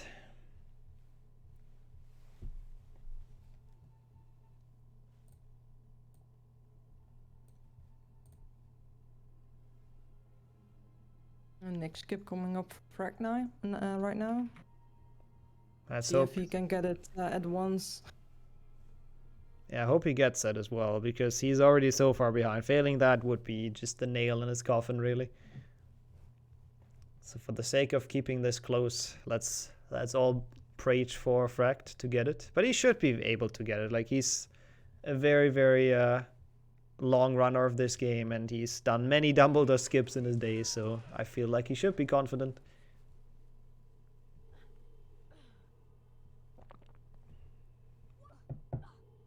Yeah, you got it. That looked very, very safe. Like, no issues at all. I don't know how... Do you have any idea how far they're apart? I don't even have a guess at this point. I think 40 seconds, but I'm not sure. I guess we'll try to keep track at the end of Goyle. Okay, Chad also says 40 seconds, so let's go with that for now. That is not, like, unsavable. He can make that up, but it's not the best. Not looking the best for Fract now entering Goyle. A bridge skip can be a disaster, and I think in chamber the pixie proxy kind of hard. And even for people that have really good PBs, pixie proxy can always be awful. Like, that's definitely a wild card. Now, when you miss Scourge Snipe and you don't have the right cycle and you want to go too fast, you can hit the pixie at the wrong time and you need to, like, kind of reset. I have to either die or go into the secret, which is also, like, really slow.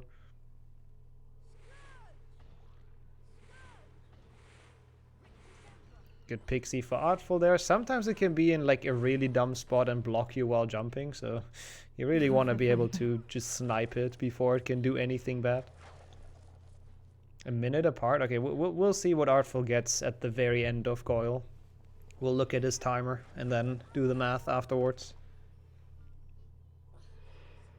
Also, full health for Artful, which is really nice. Doesn't even have to consider getting that frog in the attic.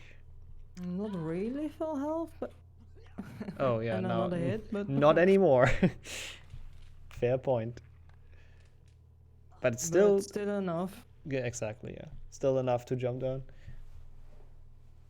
Meanwhile, Fract does not have enough. Like, he's missing too much health, so I assume we'll see him go for the attic frog. Or just go around, we'll see. 25-18 coming out to Bicorn. That is enough health? 25-18? Okay, we'll keep that in mind. Thanks for checking, because I was distracted as always. So, good that we have that time.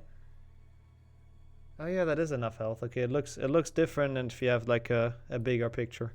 So he barely does have enough. I agree now, seeing it a bit bigger.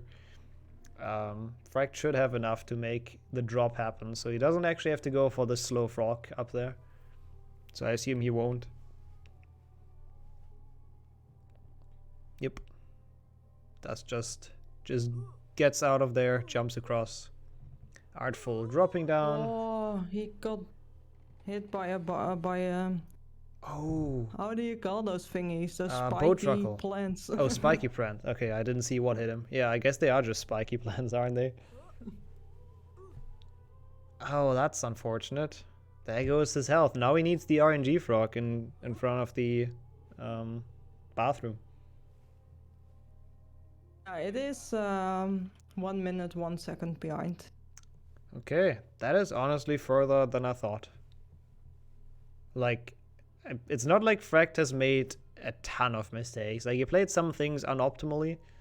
That just speaks of how well Artful's run's going. And honestly, looking at both of Artful's performances, I really wouldn't want to race against him. Like, he's looking very strong.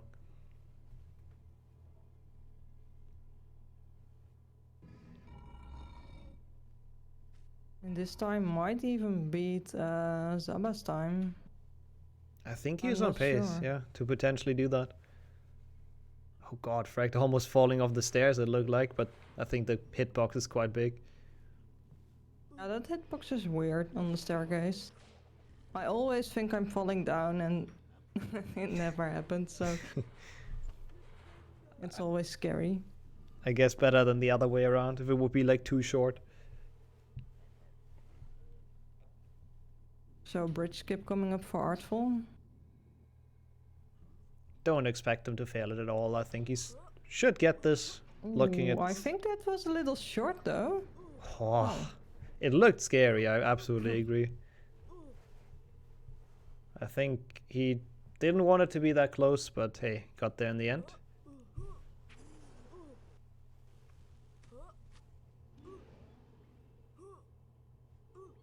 And it's still like within reason for Fract, though we might get the similar situation like last race. Once again, one person being done with the common room, the other one entering. I think it might be roughly like that.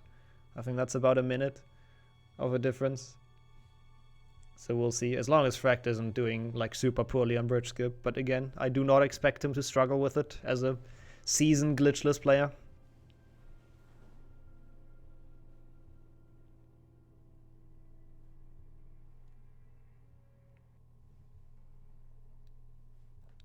Okay, Artful now done. Actually, it might be even more than that. So the gap might be bigger than in the last race that we've seen. The ME monster race at this point. Yeah, I think it's way bigger than that, actually. Dang. It's way bigger, yeah. Artful just cruising away with this. Fract should get this, though. Yep. Yeah.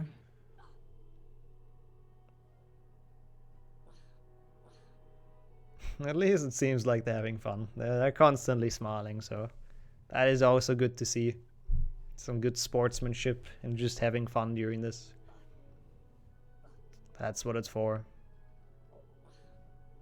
They have both have good times, but Fract had some unlucky things in the beginning.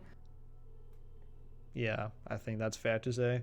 Like, he didn't play bad or anything. Like, he had a couple unoptimal segments that just weren't great, but it's not an awful run or anything. Like, it's a very good run, but Artful is just very insane right now. I think he's on world record pace for this attorney file, the client, the modded version. Definitely close to that, I would agree. Thomy said low 41 pace, but yeah, we'll see.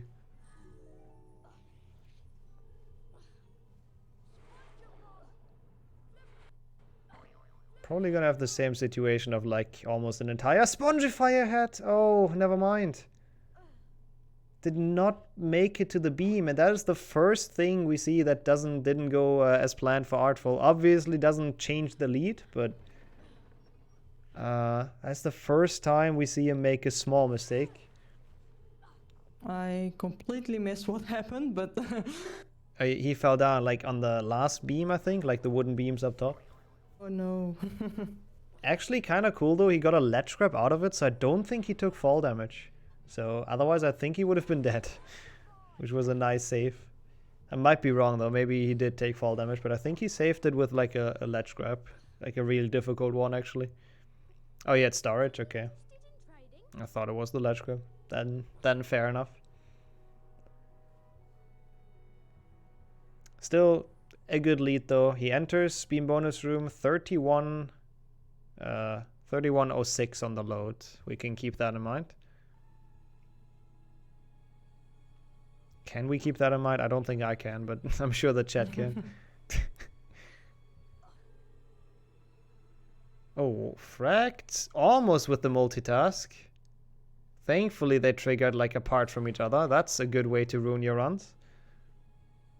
Like if you trigger the switch and the crab cutscene at the same time, there's like another cutscene multitask happening. So that would have been a reload, which means he would have been completely out of this fight. Now he definitely still has a chance. But I believe it's still like about a minute looking at the timers that they have as a difference. And saving a minute to Artful somehow is gonna be hard. Especially because there's like a cutscene coming up, so can't save time on that. Come on now.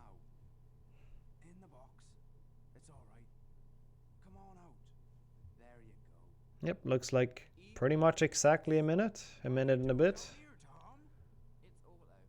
A minute and 3 seconds. So I think it went down by like 3 seconds or so due to Artful's small mistake in Spongify, but yeah, still pretty dominant lead.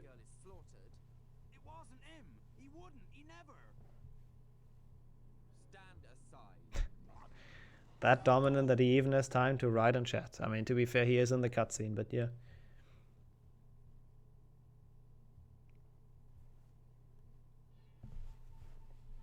Yeah, new Aragog is also an interesting thing. I'm curious how many people will go for that in Glitchless too, because I know Portal knows it as a Chungus player, but I'm not sure how many of the others are actually bothering to learn it because it's such a small time save.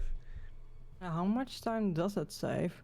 People said like 5-6 seconds or so, roughly, if you get it well. I don't think it's fully timed.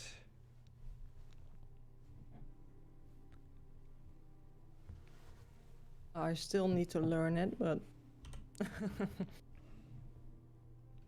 Might be a cool strat to learn before the tournament. It's a cool thing to show off. Yeah, that's true, that's true. Well, Ryan taught me mushroom stacking. Ooh, nice. Like a couple of days ago, so... And as we said before, I don't know how many people in the Glitches B are actually gonna go for that, so that could be a nice advantage for you to pull that off. Nice Hagrid face though, in Fract screen. Can't get any closer. Artful getting the frog, quite well. Hopping right into him.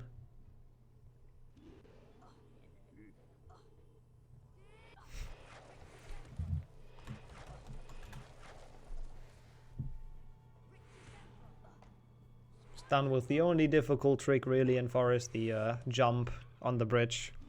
I don't think we've seen anyone fail that actually.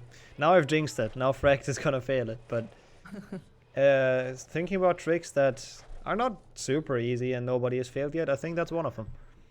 Like that is definitely a jump you can mess up, but it did not happen yet.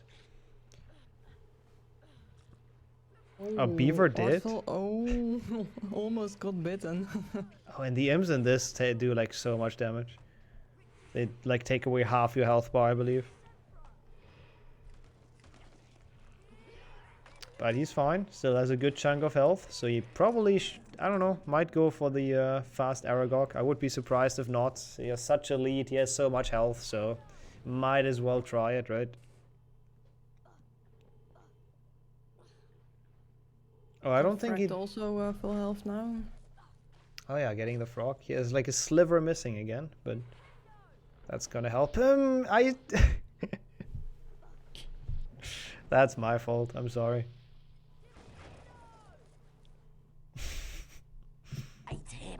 Sorry, Fract. I brought that upon you. Maybe he's listening and he just, you know, does this to spite me. And Artful is going on the left. Interesting.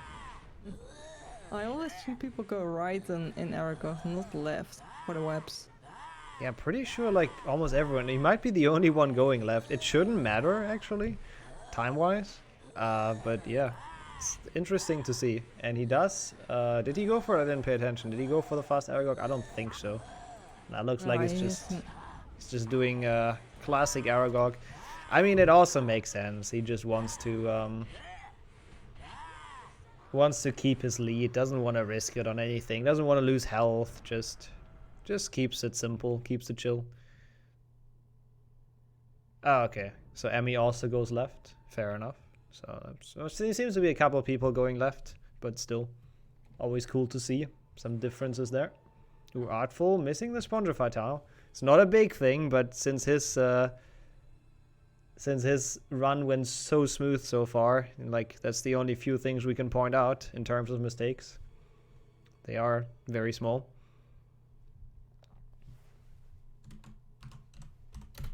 Okay, I don't know what a call out is, but I can do this sake. Wait. There you go. It's almost the same.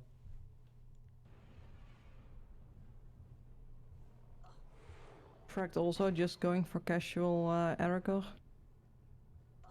Yep. Again, doing the old school strats. Just Artful with the snipe right now. Just chilling. He misses it once. Yeah, we've noticed that. Okay, not too bad. We've noticed that last run, Artful takes a long time to set it up usually, so it really hurts when he misses it. Like maybe one of his few weaknesses. Also, Fract getting damaged on Aragog, that's quite unfortunate.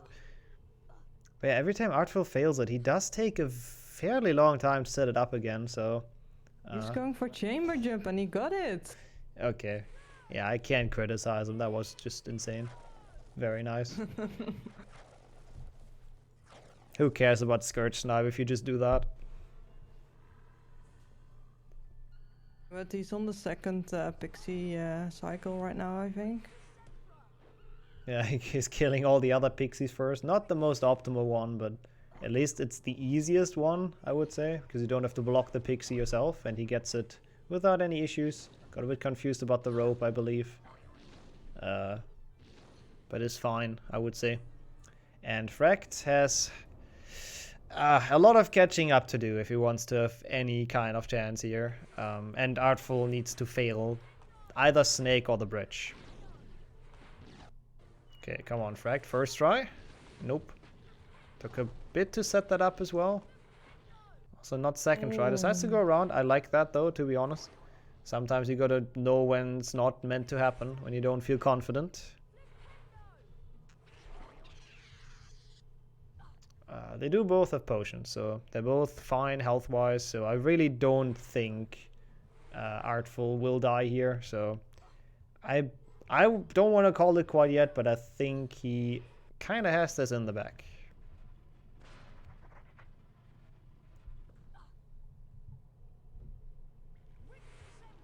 Yeah, Fract not going for chamber jump, but I think that's a smart choice.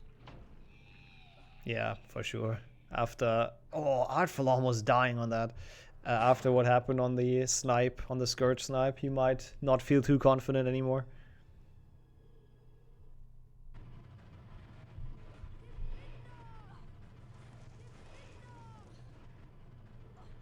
And now, let's see what the Pixie is gonna have to say. Very good for Fract. Also the slow cycle, the same as Artful got. But he didn't get confused with the rope. Okay, that was... interesting as a ledge grab. But pretty good Pixie proxy, at least for Fract. He's probably going to be happy about nailing those strats, because those are quite difficult. Some beacons of light for him in this run. That Artful just absolutely like dominated. What a good run. I mean, he's not quite done yet, but this should be like a low 41-ish pace, which is really, I think, might be the second fastest this tournament. Thomy posted the stats in earlier. I'm not entirely sure. I don't remember what the second best was. But this can be like a 41-20 or so, I believe, if he gets a good snake. Oh, and Fract getting hit by everything right now. Oh.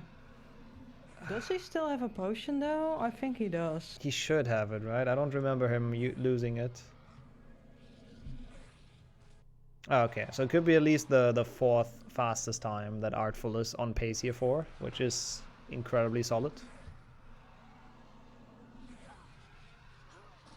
Beating, yeah, Emmy's the race we've seen before this had the fourth fastest time and the fastest of today, so Artful might snipe that title if he gets this 2-cycle now, which it doesn't look too good. Oh wait, it wasn't a 2-cycle, it was the wrong hold anyways. I see it in a small window, chat, don't kill me. Oh god, okay, yeah, he's fine. Yeah, he got it. Looked dodgy, I think we can say that Artful won the race. I don't think we have to retime anything on this. Oh yeah, they have low list time anyway, so yeah, that's not gonna be a tie. There's no way Fract does this in the next 30 seconds. Very nice run, very well done on Artful's end. The also he didn't split. SMH. The fourth best run this tournament. The fourth sub 42.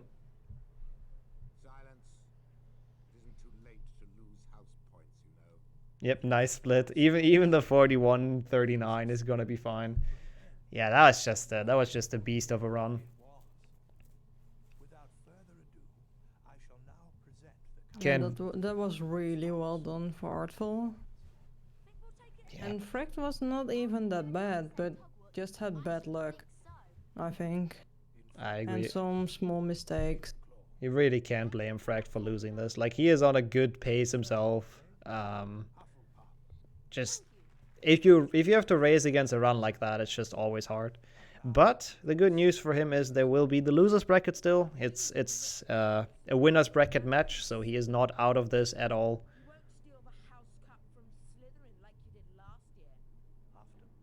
Oh god, Fract taking quite some damage.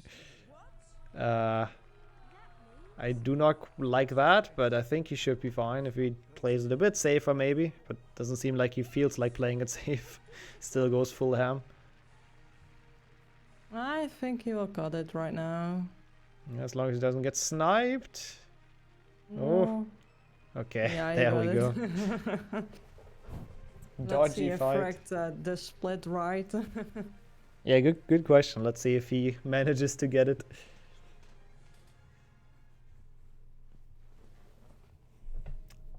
Yep, it's a low 34. 43, I mean. German numbers. 43.04, he does get the final split. 2 very good runs. Let's rejoin them real quick. Let's see if Nixxo will join. I am indeed joining. Big GG's. Like, dang, there were 2 good runs. Yeah, thank you. Yeah, that was quite a stressful one towards the end there, but happy with it.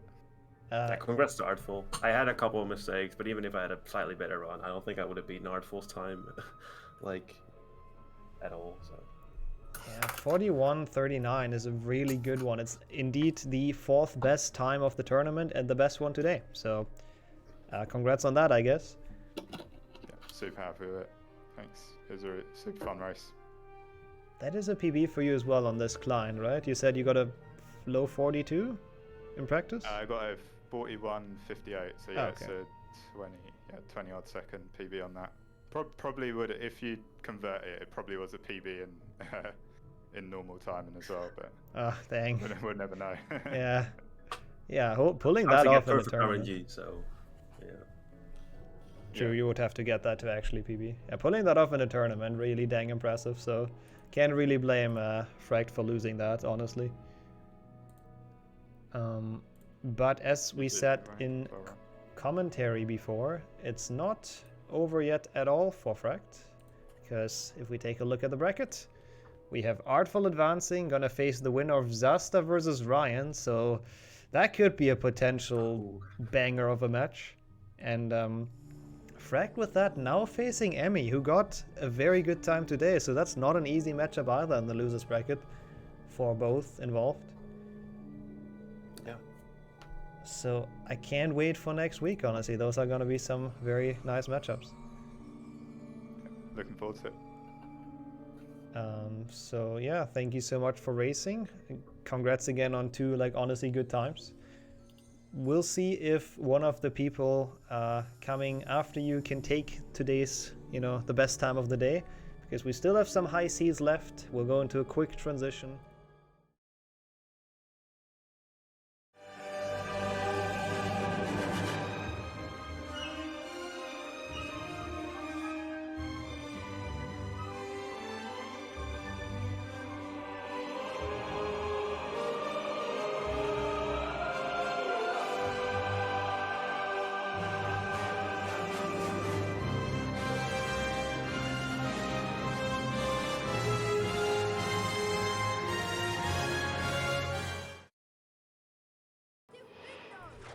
Alright, we've made it back. Nice Gryffindor challenge, by the way. It is the second to last match of the day. And it's another winners bracket one, and it's another good one. We have Beaver racing Lucille. So hello. Hello.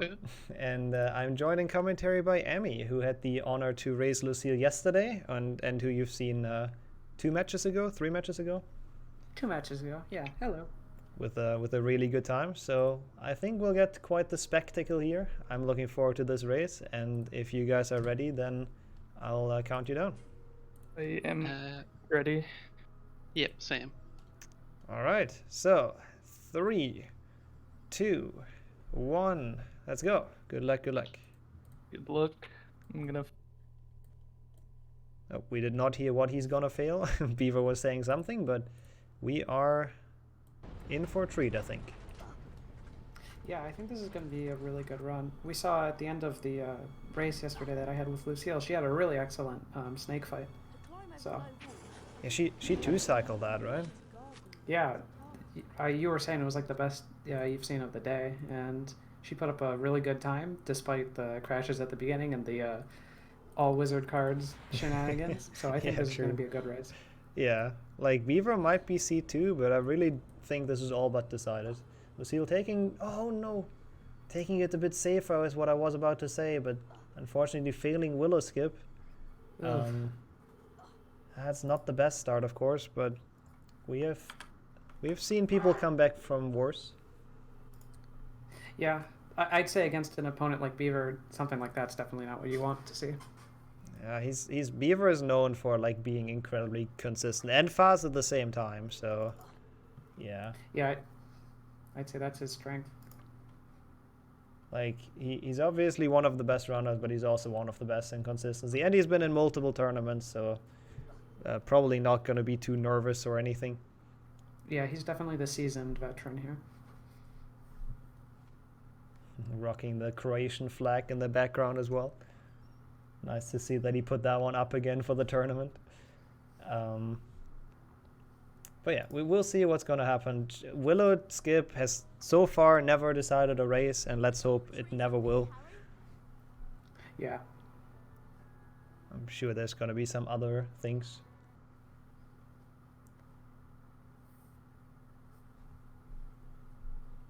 I'm not sure if we've seen a race that has been perfect play by runners on both sides, so I'm sure we're going to see some misses. Maybe someone misses Dumbledore skip. Yeah, I agree. Like, the thing is, Glitchless, I would say, is a very difficult category if you want the perfect run. Yeah. A lot of runs, like any percent, you have those tricks that you have to do, and they're big, but Glitchless has a lot of small things, and that can be easy to mess up. And sometimes very time costly as well, just being a couple frames in the wrong spot or a couple pixel. So yeah. We'll see. Let's see if, first of all, they both have the correct client. First up, let's go. Beaver has it.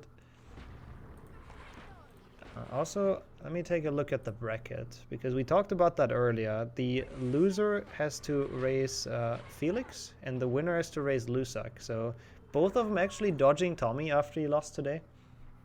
Which, I mean, I'm not sure if they're probably going to be quite happy about that, even though Luzak, we've seen what he can do now, but dodging the top 3 seed is quite nice. Yeah, I'm sure Liam is feeling pretty good about this. If he thinks he can clutch out this win, the next race, maybe he sees it within his sights. But like we've seen today, Luzak taking down the top seeds. Yep, not an opponent to underestimate. He's going like really hard this tournament. Beaver even taking the safe book. I mean, a soft lock would be a catastrophe, so it makes sense. Yeah. He knows that if that happens, he's probably not going to win that. Like, Lucille is too strong to have that soft lock. And then you just, there's no way you win that. Yeah, we saw what happened to Lucille yesterday with that soft lock. That's big time loss. Let's hope it doesn't happen again. Twice in 2 races would be pretty awful. Liam with the kick gets it first try. Not going for the rest, SMH. He's losing a second to Lucille here. As well, that's assuming she gets it, right? True. Does not take the safe book, true, but also doesn't get soft lock, so it's all fine. Don't need safety strats if you don't fail it, right? That's right. Okay, let's see. How's the rest gonna go? Looking good. Very nice. Not quite the medium, but that's still like very fast. Yeah. Getting a rest by itself, that saves like a second. So she's trying to close the gap up on Liam. And there isn't too many strats that Liam isn't doing, I would say, in this run. So you need the ones where you can save some time on him, for sure. Is the audio fine, chat? Because people say they hear music. Like, that should be the game music. I can turn it up a bit if it's too quiet. It's always hard to balance.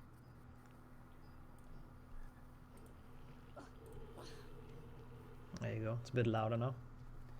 Okay, both getting chasm skip. Do not have any issues with that.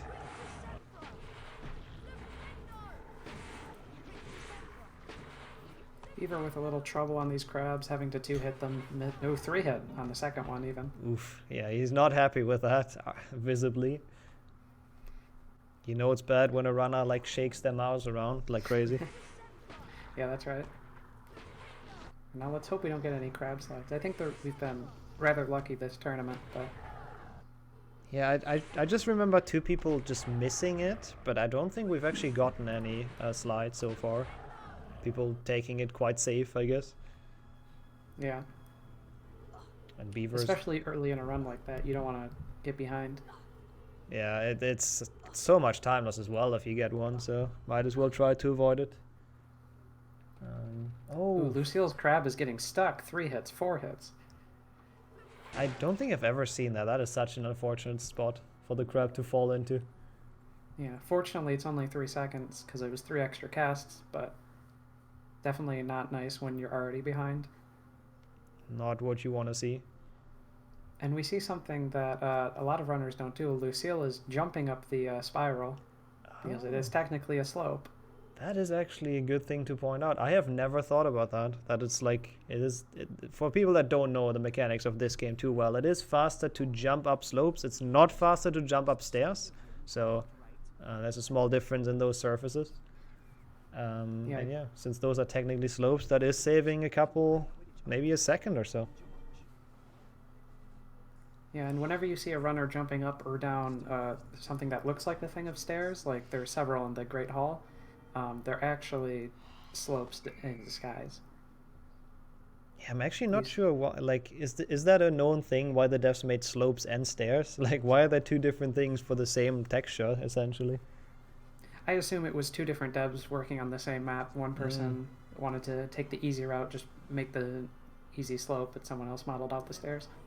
I see. Wait, did Liam do a cube as well with one hand? God damn it.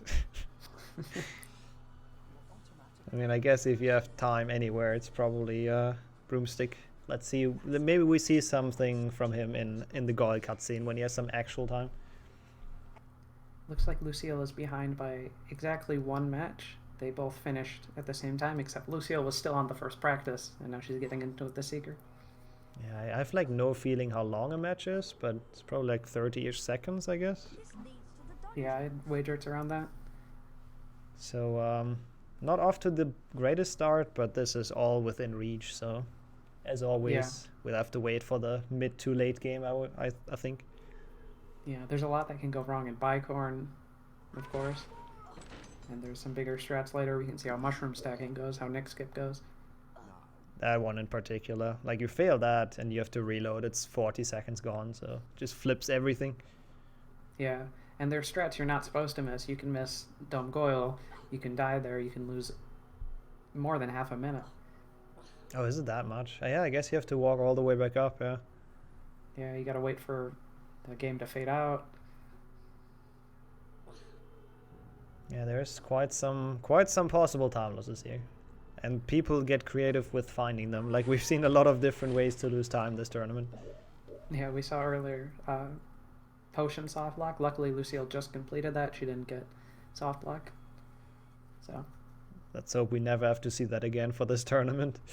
That's that such would be fortunate. Yeah, it's such an unfortunate way, like such an awful way to lose time, really. Yeah. Okay. Now I'm curious, what do you do in this room? Is it a 1 push or a 2 push? I never know what's optimal. Beaver does a 2 push. Yeah, I do a 2 push. I've seen some people do a 1 push. Something that I've seen that I've heard accredited to Zasta recently is instead of pushing early, you try to get a cast on a Scourge before you get the ledge grab. Oh, that's interesting. Go for a 2 push. That's pretty cool. Yeah, it's great to see areas like this still getting optimized so many years after this run has been standardized. Even though it's maybe just like a second or half a second, but yeah, for sure. That's pretty awesome. Yeah, that's the big thing about Glitchless. You gotta get all the small things. So that's where runners are always looking. Yeah, I'll have to make sure to turn his audio down during Aragog. That piece was quite loud. We saw Lucille miss two casts on that that bar there. They both fizzled out because they didn't hit the spell plate. Beaver did miss 2 in Peeves though, so it's overall I think fine. They both Yeah, it looks like the tie back up. They both did miss the same amount of casts, so she gets a flawless Peeves. Looking very good so far. That was a good Peeves. Yeah, and she ended it in a really good spot to get out of there. Why are Peeves in Area Cloud? It's because they are on like a separate sound slider, I believe, that you can't access. So if you turn your game audio down, it doesn't affect them. Yeah, that's essentially it. Yeah, so they're just unreasonably loud because you can't turn them down. Okay. Lucille not falling down there, which is also good. Yeah. The one We've mistake. seen that a couple times today.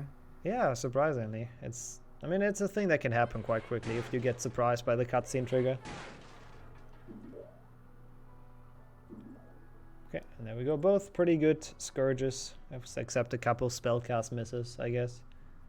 Yeah. Definitely no major flaws.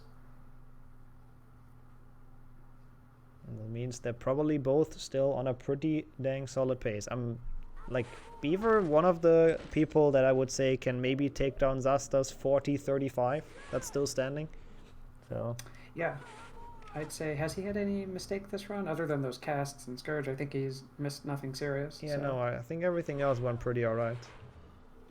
Yeah. Oh, baiting us with the Lumas, not casting at it though, realizing that it's slower now with the new timer. Yeah.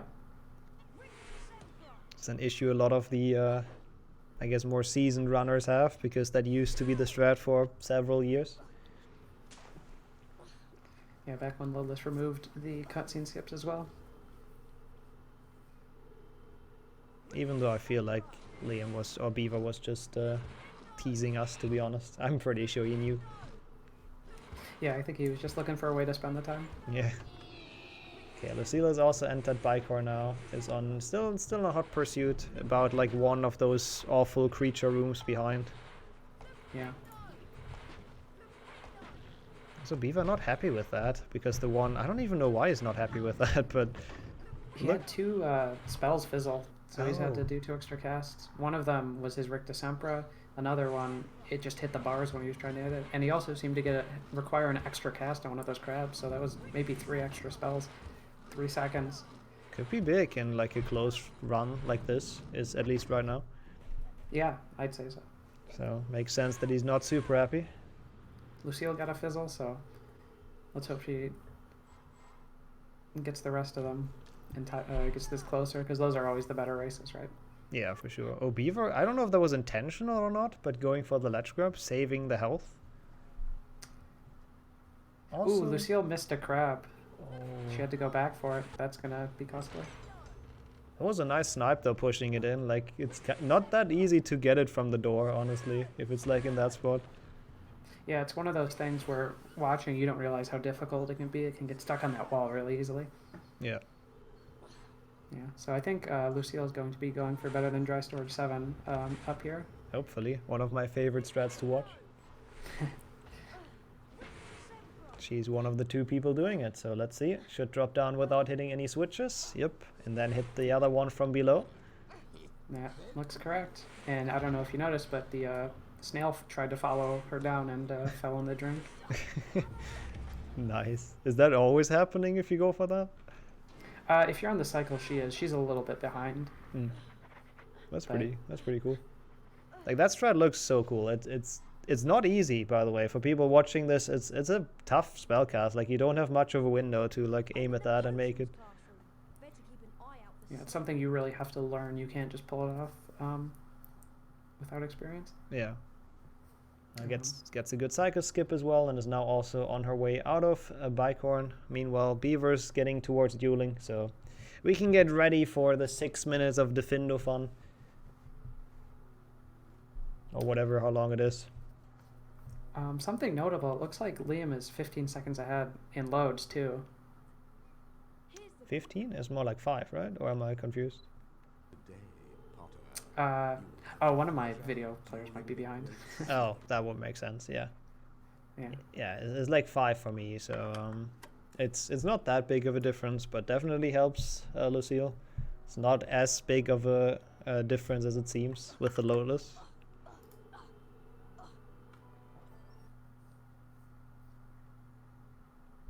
Defender right, is looks like grown on me since the soft lock. Yeah, that soft lock that we still haven't seen in this tournament, where the snail platform just doesn't lower anymore.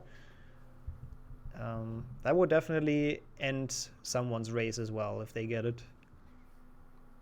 I believe we saw yesterday someone going back grabbing the save book just in case that happens. I wonder if we'll see any runners do that today, or if Liam's going to go for the fast cycle. Yep, Defender. I guess the cycle is actually always quite exciting to see what strat they choose. Waiting for it, pushing it in, or either of those. Yeah. Lucille got a pretty fast round bot. Yep. That looked pretty good, and is now also making her way to Defender. It's still very, very much doable to catch this time loss up. Yeah. Also, oh yeah, Beaver is full health because he did skip the ledge grab, so he doesn't even have to worry about frogs. That seems to be the strat that like a lot of the higher seeds go for in this. You don't take any fall damage, and then you don't need to worry about frogs, and you push the snail in on the cycle. That seems to be the choice. Yeah, so I suppose that means we're probably going to see Beaver go for the cycle then. Otherwise, I don't see why he would have saved the health and Bicorn, so I assume he will.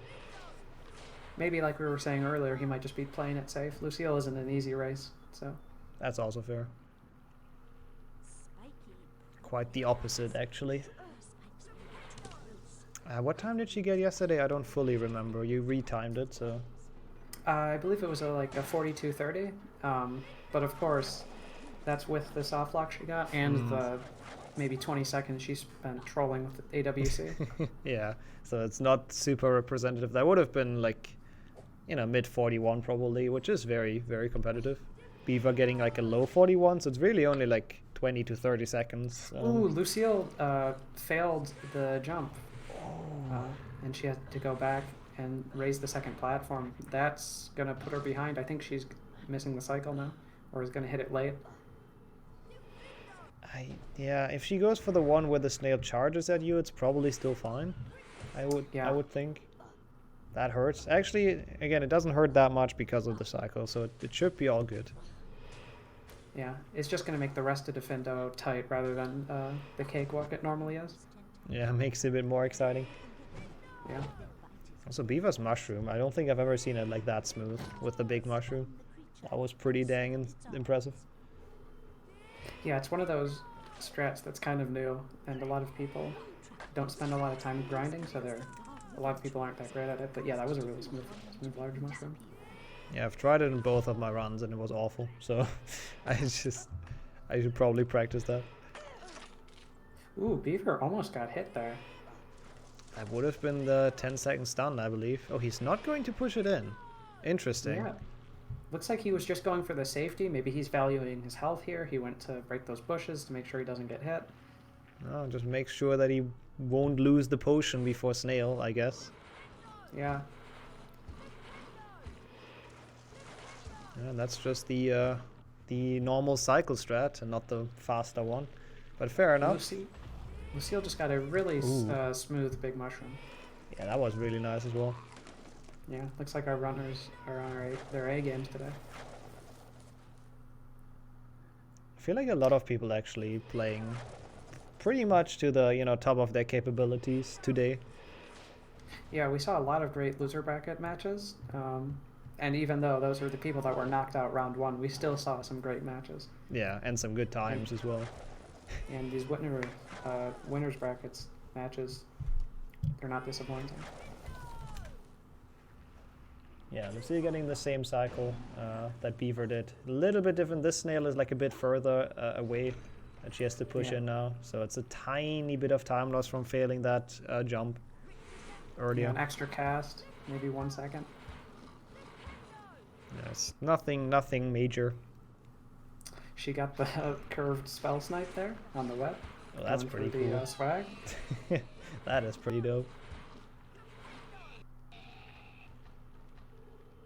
Don't think I've ever seen anyone do that either, so it's nice to see. I got it today and Oh, you did in it, my okay. run yesterday.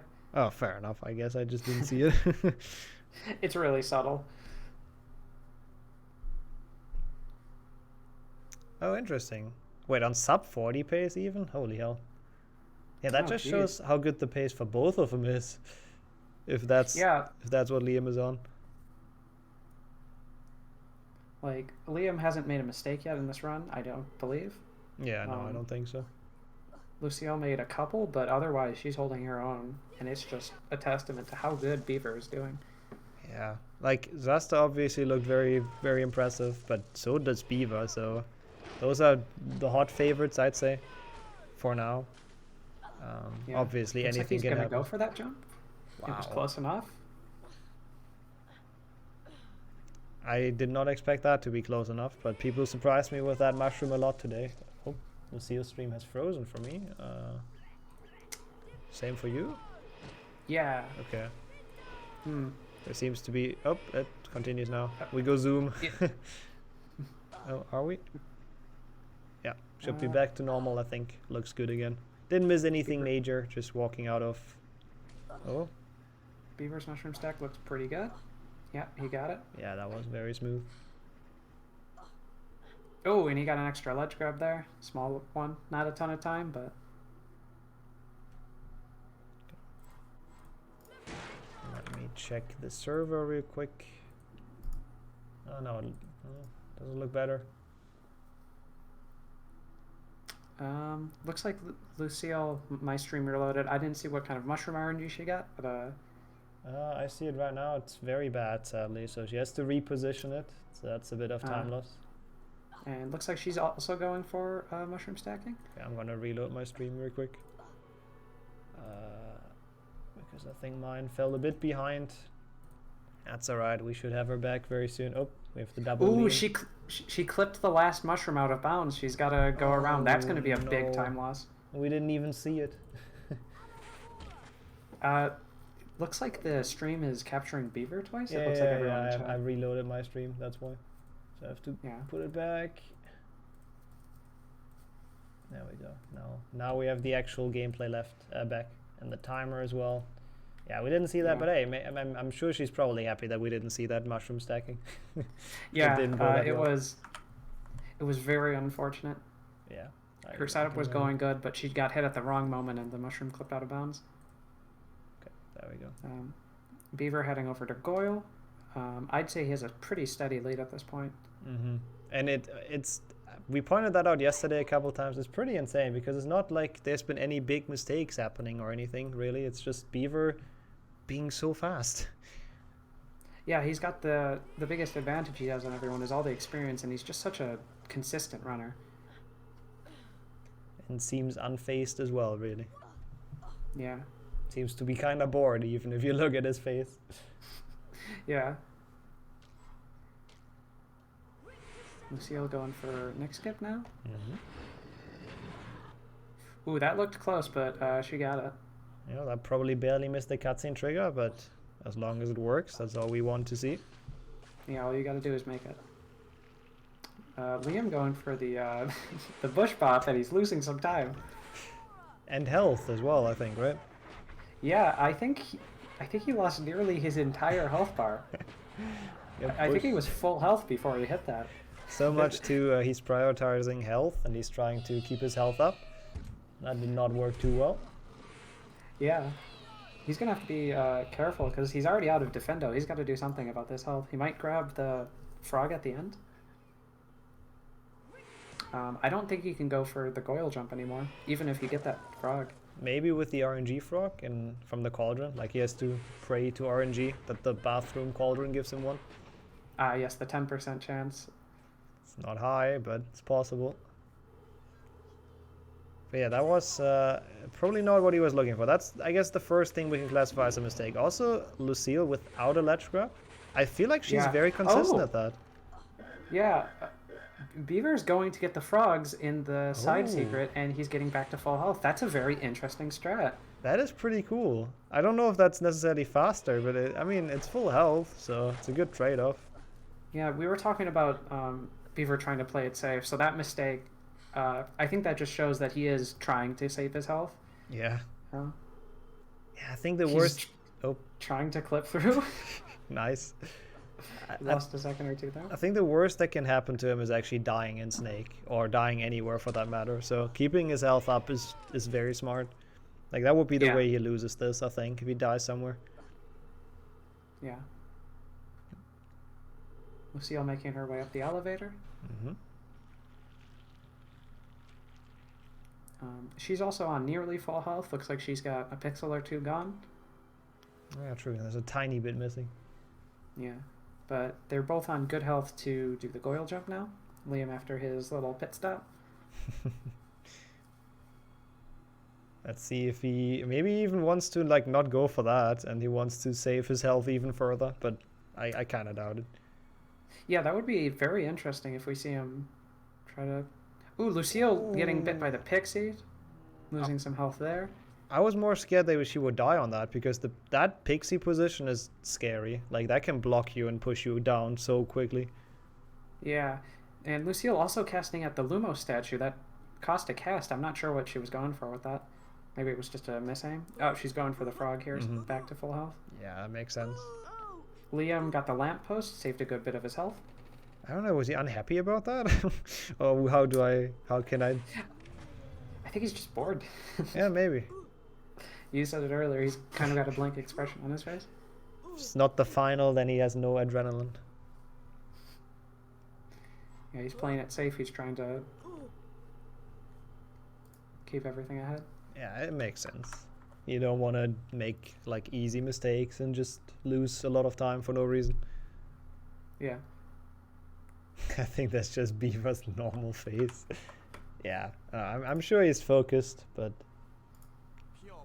just trying to play it safe.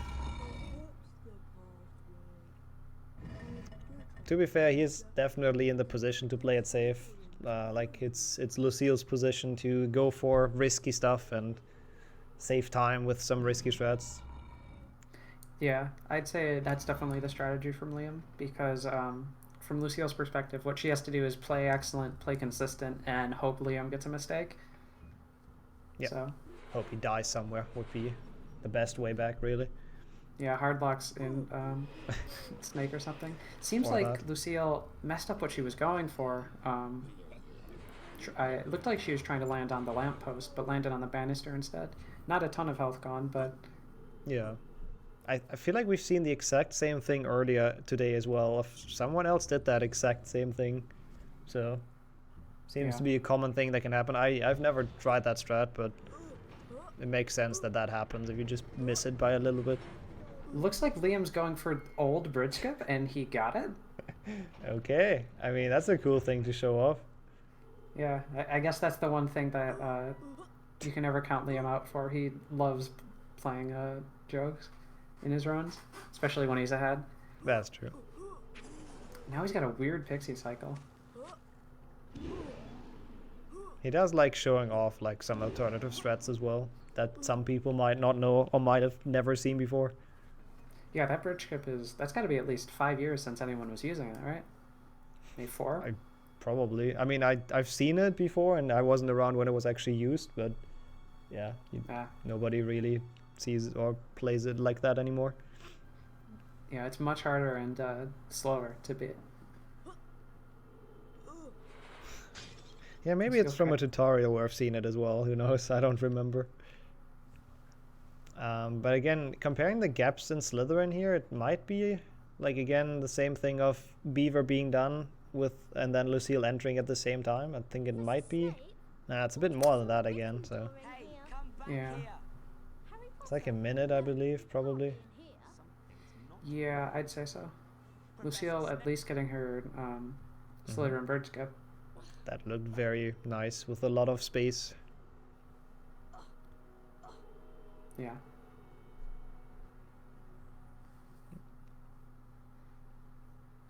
So now we are heading off to the late game, I think is fair to say, and that is where the interesting chokes can happen most of the time.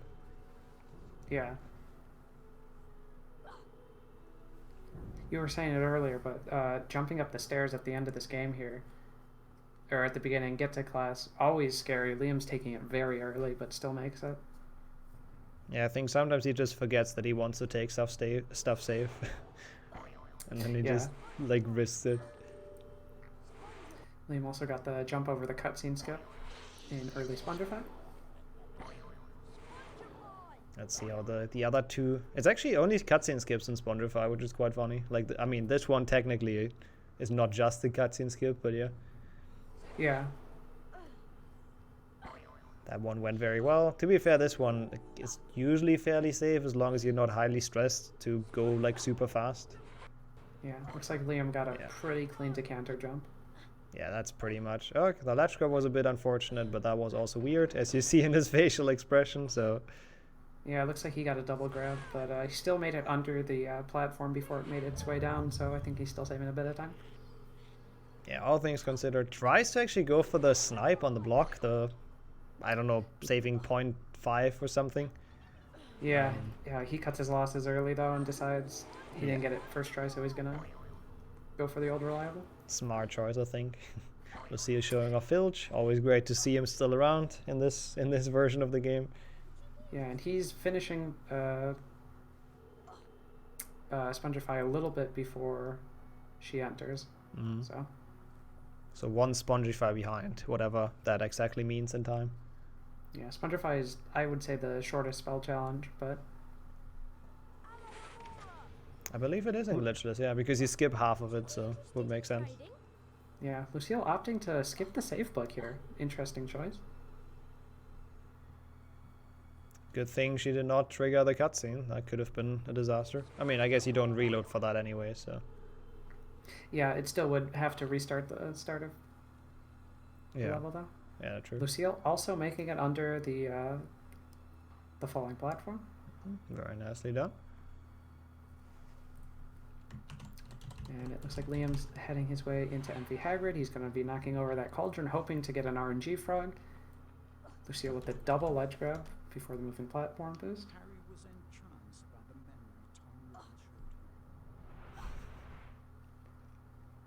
Now we see the good old knight. So let's see. Actually, this is also a good measurement always. Is Lucille going to be able to enter this cutscene before Liam's Beaver's done? I don't think so, actually. Yeah, I think she's going to be a little bit behind. It also looks like their loadless timers are diverging a little bit more. Maybe 15 seconds. Yeah. And, yeah.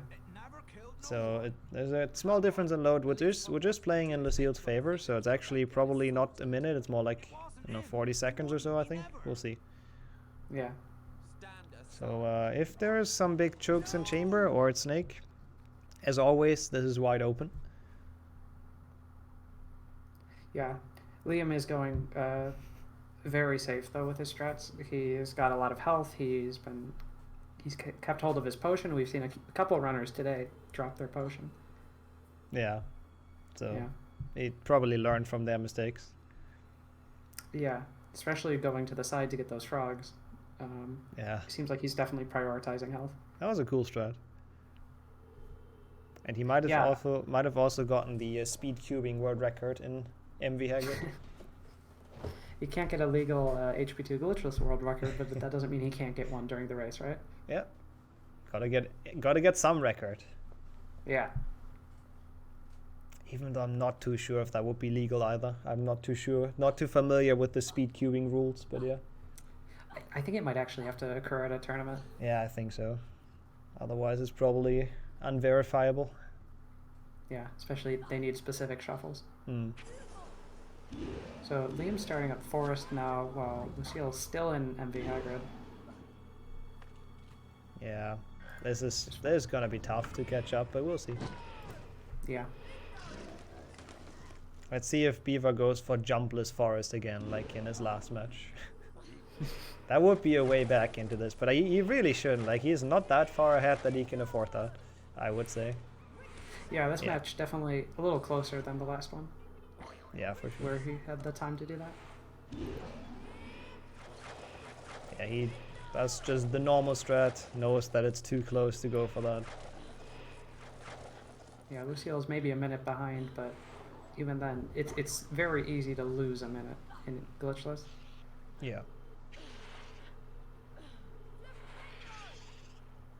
probably won't happen until Chamber, I guess. Forest is not the most difficult level, but then Chamber is gonna be an exciting one. Oh, it is still actually on pace to beat Zasta's time. Interesting. Even with the bridge skip trolling. Huh, yeah.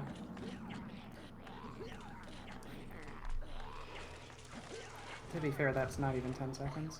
Yeah, that's true. It's not like it matters a lot. You see Lucille going with a slightly faster start to Forest, something you saw Liam do. He doesn't jump down the slope at the start, and he goes at a slightly inefficient angle. So Lucille's catching up a little bit there. It might matter in the end, so... Yeah, but it's a pretty big gap at this point. Yeah. Oh no, I forgot to turn down the volume. Oh no. Sorry, chat. Bite him, my children. I think this is better. Looks like Beaver is going to be going for the new Aragog. He's backing up. He's... Yeah, it looks like. Otherwise, it wouldn't really make any sense. You want to be close if you go for the other one. Yep, yeah, he tries it. For it. I'm curious if he's practiced that. It looks like he knows what he's doing. Oh, yeah. No, he still somehow saved it, I guess. Yeah, that looks really sketchy, but he's somehow making it through. I'm not entirely sure what's going on there for him right now, but yeah, somehow it's working. Yeah. Ooh, he took a chunk of damage on his health. Okay. He was full health before this fight. Oh yeah, true. I mean, I don't know if that's gonna matter. He's probably gonna go for the frog in chamber if he goes like safe as we've seen it before. Yeah, it's possible he was just going for the health. Maybe he was concerned about going for the fast Aragog fight. Or maybe he is just playing it safe. And Lucille's now entering the Aragog fight, so it's still a good chunk behind. Yeah, it's just all gonna depend on chamber, but Beaver can afford a couple of mistakes. Like he can afford failing Pixie Proxy once or twice, or taking a while on the snipe, if he even goes for that. Yeah, before the race, Liam was practicing for Crusher Skip, so he might go for that. He might lose some time there. Looks like Lucille might also be going for the strat. I don't know if she got it though. Yeah, it's a bit choppy on my end, Australian internet, but looks good. Yeah, it looks good. Liam's taking a couple tries for the snipe. Yeah, looks like she's definitely practiced and prepared that. Actually, getting it well. Beaver already done with the snipe. She was able to save all her health. Beaver got a couple try Scourge Snipe. I wasn't sure if it was 3 or 4.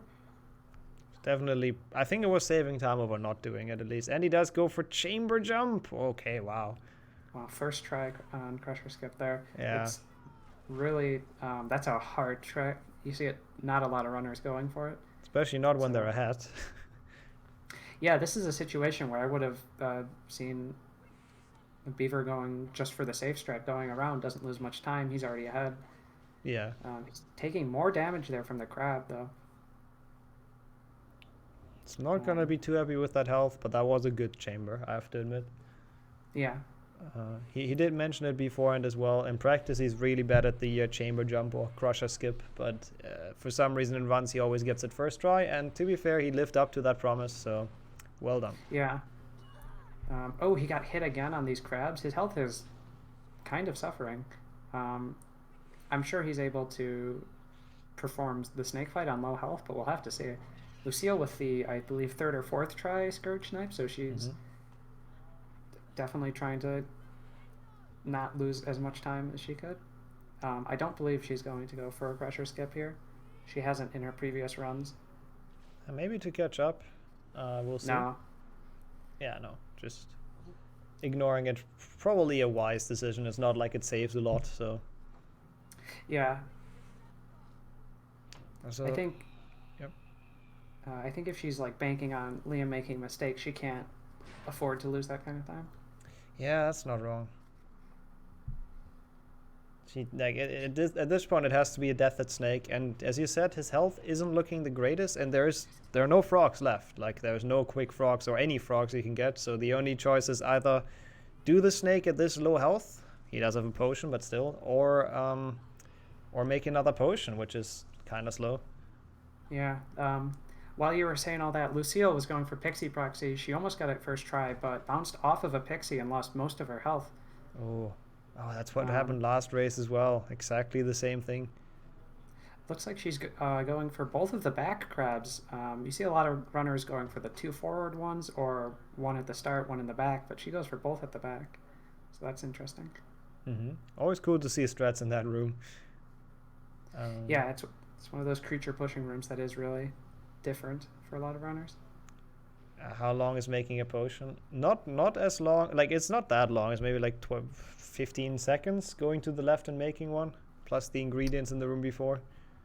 Right. Liam going in with about 100, I'd say 120% health total with one potion on the deck.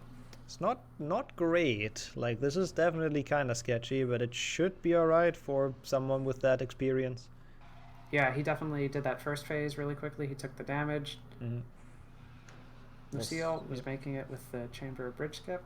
Getting it really fast as well. That looked kind of smooth. But this might be, sadly, too little if Liam does not die here now. Yeah, he messed up that first phase, and he's taken a big hit in the second one. But I'm sure he can play it safe and close this out. Snake is not really low. There's still a couple hits left. Yeah, there's a good chance that... Oh, that looks like the end. Go. Yep. There he goes. GG's to Beaver. That was a very, very solid run. He did throw away the best run of the tournament in the end, but I think this is still a sub 41. It's going to be close. I think it might be 41 flat. Yeah, it's 41 flat. Nope, it's 41.01 even. Okay, still, that's a very, very good time. That is the second best run we've seen, so big GG's. Yeah, definitely not a bad run. Very hard to go up against for Lucille, who's definitely going to have another good run for today. Yeah, and Lucille is definitely showing that she's going to be scary in the losers bracket. Like, ooh, she's going in with a very little health into this snake fight. She just popped her potion.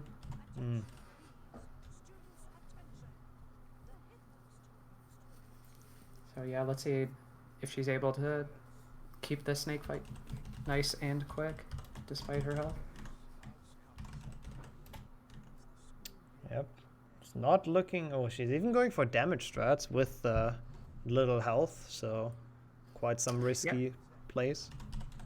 Yeah, I mean, we saw yesterday she's got a really good snake fight, so she's willing to take it, but there she took a ton of damage. Oh, no. And died on some goo on the ground. Oh, that was a sketchy one. Also, how did Beaver get the credits in that cutscene? I actually don't think I've seen that before. Yeah, I'm not sure. That's kind of cool. Yeah, so she's going back in with this second run at the snake. Yeah, this time maybe playing it a bit safer than the last attempt. I mean, I respect it though, going for that, but yeah. Yeah, she went for 3 damage boosts in the first phase and got them all.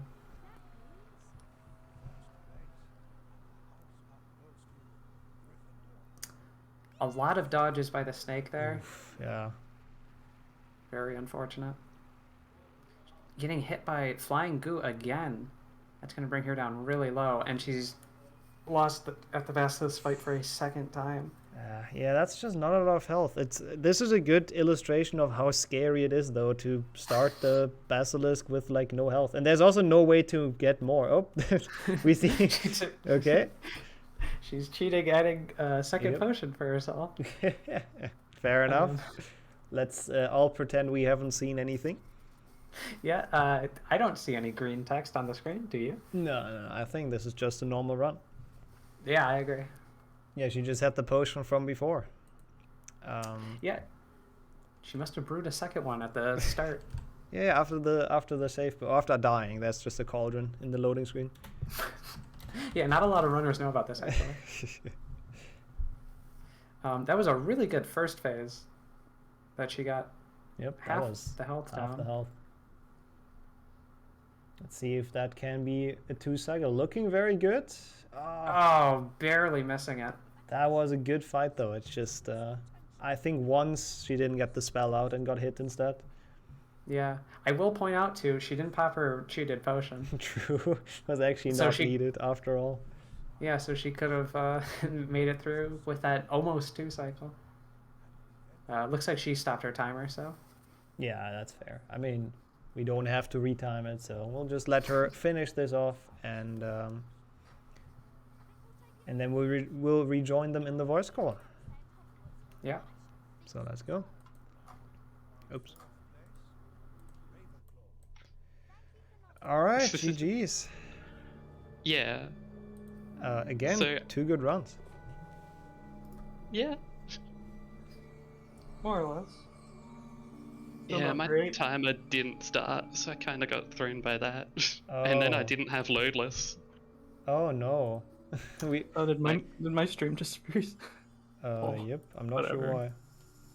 I was wondering that at the beginning that Lucille didn't have her loadless going, and that seems like it was the case. Oh, that sucks. I double checked during Hagrid, but it wasn't set wrong. It was set to game time. The live split didn't see the game at all. Yeah, because it didn't auto start either. Yeah, So for the entire thing, you didn't have loadless? correct. That was live, real time. Oh wow, and that was like really close. Yeah. Yeah, that's annoying. I mean, I had the same in my race, but only because I'm an idiot and I set it up wrong. So, that sucks though that happened. Yeah.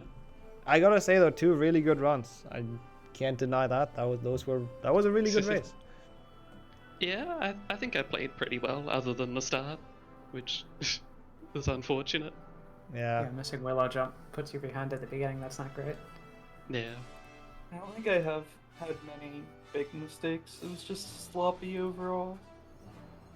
You did I go would for say. the wrong bridge skip in Slytherin. Yeah, that's because Mark was being mean. He said I was boring, so fine, do something different. And then I also went left side. I figured out why the stream froze. Oh, did you just like alt tab? No, I clicked on it, so it paused. Oh. It's fine. Now it's really fucked. Okay. Yep. At least it happened at the end. Yeah, that was cool. That was fun to watch. Oh wait, the bracket. We can take a look at that real quick because both of you will dodge Thomy now, which we've talked about that in our commentary. You're probably not super unhappy about, right? Will Luzak put up another upset or no? We'll see about that. Oh, I have not solved this. Yeah, I mean, Luzak's bracket is just insane. Flo, Thomy, and now facing Beaver in round 3. Like, holy shit. That is not a bracket you want to have. Meanwhile, Lucille has to go into the loser's bracket, unfortunately, and is gonna face Felix. Yeah. Yeah, I kind of expected that. I think that'll be fun. I think that should be a fun match. Felix in chat, I think earlier also said she was kind of scared of that matchup, so we'll see what happens. Yeah, I can see that. We saw today Felix with a really good performance though, and Lucille almost holding her own against Liam. So yeah, I expect that to be a really close race. Nixxo definitely didn't pause my stream again. Nice. Oh wait, I thought you stopped streaming. No, I just closed the game. Okay, in that case, it's really fucked. It's fine though. then is not what I thought it was. Okay. Yeah, I don't know what's going on with that. I guess we go to transition so we don't have this awkward frozen image anymore.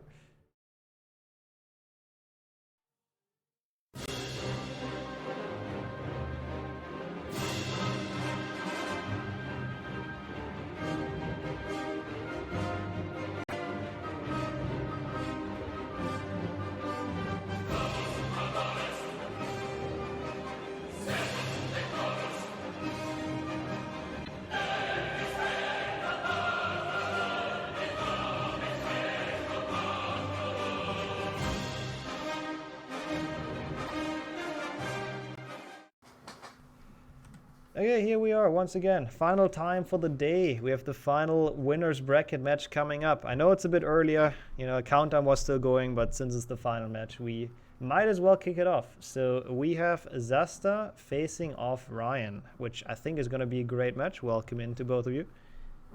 Hello. And I'm still joined in commentary by Amy, like in the last match. So I think we're good to go in that case, right? Yes.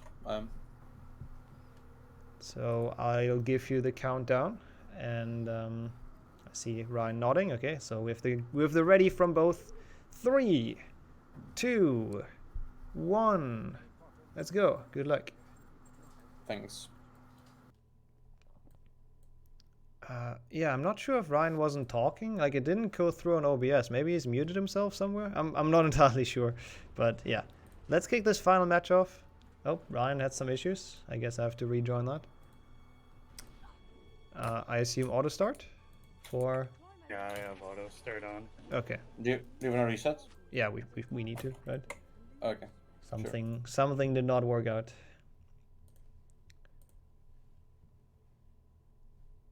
I love how good auto start works.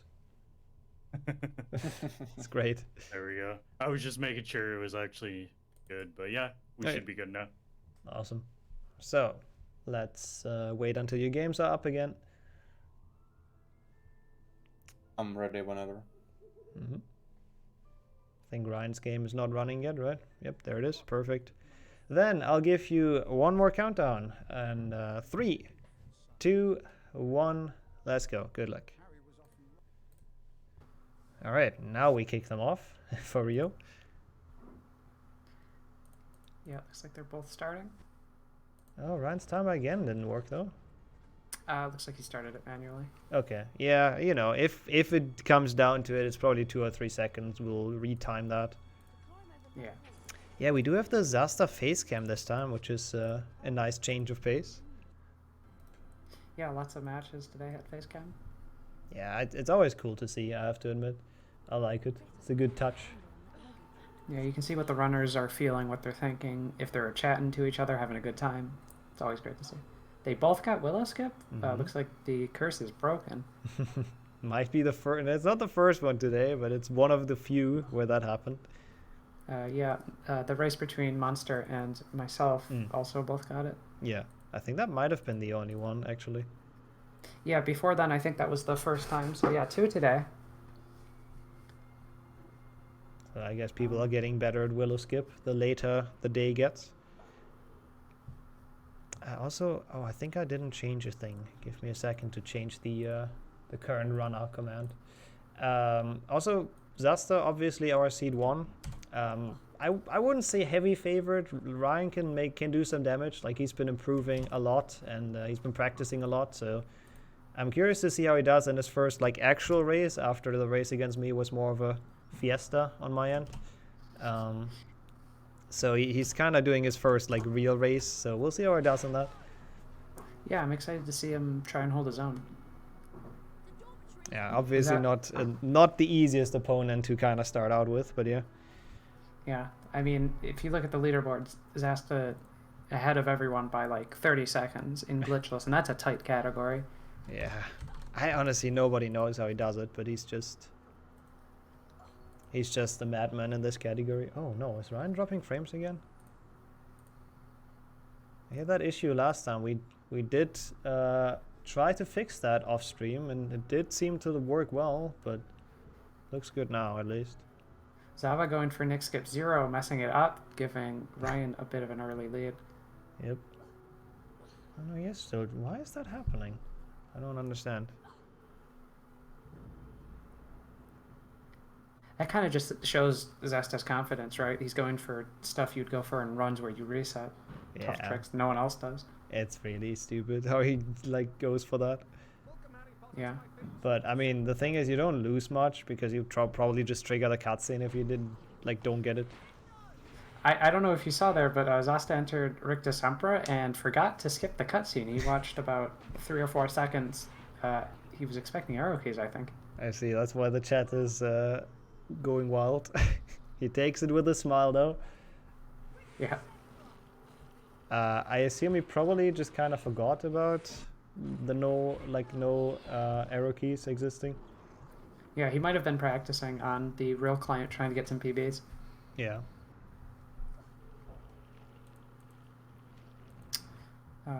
Ryan not grabbing the save book here. Even though he was one of the people that did soft lock in the race against me. Zasta also not grabbing it, so... Yeah, it looks like our runners are taking this unsafe. They're trying to get a lead on each other. I guess if you're facing Zasta... Yeah, that's true. Right. Even the 2 seconds to get the safe book might be 2 seconds you don't want to lose. Also interesting to see that Ryan is actually in the lead because of Zasta waiting, I guess, but yeah. Oh, he getting... That was interesting. He got the rest. He got the rest. Medium grab. Zasta with the long. Still sadly dropping some frames every now and then, which is weird, but... I think this is the second race we've seen where both runners have gone for the rest. True. I'm actually surprised Ryan goes for it. That's like... It's the strat you don't see many people go for at all, and he's like... started learning this not too long ago, so yeah. Yeah, I wasn't expecting to see it, I'll say that. Yeah. I mean, it makes sense that Zasta goes for it, but yeah. Ooh, that's a failure at the chasm jump. That's gonna be big. No.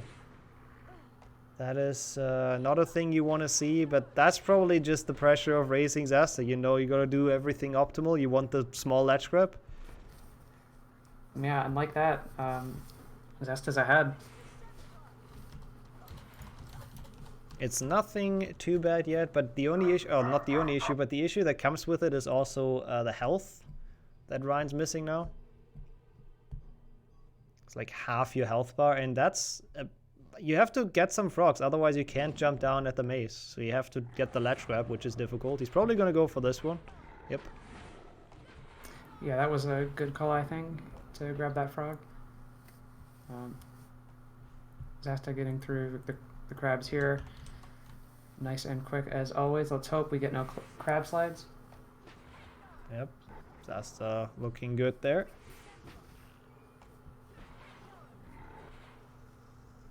Zasta with a crab slide on the second one. That's going to be big. Whew. And now he's going for the safety crab. This is a good chance for Ryan to make up some time he lost. We're seeing some interesting back and forths in the early game of this run.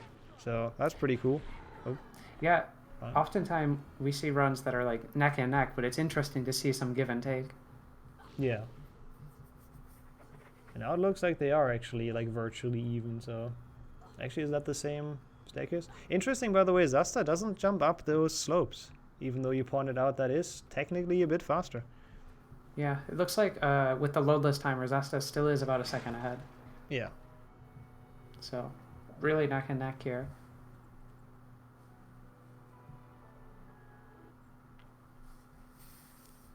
You know, they will both enter Quidditch. Yeah, looking like they're loadless calculated, or like with loadless, they should be about on the same pace.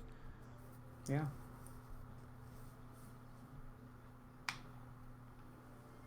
Fast on slopes with higher tilt than 15 degrees. Interesting. Don't they have more than 15 degrees though? Like that's not a lot. It also depends on how well you can do your casting tech, right? Yeah, true. Otherwise, because jumping is just ideally. slow.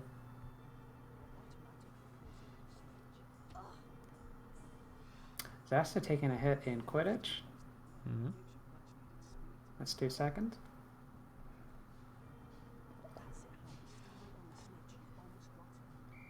So Ryan is actually still, like, I think probably ahead, not by much. Oh god, spam PlayStation 1 hacker to help Ryan. That doesn't even rhyme, chat, but you know, fair enough. Yeah. You do you. Chat seems pretty hyped about this match, I'd say. It is a good match. I honestly, so far, I'm impressed by how well Ryan keeps his own. I mean, the crab slide obviously a bit unfortunate for Zasta, but yeah. This is definitely a very close one in the first quarter of the run. Yeah, it looks like Ryan's now about half a second ahead if you looked at the loadless timers when they finished that challenge, so. Yeah, that's pretty much nothing. Hopefully it stays that close. Oh, there's some... The jumps are annoying. I'm not sure why they happen. It's probably just some weird connection issues all the way to Canada. But it's thankfully not that bad, so we'll just ignore to the best of our abilities. Oh, I was about to say he needs to stop there. Ryan almost soft locking by the looks of it, but he knew it. He stopped. Zasta as well. Why would you take it that risky? I don't know. Both of these runners taking it really early, but they both got it, so. Jeez, that was terrifying to watch. I mean, that was the downfall for Thomy, so Yeah. Something you see here, Ryan going up the staircase, jumped on the banister. Something you don't see a lot, especially in Get to Scourge. Yeah, Zasta doing it as well. I think it's just a tiny bit faster because you can jump off without a ledge grab like a lot easier. Yeah, you can jump off quicker, but it's just one of those micro time saves that not a lot of people do. Where I guess if you're facing Zasta, you gotta go for it, right? Yeah. I have to say, Ryan definitely came prepared. Like, he looks focused, he looks determined to at least give Zasta a run for his money. And maybe Zasta starts to worry a bit. We'll see. He looks pretty calm, to be fair. Yeah, he looks very focused. Yeah. I believe they are both also muted because of some audio setups that wouldn't work out on the other way, so they can fully focus on the run. They might not know if they're ahead, if they're behind. So that's interesting. Yeah, I'm not sure. I think Ryan is looking to the right a couple times every now and then to probably check the stream and check the pace. Zasta, I don't know. Zasta just looks at the screen unfazed, so I don't know if he checks it. I just saw him look to the left, so he might be. Yeah, okay. Don't seem to be muted in Discord. Yeah, I don't know really, but I think there were some issues, so they can't talk, so they have to go full tryhard, full silence mode.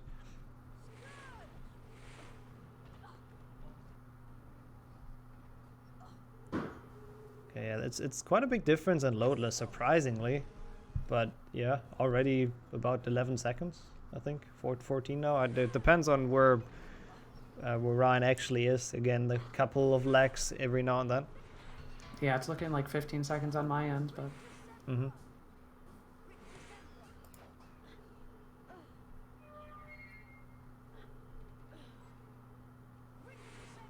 So it's still quite a big difference in loadless timers, which is interesting. Ryan now finishing Scourge, being done with that level. Zasta not too far behind though.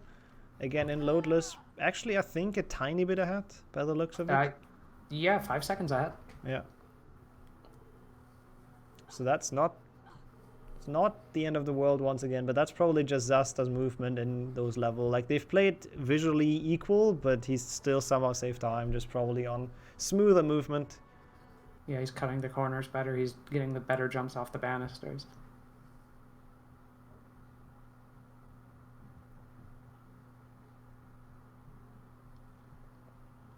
But still, 5 seconds in a race like this, 11 minutes in, that's nothing. Yeah, that's absolutely nothing. To be fair, this was the easier part, I guess, of the run, I would say. Like, the beginning is fairly chill, as long as you don't have RNG. Yeah, Break December is a bit of a challenge, but Scourge especially, it's a nice, easy time to go. Especially with the new client, Quidditch is really slow. It's the slowest part of the run. Is Scourge skip considered a glitch? Yeah, it is a wall walk, so they can't do it. I believe it's also a wall clip, so yeah, two for one. True. It's two things in one. Ryan messing up a hit on the snail has to go back, messing them both up. That's going to be pretty big. That's unfortunate. That's a good question. Does this load remover work? Because this is such a big difference in loads. You might have to wonder if he's on RTA as well. But if he is, I hope he would have just told me in chat or somewhere, because I'm very happy to restart that. But yeah. Yeah, if his timer didn't auto start, then yeah, he might be on RTA. Yeah, I think that might look like it is. Yeah, we might have to. I don't know how we judge this then. If it's close, we might have to judge it based on RTA. Yeah, that's a good question, actually. But RTA is asked to lose like 20 seconds, I believe, so that wouldn't really be too fair either. I guess an alternate thing we can do, neither of them have reset. We could still grab their logs. We could time it like that. True. Yeah, that's probably the easiest if we, I mean, it's some extra work for you, though, which I don't really want to put on you, but... Oh, it's easy. I just got to run the program. Okay. I fixed it all up yesterday. Actually, that's another question. Maybe LiveSplit, if he has HP2 in there, but that's a big if. If he has actually put HP2 in, then it should record it, and he can just switch to loadless, I believe. But that's a big if. Oh god, Zasta safe books, yeah. Just taking forever. the big thing is your timer was set to game time, so this isn't a comparison issue.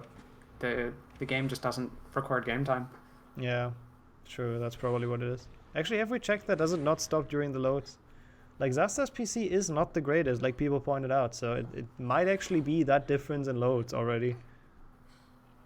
It could be that. So let's actually confirm that first of all before we theorize, I guess. Let's see if it keeps, or like if it stops in the next load. Oh, so it's a minute? Yeah, a minute difference in loads for them. That's crazy.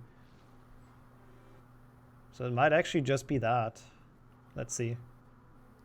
It looked like it didn't pause, but that was a really quick load too. Yeah, that was hard to tell. Yeah.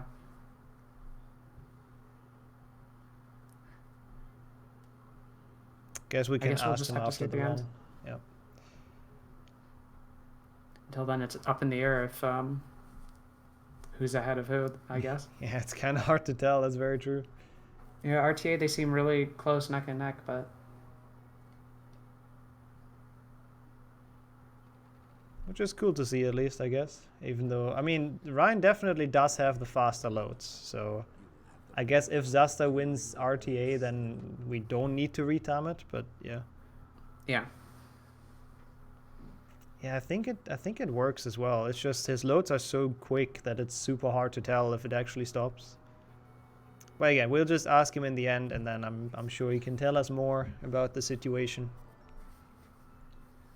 For now, it looks like Ryan is in the lead, at least RTA he is, after that load and the dueling club. Crazy how much it differs between PCs, like holy hell. Yeah, especially with the type of storage you have, SDD or HDD. Oh, that's actually, it actually depends on that? Interesting. I was always wondering what's the main like factor in making the loads quick. The way the live split loadless timer is mostly based on disk read, but also construction application, so CPU will affect it. Part of the load that isn't actually timed out by live split or the logs is CPU intensive, so that is mostly ignored. I see. Yeah. If you pay... Sorry, go ahead. If you pay really close attention to live split, it'll unpause sometimes up to half a second before a loading screen drops, because that's the CPU part. That's actually interesting. Yeah. That's very interesting. I was always wondering. Now I got that question answered. Also, talking about answering questions, Ryan is not ahead. I saw that question in chat. At least, well, now he's not even RTA anymore, but for a second it looked like it was ahead at least. Just comparing footages, but yeah, of course we do compare loadless. Yeah, and if we assume that Ryan's loadless timer is working, it seems like Zava is about 30 seconds ahead in Defendo. Should be something along those lines, I think. But that's, again, not too bad. Yeah, that's one failed trick away. Oh. From catching back up. Ryan entering the matrix. Of course, when in Defendo, we're probably not going to see that swing. We've talked about the global cycles. Yeah, if anything, we've also talked about it many times before. There's a couple of key moments that are the main time wasters if you fail them. But obviously, mistakes can happen anywhere, really. Like, you can miss a jump anywhere and just lose, like, a lot of time. Yeah, there's a lot of bottomless pits in this game. Most people don't hit them, but sometimes you do, right? Sometimes it happens. Slip off your spacebar or right mouse button or whatever you use to jump. Something that's also notable to point out is Zasta's pretty low on health. He didn't go for any frogs in Defendo, probably because he's going for a faster cycle. Yeah. But that could bite you in the butt near the end of the run. If you don't get the RNG frogs, or if the frogs aren't playing nice. Yeah, for sure. I'm still surprised that it's actually like faster that way than over actually getting the frogs and just having the snail charge in, but it seems to be the strat for most of the high seats, so that's just gotta be the way to go, I would assume. Yeah, Zasta hit again by the bow truckle, losing even more health. Ooh, he might actually proc his potion. Like he might lose it if it continues like that.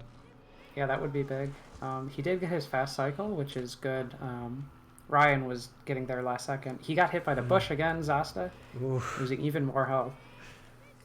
Defindo has a lot of random stuff in your way that can damage you. I guess not from this point on, really. The rest should be kind of safe, but this is scary. Yeah, I mean, up next we have mushroom stacking. If he doesn't grab a frog, he could be in danger there. Did someone say random OK patching? Yeah, just remove all the randomly placed enemies. Yeah, he should, or he can get the one in boob slang. That's a fair point. But he just gets this one. Doesn't have to risk too much, I guess. Really doesn't want to lose his potion. Ryan also got hit by a tentaculus grabbing the frog at the end of Defendo, so.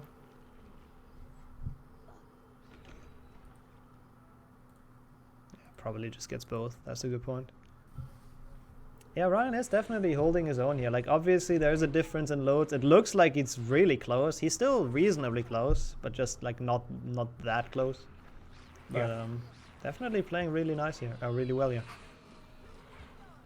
Again, he looks fully focused. Like, he looks like he wants to show what he can do in this category. Because I know he's practiced a lot, and it's paying off. Yeah, even if we assume that his loadless timer is working, he's a half a minute behind. Half a minute behind Zasta. That's still one of the top times we've seen at this tournament. So yeah, if he holds this pace, very impressive. We're halfway through the run.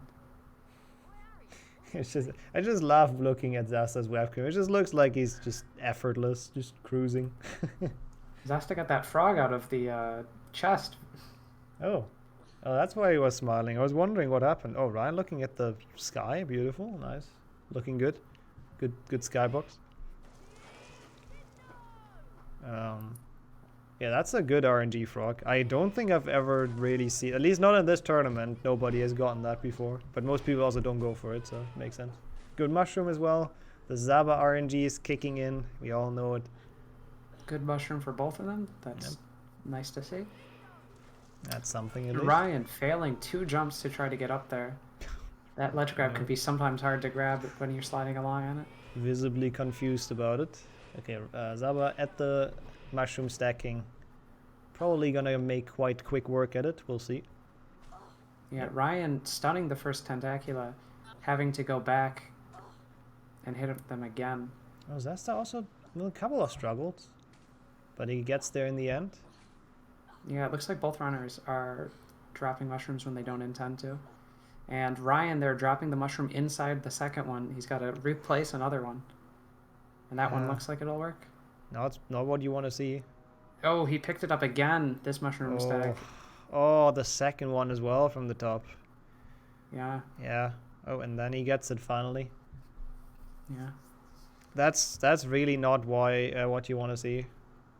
Yeah, for some reason your stream is like somewhat faster than mine. I don't know why. But I also don't dare to reload because I feel like it's just... Actually, there's nothing gonna... Actually, I'll do it after Dumbledore skip. There's some time after Dumbledore skip I can reload Ryan's end. Yeah. I'm sorry for spoiling. It's not your fault. It's just for some reason unsynced. I mean, that's not my internet, Jordy. This is going through like that to the RTMP. Zasta was able to get Dumbledore skip, like I'm sure we expected. Didn't even have to pay attention to it. Of course he got it. Let's see if Ryan can get that. Otherwise, he might have a hard time coming back to this. He's got a bit of a slower lineup for it. And that was really sketchy, but he was able to make it. Oh, that was sketchy, yeah. Okay, let me reload his stream and see if that helps anything at all. You might see double Zasta. Ignore that. It's also nice, I guess. He's spoiling it again. It's fine. We'll have him back in an instant. He's only walking through the dungeon, so no worries, chat.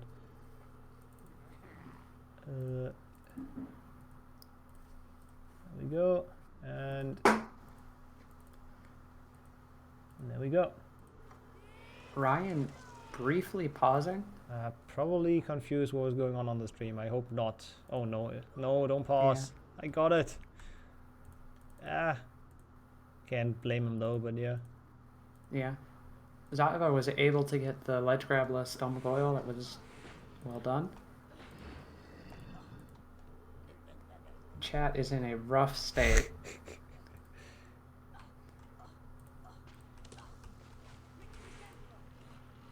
And now it looks a lot more fluent, I would say. So that's good. Yeah.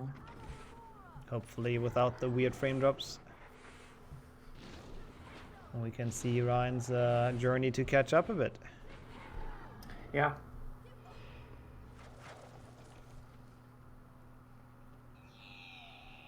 He is still, again, also on a good pace. So,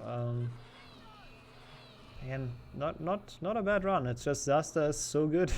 it's just no words for it. He's just cruising through it, having 5 seconds of loads every safe book, but still going fast.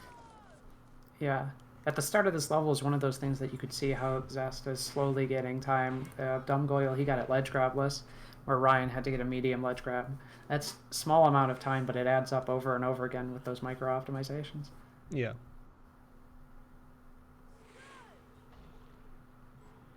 Maybe, oh, the pixie might be, nope, he snipes it, doesn't have to worry about it, not in a bad spot at all.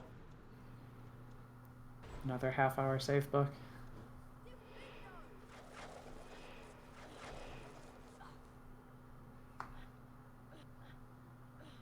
Still wait for the person to boost up those haystacks. I always have like the urge to do that for some reason. It's just so slow in Glitchless.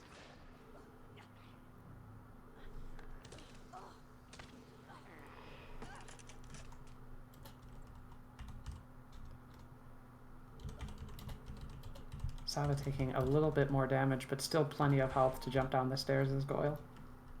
Yep, that should definitely work out.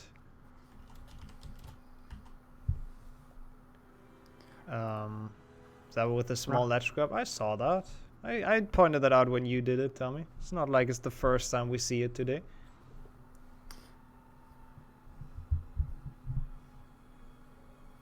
And Ryan with the medium ledge grab. See, I can point that out as well.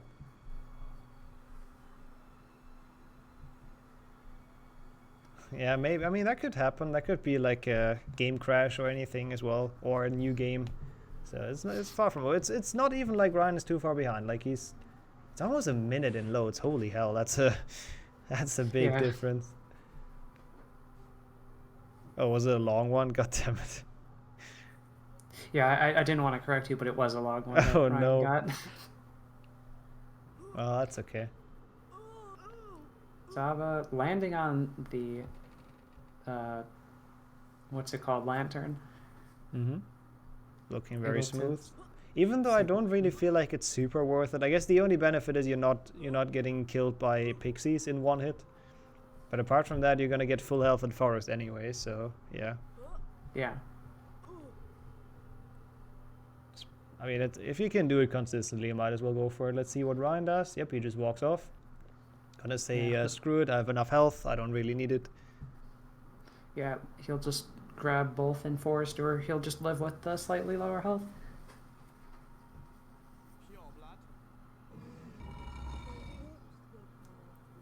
Yeah, maybe Zasta can only grab one now and be fine with it. I doubt it, but yeah. I think if he grabs one, he's going to be so close to full that the second one's not going to matter so much, right? Actually, that's fair, yeah. Yeah, that might be why he goes for the lamppost. So, like, if one of them is just jumping the opposite way, he can just ignore it. Yeah.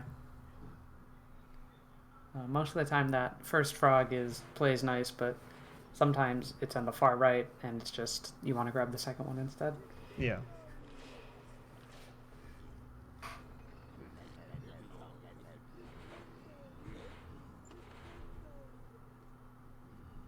Okay, bridge skip coming up. I mean, I expect none of them to fail it, I gotta say. Yeah, this has been a pretty good run. Yeah. Was there any major mistakes by either party? I remember Ryan falling down and Rick too. That's one of I remember. And Zasta had the crab slide, which I guess you can argue if that's a mistake or not. But I think apart from that, it's all been pretty alright. Zava needed a second try. Oh, okay. Well, add that to the list, I guess. And that might give Ryan the chance to catch up a bit, at least in RTA.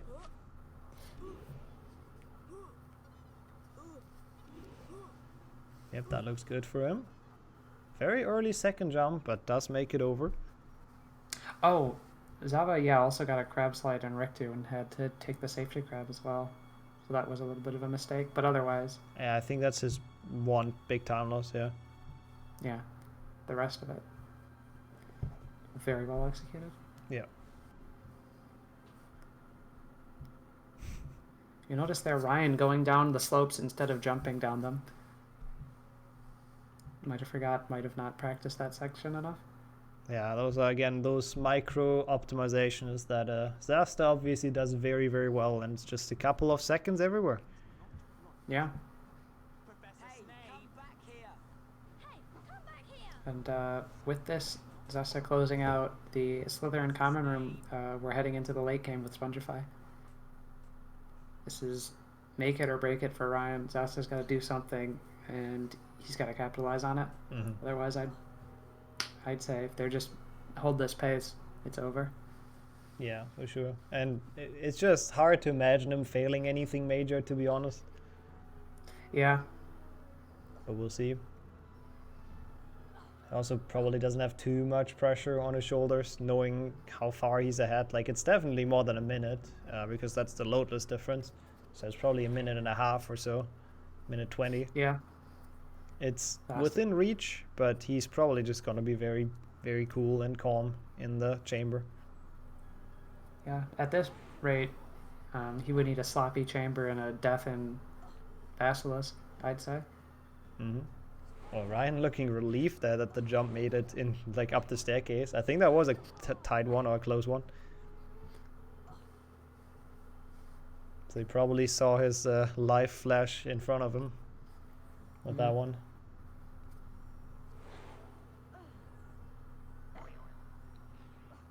I still like how... Oh, did not expect to not get boosted by that Spongify tile. I like how close it still looks, though, which is pretty nice.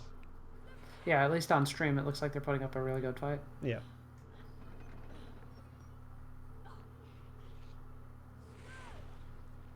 How close is this round? Probably like a minute and 10 seconds behind for Ryan, which is honestly a really respectable pace. Like, that's not too much of a gap to the #1 seed and world record holder, so... Oh, that worked somehow for Ryan, so I was fine with that.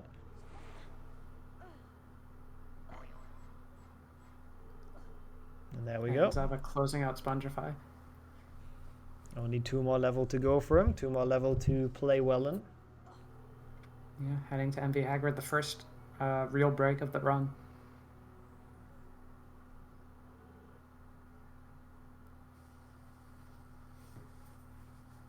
And Ryan's also pretty much done. Oh, misses the Spongify, but doesn't lose time. Yeah. The seeding essentially determines who plays whom.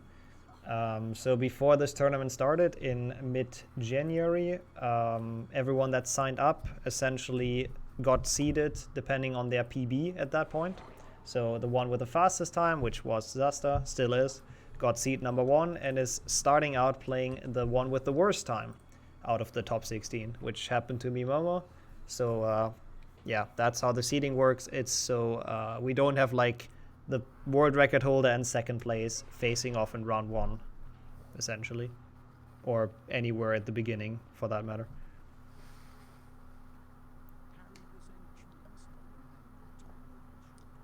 Okay, we have MV Hagrid started, so there won't be anything happening for a while. Both of them are actually gonna be in there. The load difference is crazy, I gotta say. Yeah, it's a minute 20 at this point. That is insane. Like, either Ryan is having even quicker load. Like, he is on loadless, right? Let's see again. You can't tell. Yeah, that load flashed by in like 10 milliseconds. Yeah. Oh, wait, he's talking. I don't know. Maybe they are talking. I thought they had to mute, but I guess not. We're getting to see them, the runners getting a drink break. Gotta stay hydrated for your runs, of course. Very, very good reminder for everyone. Yeah, we have a lot of speed cubers in this tournament, apparently. I didn't show mine during stream, but I've got it on my desk. I could in my next race. I gotta buy one.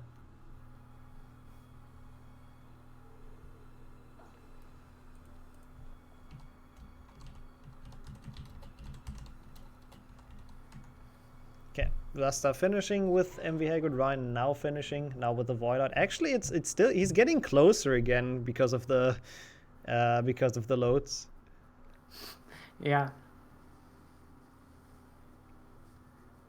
So we'll see.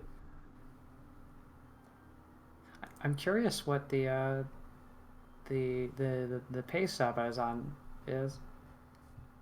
Yeah, that is a good question. Maybe you can get the new, not the sub 40 maybe, because I think the crab slide ruined that, but maybe he can beat his own run from yesterday. But I don't know, I don't feel like he can because of how much the crab slide lost. Yeah, might still be able to get the best of today. Yeah, that's true. Might beat Beaver's 41.02, I believe.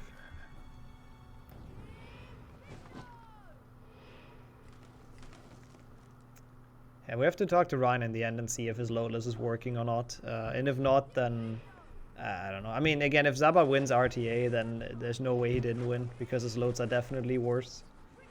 Yeah, according to Thomy in the chat, Zaba is on sub 40 pace. All right, let's see if he can get it. That's pretty impressive, even with the crab slide. I mean, he didn't fail anything else really. At least that's how it looked. Ooh, Ryan failing the bridge jump.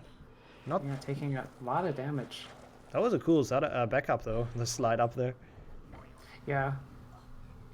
So not even that much time lost, honestly. Kind of not that bad at all.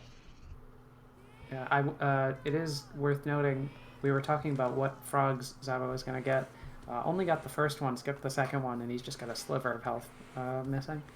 Yeah, that's definitely what he was going for then, just so he's not dependent on the frog RNG. Yeah, Ryan was able to get that second one. It just jumped right in front of it. I'm not even sure if he was trying to dodge it. Yeah, that's what you want to see, the suicide frogs.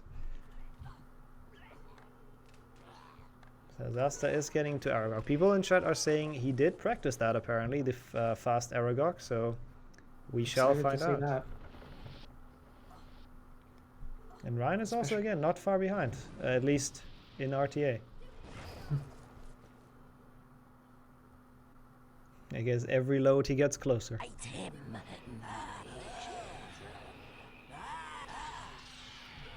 Also going left, by the way, we talked about that earlier, so I guess it is more people than I thought it would be.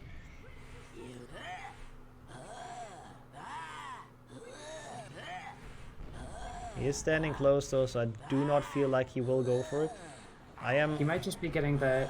Yeah, it looks like he was just getting the first hits in early. The super optimal strat, and he does go for it. Yeah.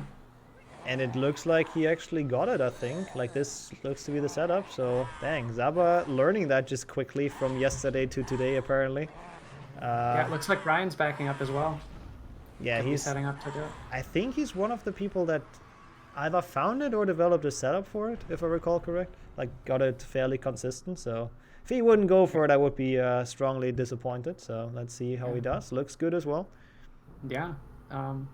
Zaba didn't get hit. That's a danger with these new strats. It's easier to get hit by Aragog and take damage. But Ryan also looking to be pretty safe. Not going to take any damage here. Yeah, that was a good fight. Save all his health for Chamber. That was a very good fight. Well done on that strat for both. I think that's got to be the first run we've seen where both runners went for fast Aragog and got it. I'm pretty sure it is. Both have the potion, right? If I don't remember something wrong. So they're going into Chamber with a lot of health, with a potion, probably with a good amount of confidence because they've done quite well so far this run. Yeah. We've got a lot of tricks coming up though. We got Crusher Skip, we have Scourge Knight, we got Pixie Proxy. We'll see if they can nail them. Okay. Zaba with the first try. Making a statement there. That looked very smooth. Yeah, just a little bit of setup and he's able to hit that, make it seem like it's nothing. We gotta assume he goes for Chamber Jump. Yeah, that looks very much like it. Oh, okay. If he would have gotten that, I would have been like... like, that looked so fast of a setup. He just didn't wait at all. Gets it second time, though. Yeah. Still, Ryan gets second try Scourge Knight. Also really good. Ryan might be in here for, like, one of the fastest times of the tournament, I would say. Yeah, like, that's good. If he's able to get Crusher Skip first try, he'll be saving more time in chamber than Zava. Oh, he goes for it. That's what you want to see, and that looks good. It does not. Ah.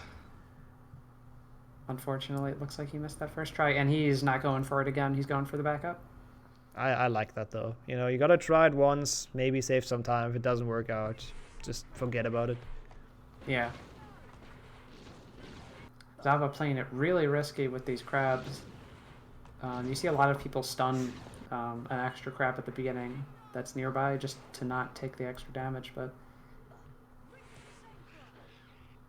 Yeah, that's... Oh, Ryan's Pixie gets unstunned very early. I think he expected that to still be there. Yeah, look. That looks better, but might be too low. Nope, too low. Oof. Not the Pixie proxy he was wishing for, I think. Zasta's obviously went perfect, as always.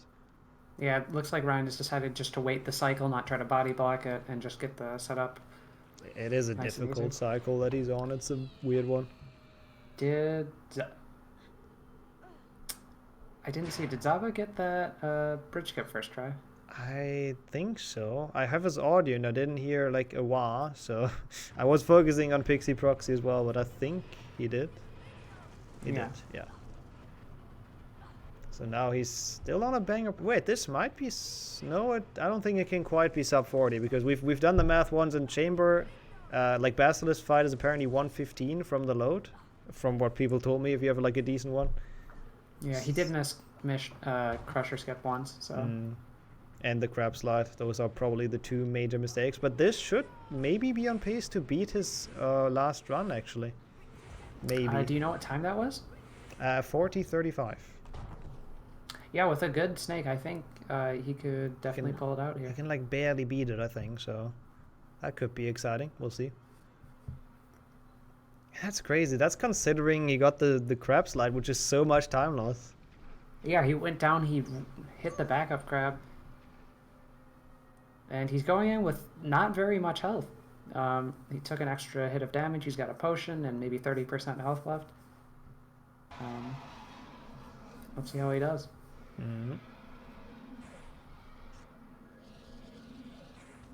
Oh, yeah, like dodging that last minute, that poison. Yeah. Looked pretty good. He missed one of those casts, but he was prepped to throw out another. Yeah, good thing he didn't stop like doing stuff after missing that.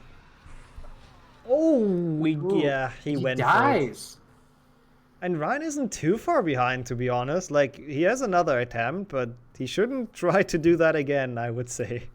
Yeah, Ryan's only about 2 minutes behind. These loads are insane. Yeah, it really is. Yeah, if Zasta dies here again, then there might be a chance for Ryan. But, I mean, he just went for it. He just wanted the tournament PB or tournament record.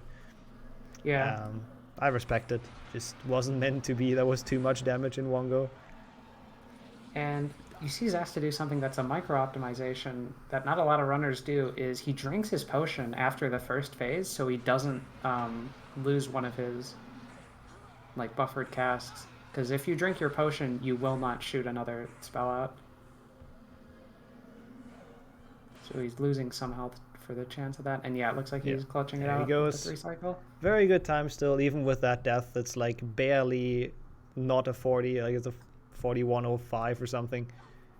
Insane how he gets that time with like those mistakes. Ryan, though, also, again, not too far behind. He might get like a 43 maybe still. Yeah, he's... If that is even loadless. Yeah, I mean, this is like about 2 minutes apart. I don't know if that's what we expect to see. Yeah, you saw it there. Ryan got hit. He had to drink his potion and he wasn't able to get his spell off. Yeah, I don't know if like 2 minutes apart in loads is like possible on any two PCs. That's a lot in a short run. So we'll really have to check back with him if that is even. Like, I don't think he wins this either way, but this is probably a very good time from Ryan as well. Just unfortunate that he had, well, the best Glitchless runner. Maybe it's too early to say that. He hasn't won the tournament, but at least the best on the boards that we have. Yeah. Snake is giving Ryan some trouble though. Mm. This is the third time it showed up in the second hole. Yeah, it was like a classic 6 cycle or whatever. Yeah. He was able to speed through some cycles, prevent it from coming back out, but even then. Yeah, big GG. That was a very good run. I am very curious to hear if that is loadless or not. So let's join him in. Oh, reset his timer, but that's all right. Yeah. Yeah. Let's get back in. Yo, GG's. 44 minutes RTA. Oh, so it was RTA. Okay, we've been wondering.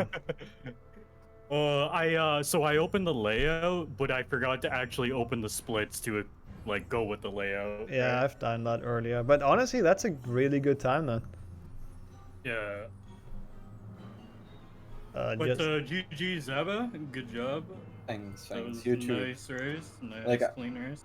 I was actually surprised how good you were. Like, when I entered Bicor, I think you were only like few seconds behind me, which was like pretty intense. Not gonna lie. So I think the two biggest mistakes I made were I failed chasm jump, and then what was it? Oh yeah, the shroom stack was horrendous. And then Pixie Proxy, I tried to get the body block and I messed that up twice, and then my snake was bad. If I didn't do those 4 things, I think I could have got like a 42 something RTA. Yeah, and to be fair, with a run like that, you can beat, or you could have beat a lot of people today, honestly. So, very well done. Definitely a thing to be happy about. And yeah, Zasta missing the tournament world record, or whatever you want to call it, by that death, or with that death.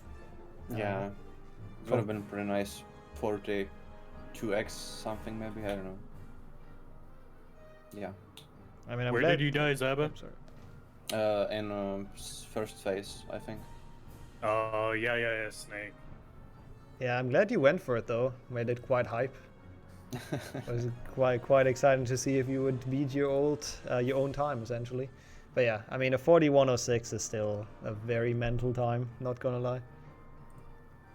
And with that in mind, this probably concludes our match and day. But we'll take one final look at the bracket, which will have Zasta advance.